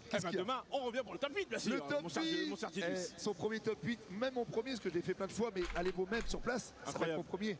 Incroyable. On va caster, ça va être fou avec la Mireza, évidemment. Ça va être incroyable en France, Evo France, avec des joueurs de qualité. Vous les avez tous vus là tout au long de ce week-end. Et on va clôturer ça. Donc, merci à tous ceux qui sont sur place. No Street Fighter practice today. Maybe a little bit of practice tomorrow. We will see. Hey, thanks for watching, you guys. I know I was stopping to stretch and message my editors and stuff like that. But, thank you. Where is the Street Fighter?